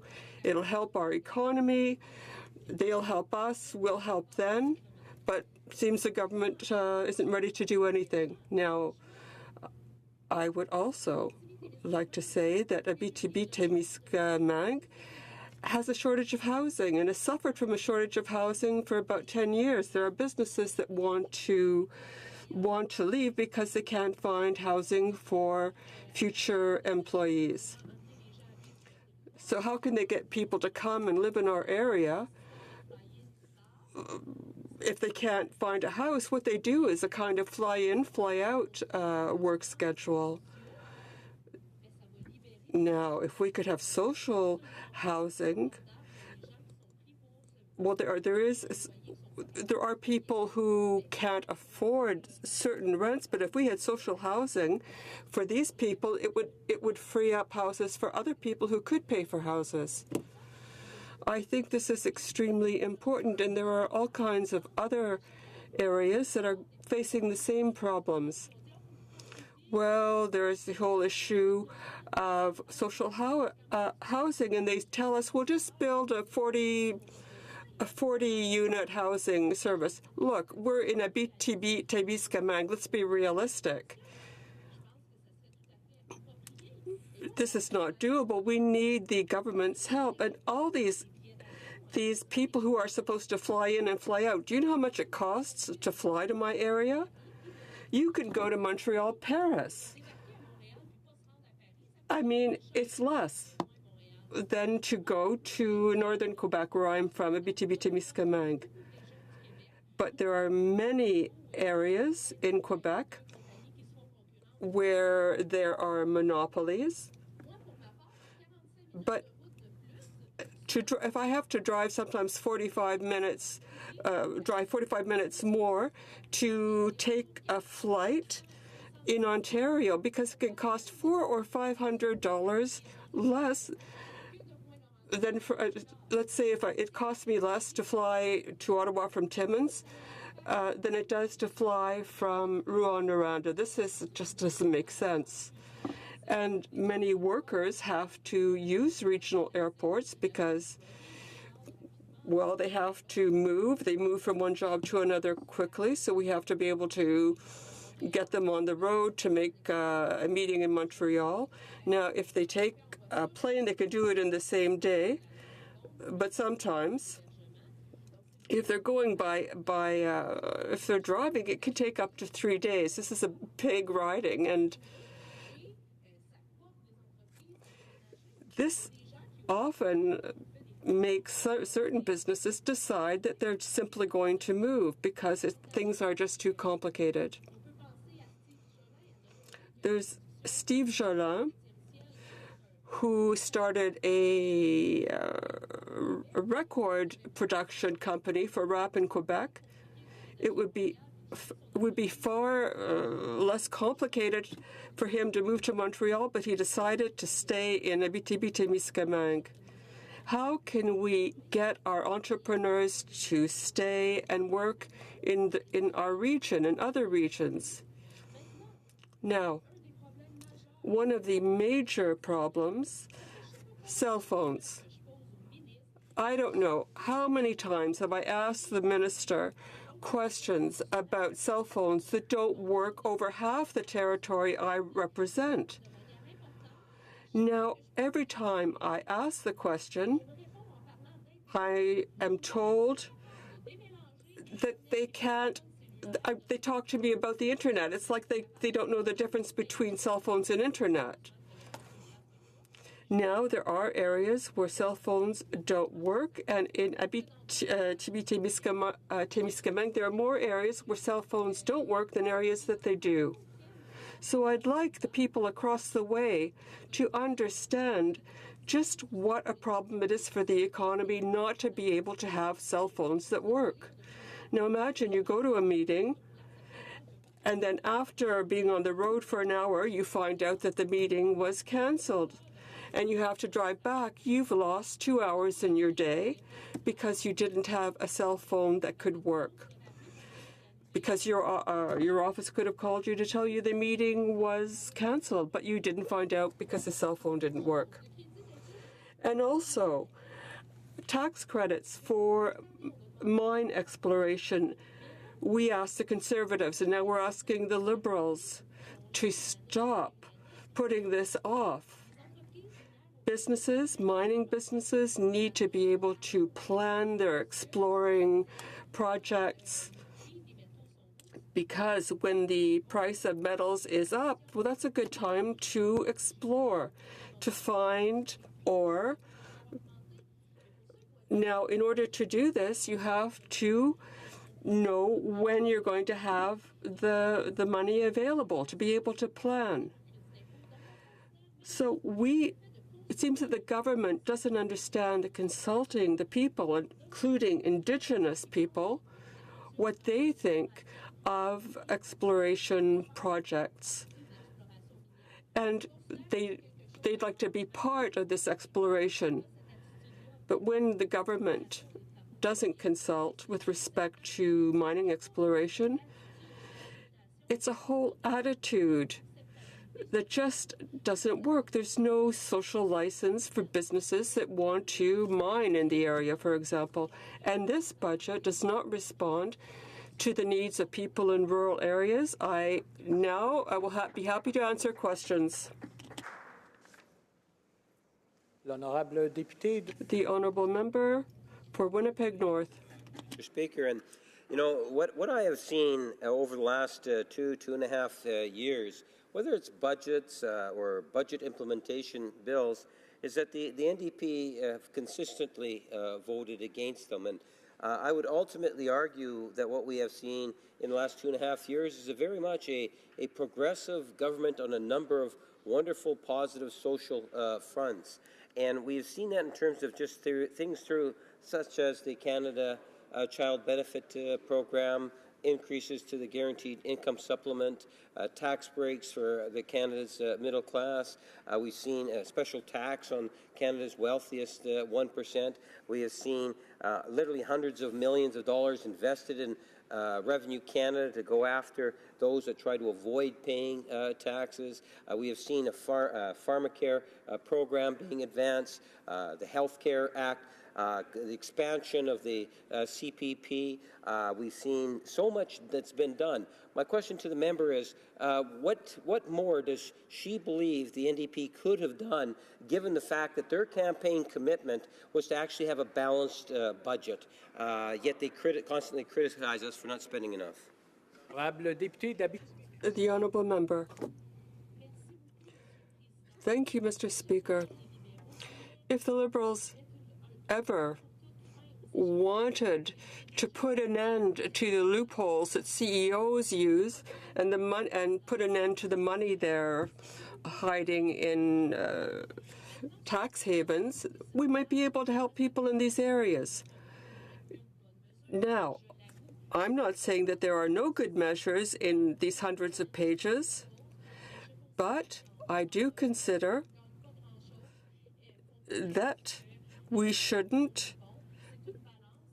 That what we're looking at is a balance. We're looking at just how much good there is versus not so good in a budget that's more than 500 pages long. Now, because I represent a rural public, rural constituents, I cannot vote for this budget. Questions and comments? Fort Saskatchewan. Well, thank you, Mr. Speaker. We hear so much from the members across the way about the alleged progressivity of this budget in comparison to what's happened in the past. But they forget, don't they, that the government is imposing taxes that have a punitive effect on low-income Canadians, in particular the carbon tax, and they won't release information about how that budget actually impacts Canadians divided out based on income. Contrast that to the previous government, which raised the base personal exemption, which lowered the lowest marginal tax rate, which lowered the GST, and which introduced a taxable child benefit. All of our tax reductions, in fact, on the income side, were targeted at those that were needing that relief most, those who were taken off the tax rolls completely, or those who were paying the lowest marginal rate. I think objectively that's decidedly more progressive in terms of targeting benefits to lower income Canadians than anything we've seen out of this government. I'd be curious if my friend and colleague could comment on that. L'honorable député de The Honourable Member for Abitibi-Témiscamingue. Well, there were a great many measures we might have introduced to help people. One measure that I proposed in a private member's bill that I tabled and which was supported by some Conservative members, was to remove GST from basic baby products. It was a very simple thing that would have helped parents a great deal because parents need these basic products. It would have been an easy thing to bring into a budget, but unfortunately the government didn't do it, and I know that I had the support of some Conservative members on this. It would have been a very easy way to help people who have a very modest income. Now, it seems that people are not real. The government is not really dealing with the day-to-day reality of people who need these basic goods, these basic commodities. Resuming debate, the Honourable Member for Kitchener Centre. I want to point out that the Honourable Member will only have 9 minutes, and then we'll bring the bill to a vote. The Honourable Member. Thank you, Mr. Speaker. Mr. Speaker, before I begin, I would like to take a moment to offer my condolences to the victims of the van attack in Toronto. My thoughts and those of my constituents in Kitchener Centre are with the victims, their families, and the first responders on the scene.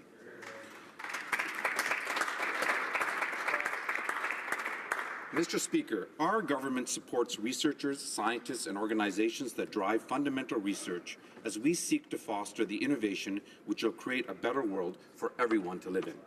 We believe in science, Mr. Speaker. We believe in the power of ideas, in the benefits of technological innovation and investment, and in supporting the work of the brightest minds as they come together to create a bright future for Canada. C'est pour cette raison donc je suis si... It is for this reason that I am so proud to be able to speak in the House today about our budget. A budget which continues our work in encouraging people and helping to ensure economic growth that helps all Canadians. And innovation is certainly at the heart of my own community of Kitchener-Waterloo. As we speak, Red Tree Robotics is busy developing chipsets that enable users to connect sensors to robots. Myovision is finding solutions for advanced traffic signal operations. Thalmic Labs is on a mission to merge people and technology. And ClearPath Robotics is working to develop self-driving vehicles and to get drones to factory floors. In order for us to remain at the forefront of global innovation breakthroughs and scientific discovery, we need to keep this momentum going. We need to be investing now to support our future thinkers, scientists, and innovators. C'est pour cette raison, donc... It is for this reason that I'm proud that Budget 2018 provides for unprecedented investment in assistance for researchers, massive data, big data, and also for equipment for Canadian researchers who are succeeding as world leaders. This investment includes more than $1.7 billion over 5 years to support researchers and $1.3 billion over 5 years that will be invested in laboratories, equipment, and infrastructure that will support them. Of innovators, Canada is also responding to the ongoing shift towards a knowledge-driven global economy. Brilliant minds will travel to wherever they can find a good home, Mr. Speaker. We intend for Canada to be that home. Dans le budget de 2018, in Budget 2018, our government included new investment of $210 million over 5 years and $50 million over each following year to support research chairs in Canada. This program supports researchers and ensures that Canada is able to attract and retain the best minds, hoping that we will be able to benefit from their energy, their competence, and their potential. Their initiative will help Canada to shine on the international stage.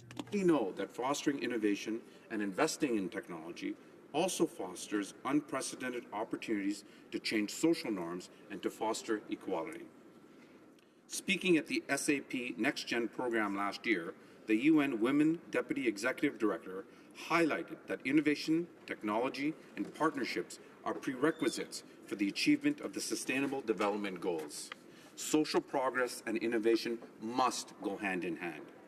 When small, medium-sized, and large companies, government, academic institutions, and not-for-profit organizations come together to generate bold ideas, all Canadians benefit from more well-paying jobs, groundbreaking research, and a world-leading innovation economy which fosters opportunities and improves quality of life. Des idées audacieuses proviennent... Bold ideas will come from collaboration such as that proposed in Budget 2018. In the budget, the government will provide financing of $140 million over 5 years in order to increase support for innovative projects involving business, colleges, and polytechnic schools. Every Canadian has the opportunity to be part of success in an innovation-driven economy. In part, this involves ensuring that Canadians are given opportunities to build new skills which will help them adapt to a changing economy. Budget Budget 2018 also contains measures to support workers by proposing changes to the Salary Protection Act. In the budget, our government is proposing changes with a view to ensuring that the program is fairer and with a view to increasing the maximum payment under the 4 to 7 week program. Unemployment rates are at historic lows. We lead the G7 in economic growth. Excellent. Of particular note, Mr. Speaker, is that over the past 6 months, there has been a 16% drop in EI claimants from the manufacturing and utility sector. We are making progress, but there is still much work left to do if we want to unlock Canada's true potential. Au Canada, les femmes gagnent. In Canada, today, women earn 31% less than men. In fact, for each dollar earned by a man working full-time in Canada, a woman working in the same position earns 88 cents. Our government knows that when women have better opportunities to earn a good income, everyone benefits. To advance gender equality, Budget 2018 will introduce a proactive piece of legislation on pay equity in order to bridge the gap, the gender gap.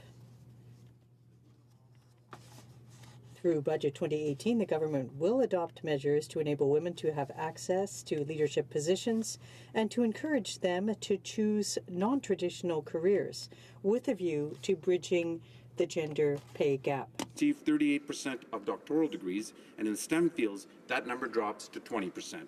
The participation rate for women in the economy is 10% lower than it is for men. The Canadian gender wage gap is larger than the OECD average, and just 25% of senior management positions are held by women. Not only are these numbers unacceptable, but this gap is actually potentially damaging to our economy. Clearly, we must do better. We recognize that there is a need to deliver positive systemic change. Innovation in every sector works best when diverse voices have the opportunity to be part of the conversation. It was with this in mind that our government, in Budget 2018, has committed to improving diversity in the research community through investments in the granting councils, data collection initiatives, early career researchers, and new gender equality planning, and to investments in new EI benefits through a use it or lose it incentive, which encourages a second parent in two-parent families to share the work of raising their children more equally, which will allow greater flexibility for new moms who want to return to work sooner. We have also committed to investments which will help women entrepreneurs grow their businesses through the new Women Entrepreneurship Strategy, and in supporting the advancement of women in senior positions by publicly recognizing corporations committed to promoting women leaders. Mr. Speaker, we live in an era of social progress, economic prosperity, and technological change. I am proud to live in a time and a place in which the celebration of diversity and the commitment to strive to equality are at the heart of policymaking, and in which we realize that our country's economic advancement and our work towards the elimination of barriers to equality must go hand in hand. As we foster this innovation, as Canadians explore new ideas and build new paths to the future, I believe that Budget 2018's policies will work to ensure that Canada has the brainpower, the diversity of thought, and the potential to continue Canada's success tomorrow and well into the future. Thank you, Mr. Speaker. Comme il est 18h45. It being 6:45 rather, it's my duty to interrupt the proceedings and to put forthwith all questions really necessary to deal with second reading of the bill that is currently before the House. The question is as follows.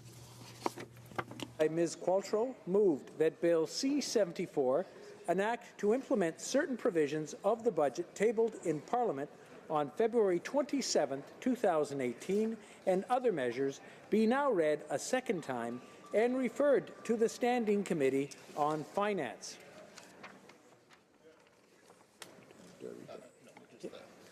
Mr. Poilievre, appuyé par Mr. Nader. Mr. Poilievre, seconded by Mr. Nader, moved the following amendment, that the motion be amended by deleting all the words after the word that and substituting the following. Second reading to Bill C-74, an act to implement certain provisions of the budget tabled in Parliament on February 27, 2018, and other measures since the bill. A, fails to address the cost of the government's carbon tax to the average Canadian family. B, neglects to implement or to even mention the government's promise of a balanced budget. And C, will continue on the path of adding debt at twice the rate foreshadowed by the Minister of Finance. La mise au voix porte. The question is on the amendment. Is it the pleasure of the House to adopt the amendment? So all those who are in favor of the amendment will please say yay. Yay! For all those who are opposed to the amendment, please say nay. In my opinion, the nays have it. Let's call in the members. We'll call in the members.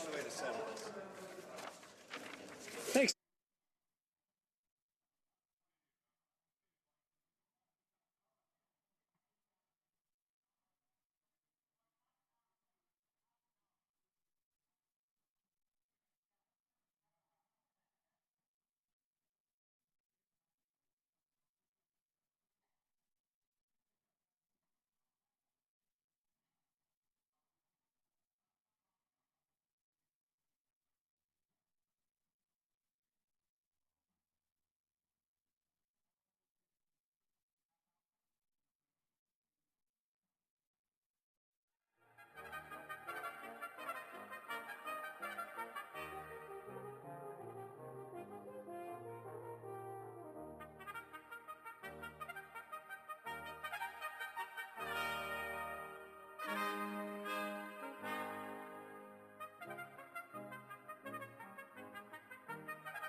The question is the following one. Mr. Morneau, seconded by Ms. Qualtrough, moved that Bill C-74, an act to implement certain provisions of the budget tabled in Parliament on February 27, 2018, and other measures, be now read a second time and referred to the Standing Committee on Finance. Mr. Poilievre, seconded by Mr. Nader, moved the following amendment. That the motion be amended by deleting all the words after the word that and substituting the following.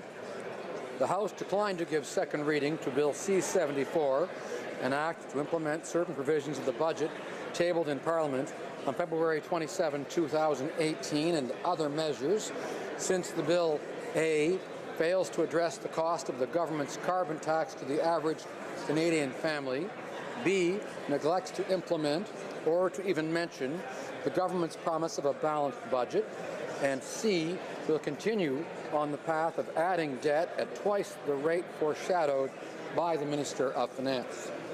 The question is on the amendment. All those in favor of the amendment will please rise. Ms. Bergen. Ms. Bergen. Mr. Nicholson. Mr. Nicholson. Ms. Finley. Ms. Finley. Mr. Blaney Bellechasse et Chemin-Lévis. Blaney Bellechasse et Chemin-Lévis. Mr. Allison. Mr. Allison. Mr. Bazan. Mr. Bazan. Ms. Rempel. Ms. Rempel. Mr. Kent. Mr. Kent. Mr. O'Toole. Mr. O'Toole. Mr. Reyes. Mr. Reyes. Mr. Fast. Mr. Fast. Mr. Bernier. Mr. Bernier. Mrs. McLeod Camus Thompson Caribou. Mrs. McLeod Camus Thompson Caribou. Mrs. Block. Mrs. Block. Mr. Clement. Mr. Clement. Mr. Van Loan. Mr. Van Loan. Mr. Albus. Mr. Albus. Mr. Paulus. Mr. Paulus. Mr. Bertod. Mr. Berthold. Mr. Deltel. Mr. Deltel. Mr. Chong. Mr. Chong. Mr. Richards. Mr. Richards. Mr. Workington. Mr. Workington. Mr. Strahl. Mr. Strahl. Mrs. Stubbs. Mrs. Stubbs. Ms. Harder. Ms. Harder. Mrs. Vecchio. Mrs. Vecchio. Mr. Abultayev. Mr. Abultayev. Mr. Kelly. Mr. Kelly. Ms. Gladue. Ms. Gladue. Mr. McColman. Mr. McColman. Mr. Warawa. Mr. Warawa. Mr. Sopak. Mr. Sopak. Mr. Miller, Bruce Gray Owen Sound. Mr. Miller, Bruce Gray Owen Sound. Mr. Brown. Mr. Brown. Mr. Reed. Mr. Reed. Mr. Carey. Mr. Carey. Mr. Lukiski. Mr. Lukiski. Mr. Nader. Mr. Nader. Mr. Broussard. Mr. Broussard. Mr. Sweet. Mr. Sweet. Mr. Genereux. Mr. Genereux. Mrs. Wagenthal. Mrs. Wagenthal. Mr. Soroya. Mr. Soroy. Madame Boucher. Madame Boucher. Mr. O'Brien. Mr. O'Brien. Mr. Trost. Mr. Trost. Mrs. Gallant. Mrs. Gallant. Mr. Falk Provencher. Mr. Falk Provencher. Mr. Généreux. Mr. Généreux. Mr. Gould. Mr. Gould. Mr. Kimmich. Mr. Kimmich. Mr. Macaulay Edmonton West. Macaulay Edmonton West. Mr. Lake. Mr. Lake. Mr. Kitchen. Mr. Kitchen. Mr. Jennis. Mr. Jennis. Mr. Lobb. Mr. Lobb. Mr. Albrecht. Mr. Albrecht. Mr. Zimmer. Mr. Zimmer. Mr. Hoback. Mr. Hoback. Mr. McGuire. Mr. McGuire. Mr. Cooper. Mr. Cooper. Mr. Arnold. Mr. Arnold. Mr. Clark. Mr. Clark. Mr. Stanton. Mr. Stanton. Mr. Lozon Stormont Dundas South Glengarry. Mr. Luzon Stormont Dundas South Glengarry. Mr. McKenzie. Mr. McKenzie. Mr. Shipley. Mr. Shipley. Mr. Van Kesteren. Mr. Van Kesteren. Mr. Iglinski. Mr. Iglinski. Mr. Yurdega. Mr. Yurdega. Mr. Diot. Mr. Diot. Ms. Leach. Ms. Leach. Mr. Calkins. Mr. Calkins. Mr. Leipert. Mr. Leipert. Mr. Schmale. Mr. Schmale. Mr. Shields. Mr. Shields. Mr. Viersen. Mr. Viersen. Mr. Waugh. Mr. Waugh. Mr. Weber. Mr. Weber. Mr. Motz. Mr. Motz. Mr. Benzin. Mr. Benzin. Mrs. Kuzi. Mrs. Kuzi. Mrs. Falk Battleford's Lloydminster. Mrs. Falk Battleford Lloydminster. All those opposed to the amendment will please rise. Monsieur Trudeau. Monsieur Trudeau. Mr. Hare. Mr. Hare. Mr. O'Regan. Mr. O'Regan. Mr. Sargent. Mr. Sargent. Madame Joly. Madame Joly. Monsieur Champagne. Monsieur Champagne. Monsieur Leblanc. Monsieur Leblanc. Ms. Chager. Ms. Chager. Mr. Morneau. Mr. Morneau. Mr. Bryson. Mr. Bryson. Ms. Wilson-Raybould. Ms. Wilson-Raybould. Mr. Macaulay Cardigan. Mr. Macaulay Cardigan. Madame Le Boutillier. Madame Le Boutillier. Madame Bibeau. Madame Bibeau. Mr. Hussain. Mr. Hussain. Ms. McKenna. Ms. McKenna. Mr. Baines. Mr. Baines. Ms. Haidu. Ms. Haidu. Ms. Bennett. Ms. Bennett. Mrs. Philpott. Mrs. Philpott. Ms. Mahichuk. Ms. Mahichuk. Mr. Casey Cumberland Colchester. Casey Cumberland Colchester. Ms. Fry. Ms. Fry. Mr. McKay. Mr. McKay. Mr. Nault. Mr. Nault. Ms. Scrow. Ms. Scrow. Mr. Lausanne Chantal La Petite Nation. Mr. Lauzon, Argenteuil, La Petite Nation. Mrs. Romanato. Ms. Romanato. Mr. Rioux. Mr. Rioux. Mr. Blair. Mr. Blair. Mr. Holland. Mr. Holland. Mr. Leslie. Mr. Leslie. Mr. Carr. Mr. Carr. Ms. Monsef. Ms. Monsef. Mr. Rodriguez. Mr. Rodriguez. Mr. Sohi. Mr. Sohi. Ms. Duncan at Etobicoke North. Ms. Duncan, Etobicoke North. Mr. Duclos. Mr. Duclos. Ms. Murray. Ms. Murray. Ms. Cara. Ms. Cara. Mrs. Cesar Chauvin. Mrs. Cesar Chauvin. Mr. Cormier. Mr. Cormier. Mr. Wilkinson. Mr. Wilkinson. Mr. Lemaitre. Mr. Lemaitre. Mr. Cuzner. Mr. Cuzner. Ms. Jones. Ms. Jones. Mr. Rusnak. Mr. Rusnak. Mr. Eiking. Mr. Eiking. Mr. Bagnall. Mr. Bagnall. Mr. Paradis. Mr. Paradis. Mr. McGinty. Mr. McGinty. Mr. Scarpalagia. Mr. Scarpalagia. Mr. Sims. Mr. Sims. Mr. Tansey. Mr. Tansey. Mr. Schiffke. Mr. Schiffke. Mr. Varani. Mr. Varani. Ms. Goldsmith-Jones. Ms. Goldsmith-Jones. Mr. Fillmore. Mr. Fillmore. Mr. DeCourcy. Mr. DeCourcy. Mr. Beach. Mr. Beach. Ms. Rudd. Ms. Rudd. Mr. Miller, Ville-Marie, le Sud-Ouest, Île des Sœurs. Mr. Miller, Ville-Marie, le Sud-Ouest, Île des Sœurs. Mr. Lamoureux. Mr. Lamoureux. Mr. McKinnon-Gatineau. Mr. McKinnon-Gatineau. Mrs. McCrimmon. Mrs. McCrimmon. Mr. Lightbound. Mr. Lightbound. Mr. Vaughn. Mr. Vaughn. Mr. Mendicino. Mr. Mendicino. Mr. Poisson. Mr. Poisson. Mrs. Lockhart. Mrs. Lockhart. Ms. Young. Ms. Young. Mr. Jesnevsky. Mr. Jesnevsky. Mr. Dollywall. Mr. Dollywall. Mr. Pesky-Salido. Pesky-Salido. Madame Mendez. Madame Mendez. Mr. Oliphant. Mr. Oliphant. Mr. Dubourg. Mr. Dubourg. Mr. Aldaig. Mr. Aldaig. Ms. Alislev. Ms. Alislev. Mr. Amos. Mr. Amos. Mr. Ananda Sangri. Mr. Ananda Sangri.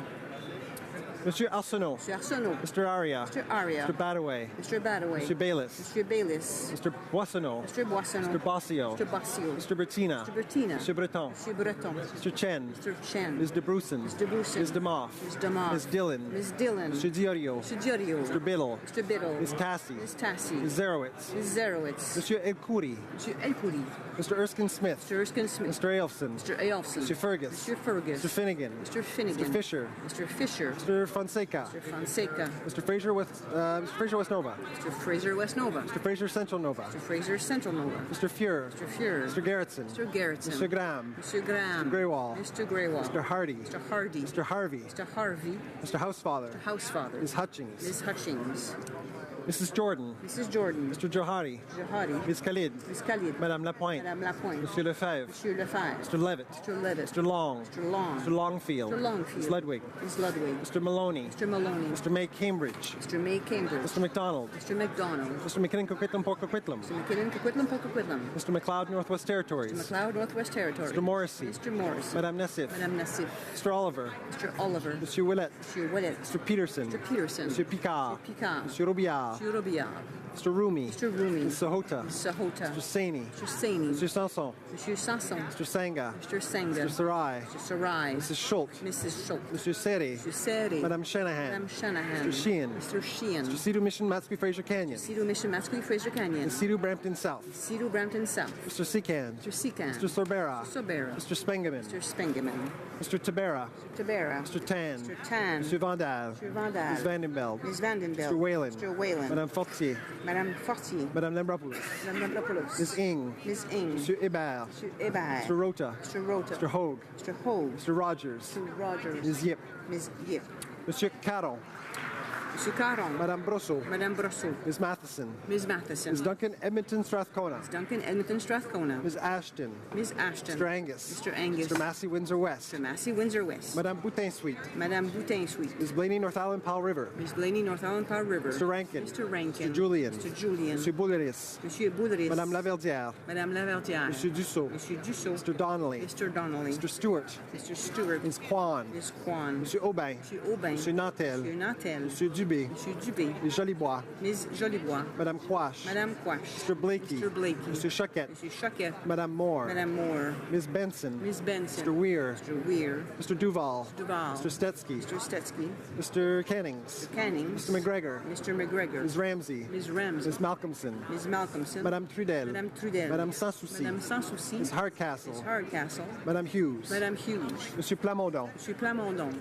Monsieur Boudria. Monsieur Boudria. Monsieur Fortin. Monsieur Fortin. Monsieur Thériault. Monsieur Thériault. Monsieur Beaulieu. Monsieur Beaulieu. Monsieur Barcelou Duval. Monsieur Barcelou Duval. Madame Gill. Madame Gill. Ms. May Saniscoff Islands. Ms. May Saniscoff Islands. Mr. Tutu. Mr. Tutu. Mr. Kung. Mr. Kung.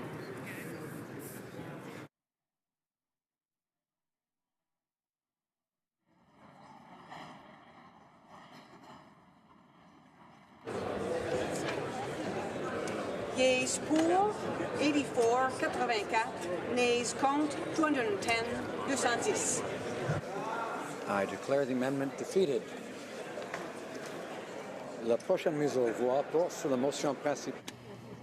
The question is the following one. Mr. Morneau, seconded by Ms. Qualtrough, moved that Bill C-74, an act to implement certain provisions of the budget, tabled in Parliament on February 27, 2018, and other measures, be now read a second time and referred to the Standing Committee on Finance. Does it please the House to adopt this motion? That all those who support the motion, please rise. That those who oppose the motion say nay. In my opinion, the yeas have it. That those who support the motion will please rise.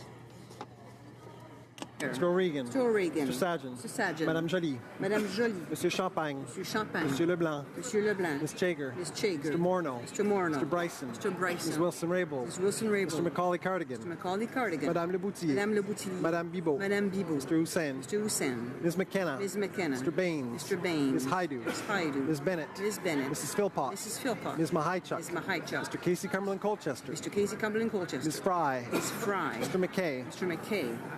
Mr. Nault. Mr. Nault. Ms. Scroll. Ms. Scroll. Monsieur Lausanne, Châtel, La Petite Nation. Monsieur Lausange, Arteuil, La Petite Nation. Mrs. Romanato. Mrs. Romanato. Monsieur Rioux. Monsieur Rioux. Mr. Blair. Mr. Blair. Mr. Holland. Mr. Holland. Mr. Leslie. Mr. Leslie. Mr. Carr. Mr. Carr. Ms. Monsef. Ms. Monsef. Monsieur Rodriguez. Monsieur Rodriguez. Mr. Sohi. Mr. Soki. Ms. Duncan, Etobicoke North. Ms. Duncan, Etobicoke North. Monsieur Duclos. Monsieur Duclos. Ms. Murray. Ms. Murray. Ms. Cara. Ms. Cara. Mrs. Cesar Chauvin. Mrs. Cesar Chauvin. Monsieur Cormier. Monsieur Cormier. Mr. Wilkinson. Mr. Wilkinson. Monsieur Lemetti. Monsieur Lemetti. Mr. Cuzner. Mr. Cuzner. Ms. Jones. Ms. Jones. Mr. Rusnak. Mr. Rusnak. Mr. Eiking. Mr. Eiking. Mr. Bagnall. Mr. Bagnall. Mr. Paradis. Mr. Paradis. Mr. McGinty. Mr. McGinty. Mr. Scarpalagia. Scarpalagia. Mr. Sims. Mr. Sims. Mr. Tansey. Mr. Tansey. Mr. Schiefke. Mr. Schiefke. Mr. Varani. Mr. Varani. Ms. Goldsmith-Jones. Goldsmith-Jones. Mr. Fillmore. Mr. Fillmore. Mr. DeCourcy. Mr. DeCourcy. Mr. Beach. Mr. Beach. Ms. Rudd. Ms. Rudd. Mr. Miller, Ville-Marie de Sud-Ouest et des Sarts. Mr. Miller, Ville-Marie, le Sud-Ouest et des Sarts. Mr. Lamoureux. Mr. Lamoureux. Mr. McKinnon-Gatineau. Mr. McKinnon-Gatineau. Mrs. McCrimmon. Mrs. McCrimmon. Mr. Lightbound. Mr. Lightbound. Mr. Vaughn. Mr. Vaughn. Mr. Mendocino. Mr. Mendocino. Mr. Poisson. Mr. Poisson. Mrs. Lockhart. Mrs. Lockhart. Ms. Young. Ms. Young. Mr. Jesnevsky. Mr. Jesnevsky. Mr. Dollywall. Mr. Dollywall. Mr. Pesky-Salido. Pesky-Salido. Madame Mendez. Madame Mendez. Mr. Oliphant. Mr. Oliphant. Monsieur Dubourg. Monsieur Dubourg. Mr. Alday. Mr. Alday. Ms. Alaslev. Ms. Alaslev. Mr. Amos. Mr. Amos. Mr. Hernandez Angry. Mr. Hernandez Angry. Monsieur Arsenault. Mr. Arsenault. Mr. Aria. Mr. Aria. Mr. Badaway. Mr. Badaway. Mr. Bayless. Mr. Bayless. Mr. Boissonneau. Mr. Boissonneau. Mr. Bossio. Mr. Bossio. Mr. Bertina. Mr. Bertina. Mr. Breton. Mr. Breton. Mr. Chen. Mr. Chen. Mr. Bruson. Mr. Bruson. Ms. DeMoff. Ms. DeMoff. Ms. Dillon. Ms. Dillon. Mr. Diorio. Mr. Diorio. Mr. Biddle. Mr. Biddle. Ms. Tassie. Ms. Tassie. Ms. Zerowitz. Ms. Zerowitz. Monsieur Khoury. Monsieur El Khoury. Mr. Erskine Smith. Mr. Erskine Smith. Mr. Elfson. Mr. Elfson. Mr. Fergus. Mr. Fergus. Mr. Finnegan. Mr. Finnegan. Mr. Fisher. Mr. Fisher. Mr. Fonseca. Mr. Fonseca. Mr. Fraser West Nova. Mr. Fraser West Nova. Mr. Fraser Central Nova. Fraser Central Nova. Mr. Fuhr. Mr. Fuhr. Mr. Gerritsen. Mr. Gerritsen. Mr. Graham. Mr. Graham. Mr. Greywall. Mr. Greywall. Mr. Hardy. Mr. Hardy. Mr. Harvey. Mr. Harvey. Mr. Housefather. Mr. Housefather. Ms. Hutchings. Ms. Hutchings. Mrs. Jordan. Mrs. Jordan. Mr. Johari. Mr. Johari. Ms. Khalid. Ms. Khalid. Madame Lapointe. Madame Lapointe. Mr. Lefebvre. Mr. Lefebvre. Mr. Levitt. Mr. Levitt. Mr. Long. Mr. Long. Mr. Longfield. Mr. Longfield. Ms. Ludwig. Ms. Ludwig. Mr. Maloney. Mr. Maloney. Mr. McCambridge. Mr. May Cambridge. Mr. McDonald. Mr. McDonald. Mr. McKinnon Coquitlam Porco Mr. Quitlam. McKinnon Coquitlam Porco Quitlam. Mr. McLeod Northwest Territories. Mr. McLeod Northwest Territories. Mr. Morrissey. Mr. Morris. Madame Nassif. Madame Nassif. Mr. Oliver. Mr. Oliver. Monsieur Ouellet. Monsieur Ouellet. Mr. Peterson. Mr. Peterson. Mr. Picard. Mr. Picard. Mr. Robillard. Mr. Robillard. Mr. Rumi. Mr. Rumi. Mr. Sahota. Sahota. Mr. Saini. Mr. Saini. Mr. Sanson. Mr. Sanson. Mr. Sanga. Mr. Sanga. Mr. Sarai. Mr. Rai. Mr. Schultz. Mr. Schultz. Mr. Seri. Mr. Seri. Madame Shanahan. Madame Shanahan. Mr. Sheehan. Mr. Sheehan. Mr. Sidhu Mission Matsky Fraser Canyon. Mr. Sidhu Mission Masquerade Fraser Canyon. Mr. Sidhu Brampton South. Sidhu Brampton South. Mr. Secan. Secan. Mr. Sorbera. Sorbera. Mr. Spengeman. Mr. Spengeman. Mr. Tabera. Tabera. Mr. Tan. Mr. Tan. Mr. Vandal. Mr. Vandal. Ms. Vandenbelt. Ms. Vandenbelt. Mr. Whalen. Mr. Whalen. Madame Fortier. Madame Fortier. Madame Lambropoulos. Madame Lambropoulos. Ms. Ing. Ms. Ing. Monsieur Hébert. Mr. Hébert. Mr. Rota. Mr. Rota. Mr. Hogue. Mr. Hogue. Mr. Rogers. Mr. Rogers. Ms. Yip. Ms. Yip. Mr. Tutu. Mr. Tutu. Mr. Kong. Mr. Kong. Que tous ceux qui s'opposent à la motion veuillent bien se lever. All those against the motion will please rise. Finley. Ms. Finley. Mr. Blaney Bellechasse et Saint-Germain Lévy. Blaney Bellechasse et Saint-Germain Lévy. Mr. Allison. Mr. Allison. Mr. Bazan. Mr. Bazan. Ms. Rempel. Ms. Rempel. Mr. Kent. Mr. Kent. Mr. O'Toole. Mr. O'Toole. Mr. Reyes. Mr. Reyes. Mr. Fast. Mr. Fast. Mr. Bernier. Mr. Bernier. Mrs. McLeod, Camus, Thompson, Caribou. Mrs. McLeod, Camus, Thompson, Caribou. Mrs. Block. Mrs. Block. Mr. Clement. Mr. Clement. Mr. Van Loan. Mr. Van Loan. Mr. Albus. Mr. Albus. Mr. Paulus. Monsieur Paulus. Mr. Berthold. Monsieur Berthold. Mr. Deltel. Mr. Deltel. Mr. Chong. Mr. Chong. Mr. Richards. Mr. Richards. Mr. Workington. Mr. Workington. Mr. Strahl. Mr. Strahl. Mrs. Stubbs. Mrs. Stubbs. Ms. Hart. Harder. Ms. Harder. Mrs. Vecchio. Mrs. Vecchio. Mr. Abutayev. Mr. Abutayev. Mr. Kelly. Mr. Kelly. Ms. Gladue. Ms. Gladue. Mr. McColman. Mr. McColman. Mr. Warawa. Mr. Warawa. Mr. Sopak. Mr. Sopak. Mr. Miller, Bruce Grey Owen Sound. Mr. Miller, Bruce Grey Owen Sound. Mr. Brown. Mr. Brown. Mr. Reed. Mr. Reed. Mr. Carey. Mr. Carey. Mr. Lukiski. Mr. Lukiski. Mr. Nader. Mr. Nader. Mr. Broussard. Mr. Broussard. Mr. Sweet. Mr. Sweet. Mr. Genereux. Mr. Genereux. Mrs. Wagenthal. Mrs. Wagenthal. Mr. Soroya. Mr. Soroya. Madame Boucher. Madame Boucher. Mr. O'Brien. Mr. O'Brien. Mr. Trost. Mr. Trost. Mrs. Gallant. Mrs. Gallant. Mr. Falk Provencher. Mr. Falk Provencher. Mr. Genereux. Mr. Genereux. Mr. Gould. Mr. Gould. Mr. Kimmich. Mr. Kimmich. Macaulay Edmonton West. Macaulay Edmonton West. Mr. Lake. Mr. Lake. Mr. Kitchen. Mr. Kitchen. Mr. Jennis. Mr. Jennis. Mr. Lobb. Mr. Lobb. Mr. Albrecht. Mr. Albrecht. Mr. Zimmer. Mr. Zimmer. Mr. Hoback. Mr. Hoback. Mr. McGuire. Mr. McGuire. Mr. Cooper. Mr. Cooper. Mr. Arnold. Mr. Arnold. Mr. Clark. Mr. Clark. Mr. Stanton. Mr. Stanton. Mr. Rosenstrom and Dundas, South Glengarry. Mr. Rosenstrom and Dundas, South Glengarry. Mr. McKenzie. Mr. McKenzie. Mr. Shipley. Mr. Shipley. Mr. Van Kesteren. Mr. Van Kesteren. Mr. Glinsky. Mr. Glinsky. Mr. Urdega. Mr. Urdega. Mr. Diot. Mr. Diot. Ms. Leach. Ms. Leach. Mr. Calkins. Mr. Calkins. Mr. Leipert. Mr. Leipert. Mr. Schmale. Mr. Schmale. Mr. Shields. Mr. Shields. Mr. Viersen. Mr. Viersen. Mr. Waugh. Mr. Waugh. Mr. Weber. Mr. Weber. Mr. Motts. Mr. Motts. Mr. Benson. Mr. Benson. Mrs. Cousy. Mrs. Cousy. Mrs. Falk Battleford's Lloydminster. Mrs. Falk Battleford's Lloydminster. Monsieur Caro. Monsieur Caron. Madame Brosseau. Madame Brosseau. Ms. Matheson. Ms. Matheson. Ms. Duncan Edmonton Strathcona. Duncan Edmonton Strathcona. Ms. Ashton. Ms. Ashton. Mr. Angus. Mr. Angus. Mr. Massey Windsor West. Mr. Massey Windsor West. Madame Boutin Suite. Madame Boutin Suite. Ms. Blaney North Allen Powell River. Ms. Blaney North Allen Powell River. Mr. Rankin. Mr. Rankin. Mr. Julian. Mr. Julian. Mr. Bouleris. Monsieur Bouleris. Madame Laverdière. Madame Laverdière. Monsieur Dussault. Monsieur Dussault. Mr. Donnelly. Mr. Donnelly. Mr. Stewart. Mr. Stewart. Ms. Kwan. Ms. Kwan. Monsieur Aubin. Monsieur Aubin. Monsieur Nantel. Monsieur Nantel. Monsieur Dubé. Monsieur Dubé. Ms. Jolibois. Ms. Jolibois. Madame Quash. Madame Quash. Mr. Blakey. Mr. Blakey. Monsieur Choquette. Monsieur Choquette. Madame Moore. Madame Moore. Ms. Benson. Ms. Benson. Mr. Weir. Mr. Weir. Mr. Duval. Mr. Duval. Mr. Stetsky. Mr. Stetsky. Mr. Canning. Mr. Canning. Mr. McGregor. Mr. McGregor. Ms. Ramsey. Ms. Ramsey. Ms. Malcolmson. Ms. Malcolmson. Madame Trudel. Madame Trudel. Madame Sansouci. Madame Sansouci. Ms. Hardcastle. Ms. Hardcastle. Madame Hughes. Madame Hughes. Monsieur Plamondon. Monsieur Plamondon. Monsieur Boudria. Monsieur Boudria. Monsieur Fortin. Monsieur Fortin. Monsieur Thériault. Monsieur Thériault. Monsieur Beaulieu. Monsieur Beaulieu. Monsieur Barsalou-Duval. Barsalou Duval. Madame Gill. Madame Gill. Ms. May Saanich Gulf Islands. May Saanich Gulf Islands.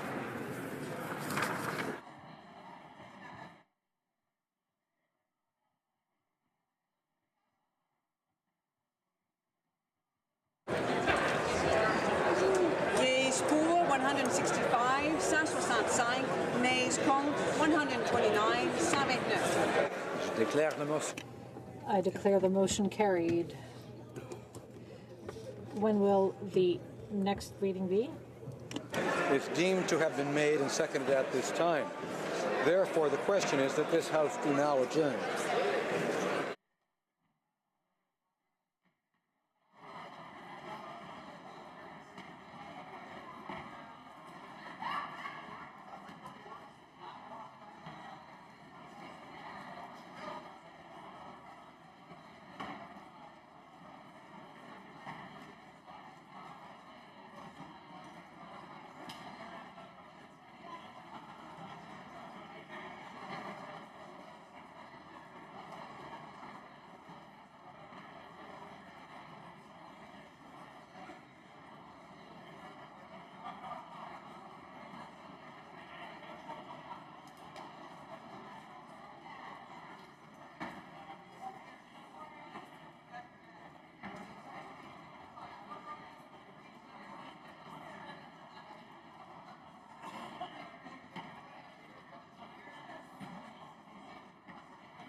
Order. I would encourage colleagues to carry on their conversations in the lobbies or elsewhere, as we're on to the late show, as we call it.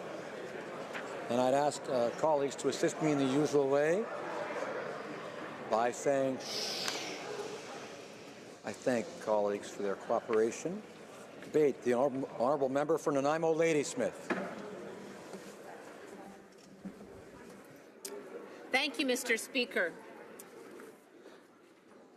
For, I believe, the fifth time I've stood in this chamber to ask why would the Liberal government not have removed all sex discrimination against Indigenous women from the Indian Act.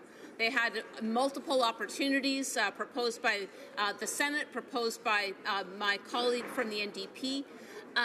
which on National Aboriginal Day of all days, the government and the Conservatives voted down.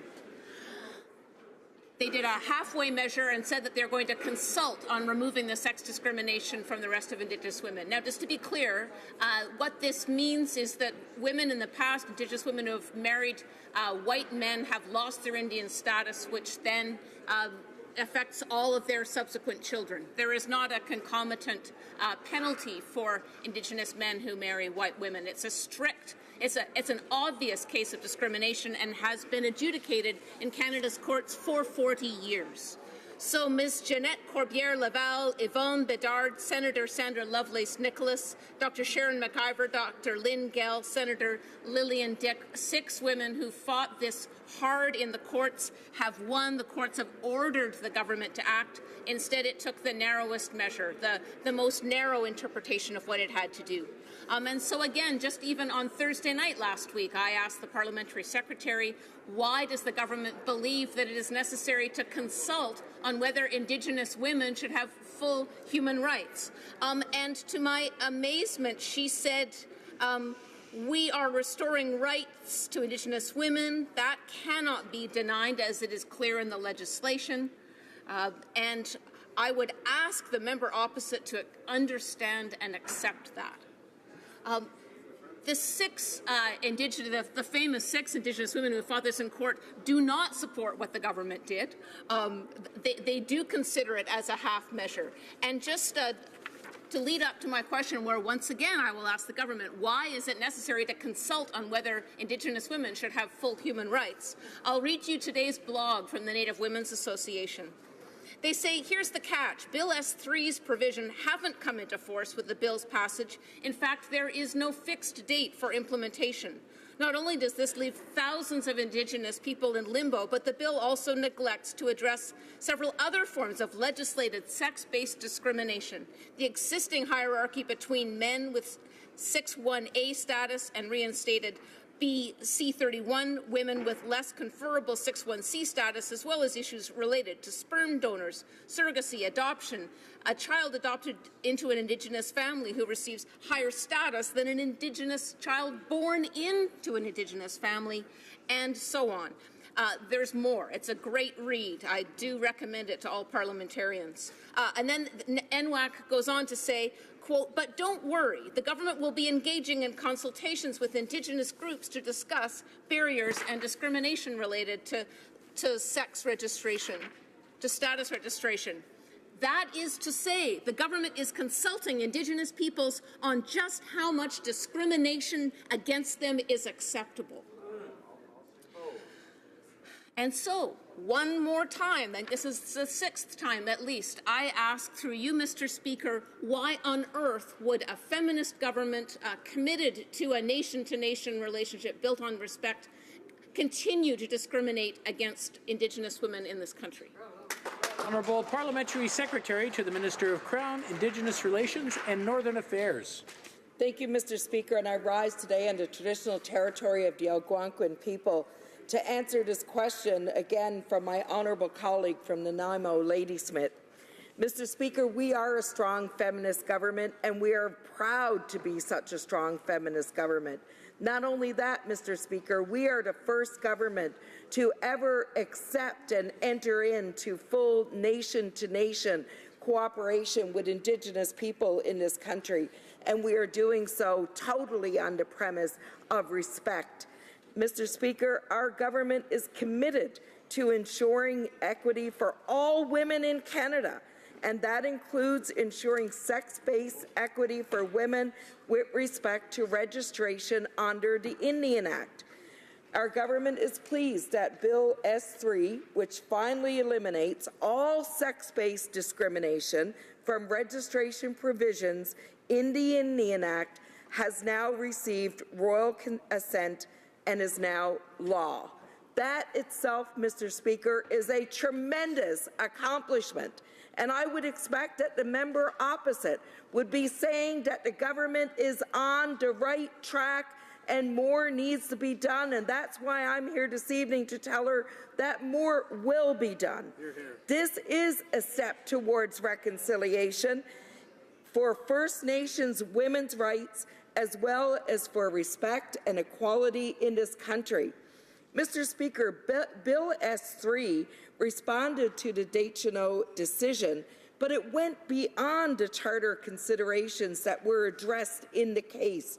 This included sex discrimination and circumstances prior to 1951. And in fact, the bill remedies sex-based inequities dating back to 1869, Mr. Speaker, dating back to 1869. So while the balance of S3 was brought into force immediately after royal assent, the clause that deals with the 1951 cutoff will be brought into force after the conclusion of co-design consultations. That's the piece the member opposite does not agree with. She does not believe that we should consult with Indigenous people in this country on how that will happen. But we will be tabling and updating on a co-design consultation process on the broad-based Indian Act registration and membership reform in Parliament next month. She will then get to see how that process will be launched in June of this year. The government has also made it very clear that consultations and partnership are essential prerequisites for any major changes that involve First Nations in this country. That's what you call nation-to-nation working together.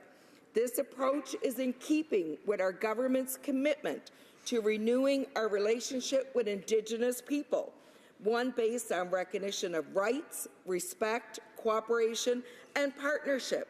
And no, we will not throw that out the window simply because the member opposite cannot wait to do what is right. In fact, Mr. Speaker, our consultation has nothing to do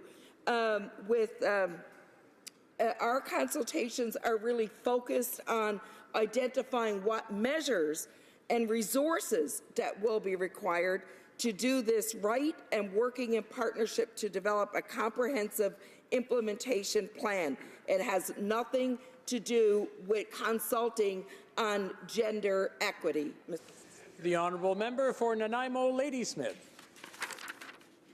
With respect to my colleague, I will point out once again that the 6 women who fought this in court for 40 years do not agree with the government's approach. The Native Women's Association of Canada does not agree with the government's approach. The Ontario Native Women's Association just last week reminded us, many parliamentarians, they do not agree with the government's approach. There is no fixed date for the implementation of the bill. The 1951 cutoff is still in place. And the government voted down the 6(1)(a) all the way amendment, which was supported in the Senate and was supported by my colleague and urged by the women who have the most to lose and have been fighting this for 4 decades. I promise you this is not my opposition. This is what we're hearing from the Indigenous leadership, and I wish that the member opposite would understand and respect that. Honourable Parliamentary Secretary. Thank you, Mr. Speaker. And I want to say that what we respect is the process and the relationship that we have with Indigenous people in Canada. That relationship is built on respect. It is built on dialogue. It is built on talking to one another.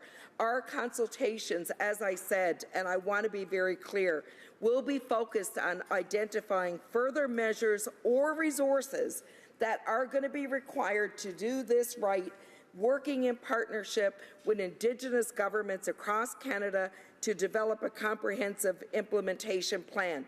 This way of proceeding is responsible and prudent and will ensure that the government implements this measure in a way that it eliminates or mitigates any unintended negative consequences that could happen for communities, for Indigenous governments, and for individuals. It is fair to say, Mr. Speaker, that our government has went where no other government has ever went on gender equity for Indigenous women.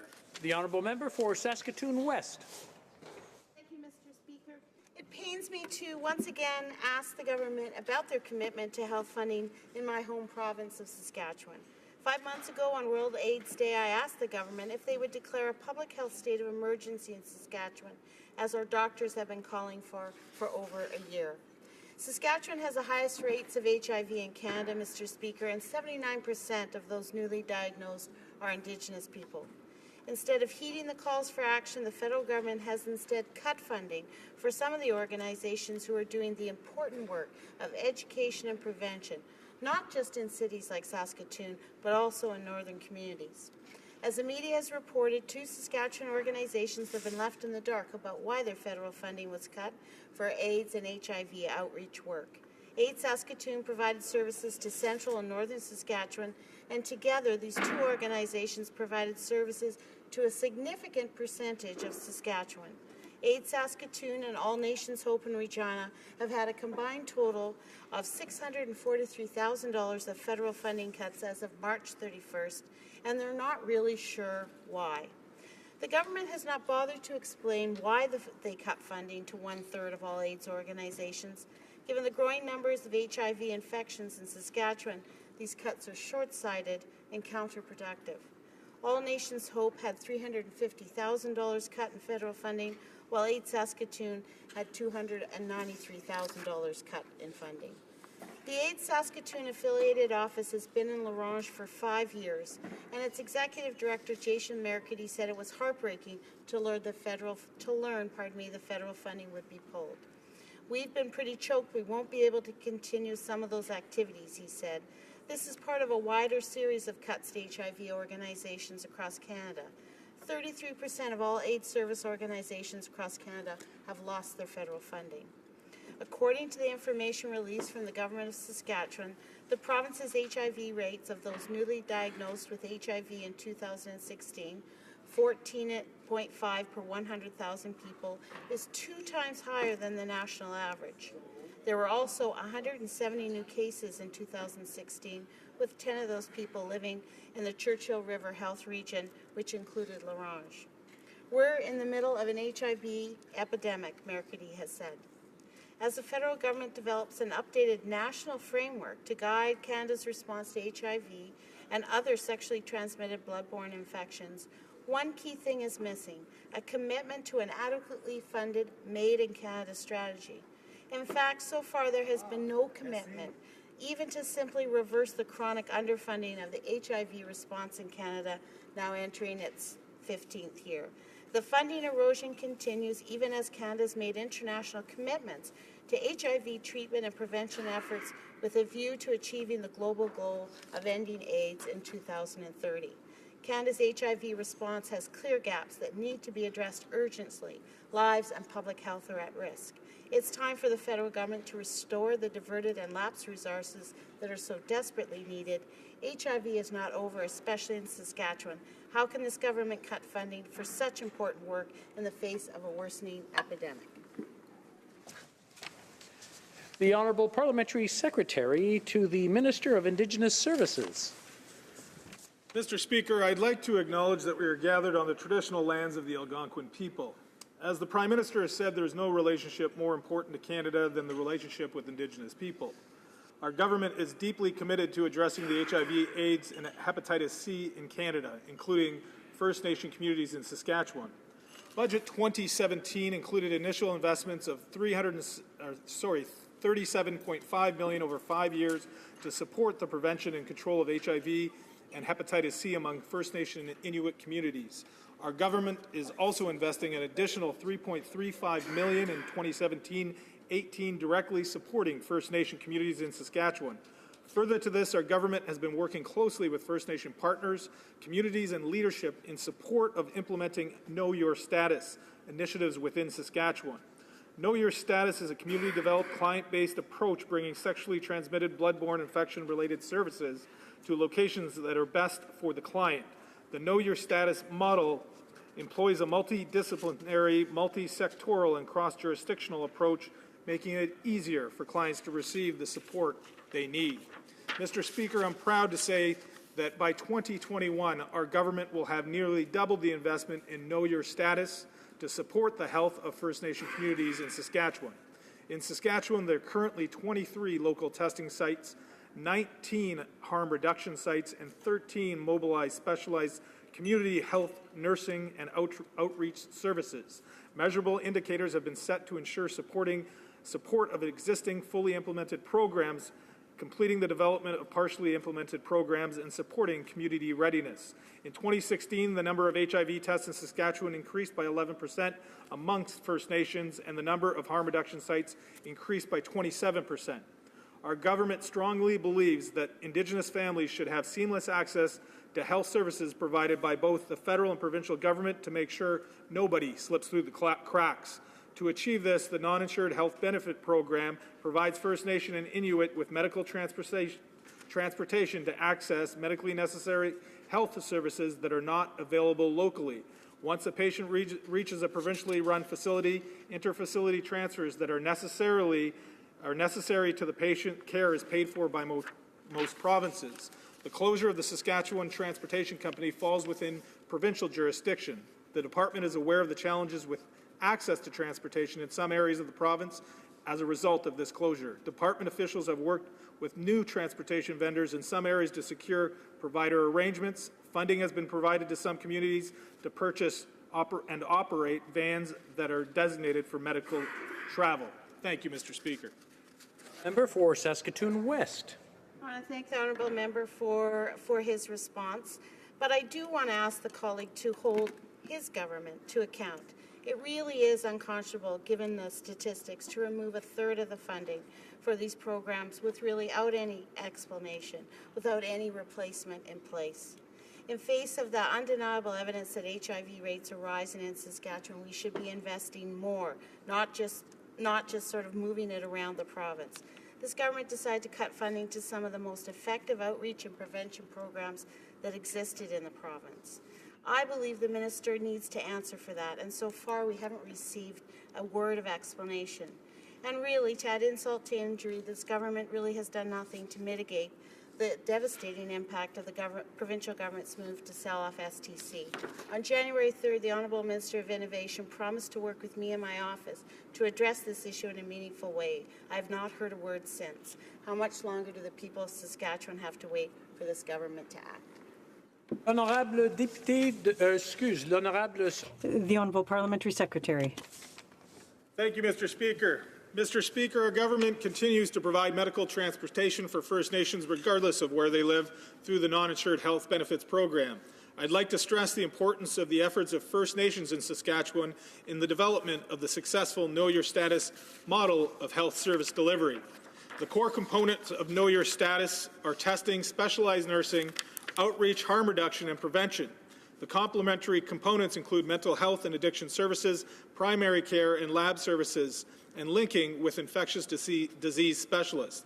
Mr. Speaker, I'm pleased to share that because of our government's collaboration with First Nation partners, there is rising evidence of Saskatchewan First Nation communities achieving tremendous progress and even exceeding the UN AIDS targets that by 2020, 90% of all people living with HIV will know their HIV status, that 90% of all people diagnosed with HIV infection will receive sustained antiretroviral therapy, and that 90% of all people receiving antiretroviral. L'honorable député de Drummond. The Honourable Member for Drummond. Well, thank you very much, Mr. Speaker. I rise today to again address a file dealing with official languages. On December 1st, Mr. Speaker, I asked an important question of the Parliamentary Secretary to the Minister of Justice, dealing with an internal Department of Justice report that the government had been hiding since March 2017. And we had been awaiting for the report, but it had not been publicly disclosed. So, Mr. Speaker, you probably wonder what was hidden in that internal report and why it was being hidden. And we learned that in the report that between 2008 and 2018, the government, the Conservative government, followed by the Liberal government, diverted more than $40 million from the Contraventions Act fund, from the official languages roadmap. $40 million from the Contraventions Act fund that was supposed to be invested in access to justice for official languages as part of the roadmap for official languages. but it was not invested in our official languages communities. So this was a disappointment when we learned of it. Many people, as you might well imagine, were calling for answers. So we asked for greater clarity on the situation and a plan as part of the Minister of Heritage's new plan to ensure that the shortfall would be reinvested for official languages in the 2018-2023 official languages plan. Now, the Federation of Associations of French-Speaking Jurists sent a letter to the Minister of Justice to ask her to shed light on the situation and to call for action, to ask her to do something to remedy the situation, but they did not get a reply. In 2016, the Réseau National de Formation en Justice asked the same question of Canadian Heritage. They wanted to know what was happening with the Contraventions Fund Act, whether it was being spent on official languages or not, and they didn't get an answer. So the situation impedes the progress for access to justice in both official languages across the country. And, Mr. Speaker, as you know, access to justice in both official languages is difficult. There are significant gains that remain to be made, and we still don't have legislation to ensure that justices appointed to the Supreme Court are bilingual, can be in a position to understand, speak, and read both official languages. Now, as you recall, I had tabled legislation to that regard. The Liberals unfortunately voted it down, saying that they already had a policy. But, Mr. Speaker, policies change. They can be changed quickly, or they're simply not enforced. We've seen this on other files where policies are simply not complied with. So the Committee of Official Languages produced a report calling for justice in both official languages. That was in December 2017. They called for bilingual judges at the Supreme Court, for that to be entrenched in law. And they also asked for the government to stop diverting money from the fund. So I would like to hear the answers on this file now. Thank you, Mr. Speaker. The Honourable Parliamentary Secretary to the Minister of Justice. Monsieur le Président, j'aimerais remercier. Mr. Speaker, I would like to thank the Honourable Member for the opportunity to dispel some misunderstandings about the Contraventions Fund Act Fund.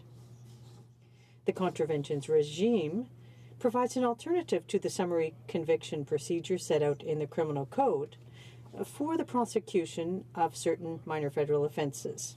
The provinces and territories that already have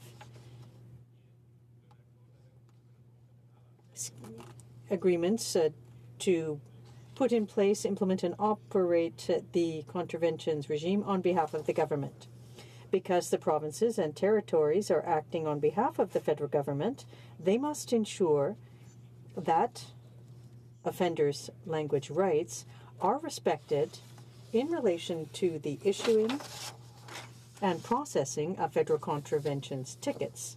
The Contraventions Act Fund provides provinces and territories with resources to guarantee that they fulfill this legal duty. In other words, the Contraventions Act Fund is specifically meant to meet the Department of Justice legal duties where minor offences are dealt with outside the Criminal Code proceedings. Such financial support can only be granted to provinces and territories that have signed a Contraventions Act administrative and enforcement agreement. Funding has lapsed because some provinces were not yet ready to implement the regime and therefore sign an agreement. Our government, through the Department of Justice, has been diligently working and will continue to work with provinces and territories to ensure that the contraventions regime is fully implemented across the country.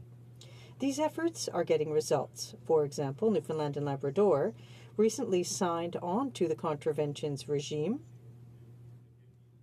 and it came into force in January 2018. It's important to understand that unlike other official languages funding programs, the Contraventions Act Fund was not created to contribute to enhancing the vitality of linguistic minority communities, but rather to enable the Department of Justice to fulfill its existing legal duties towards offenders. The Contraventions Act Fund was never created as a response to the duty that every federal institution has in accordance with sections 41.1 and 42.2 of Part 7 of the Official Languages Act, Advancement of English and French. At no time did the department commit to investing this fund to promote access to justice in both official languages, as it was not in its right to do so. That said, the Department of Justice, through the Access to Justice in Both Official Languages Support Fund, is fully committed in its effort to increase the vitality of both official languages and the communities that embody them, enabling them to contribute fully to Canadian society. The government has reaffirmed its commitment to official languages. The plan proposes additional funding of $499.2 million over and above current investments of $2.2 billion, bringing our government's total support to almost $2.7 billion. The Honourable Member for Sherbrooke. Mr. Speaker, the Honourable Member for Drummond. Well, it's incredible to listen to what I just heard the Parliamentary Secretary say. The Action Plan for Official Languages states in black and white that this funding is to be used for access to justice in both official languages. It's in the plan, Mr. Speaker. It's like the famous policies that I talked about. If they say that the plan for official languages won't be followed, then where will we end up? Why did they even prepare plans? If it's in the plan, I hope it'll be followed. And if we look at the new action plan for official languages, the current minister's plan, the Minister of Heritage, she's talking about an additional $10 million over 5 years for the Access to Justice in Both Official Languages Support Fund. $10 million over 5 years, but they've taken away $40 million, Mr. Speaker.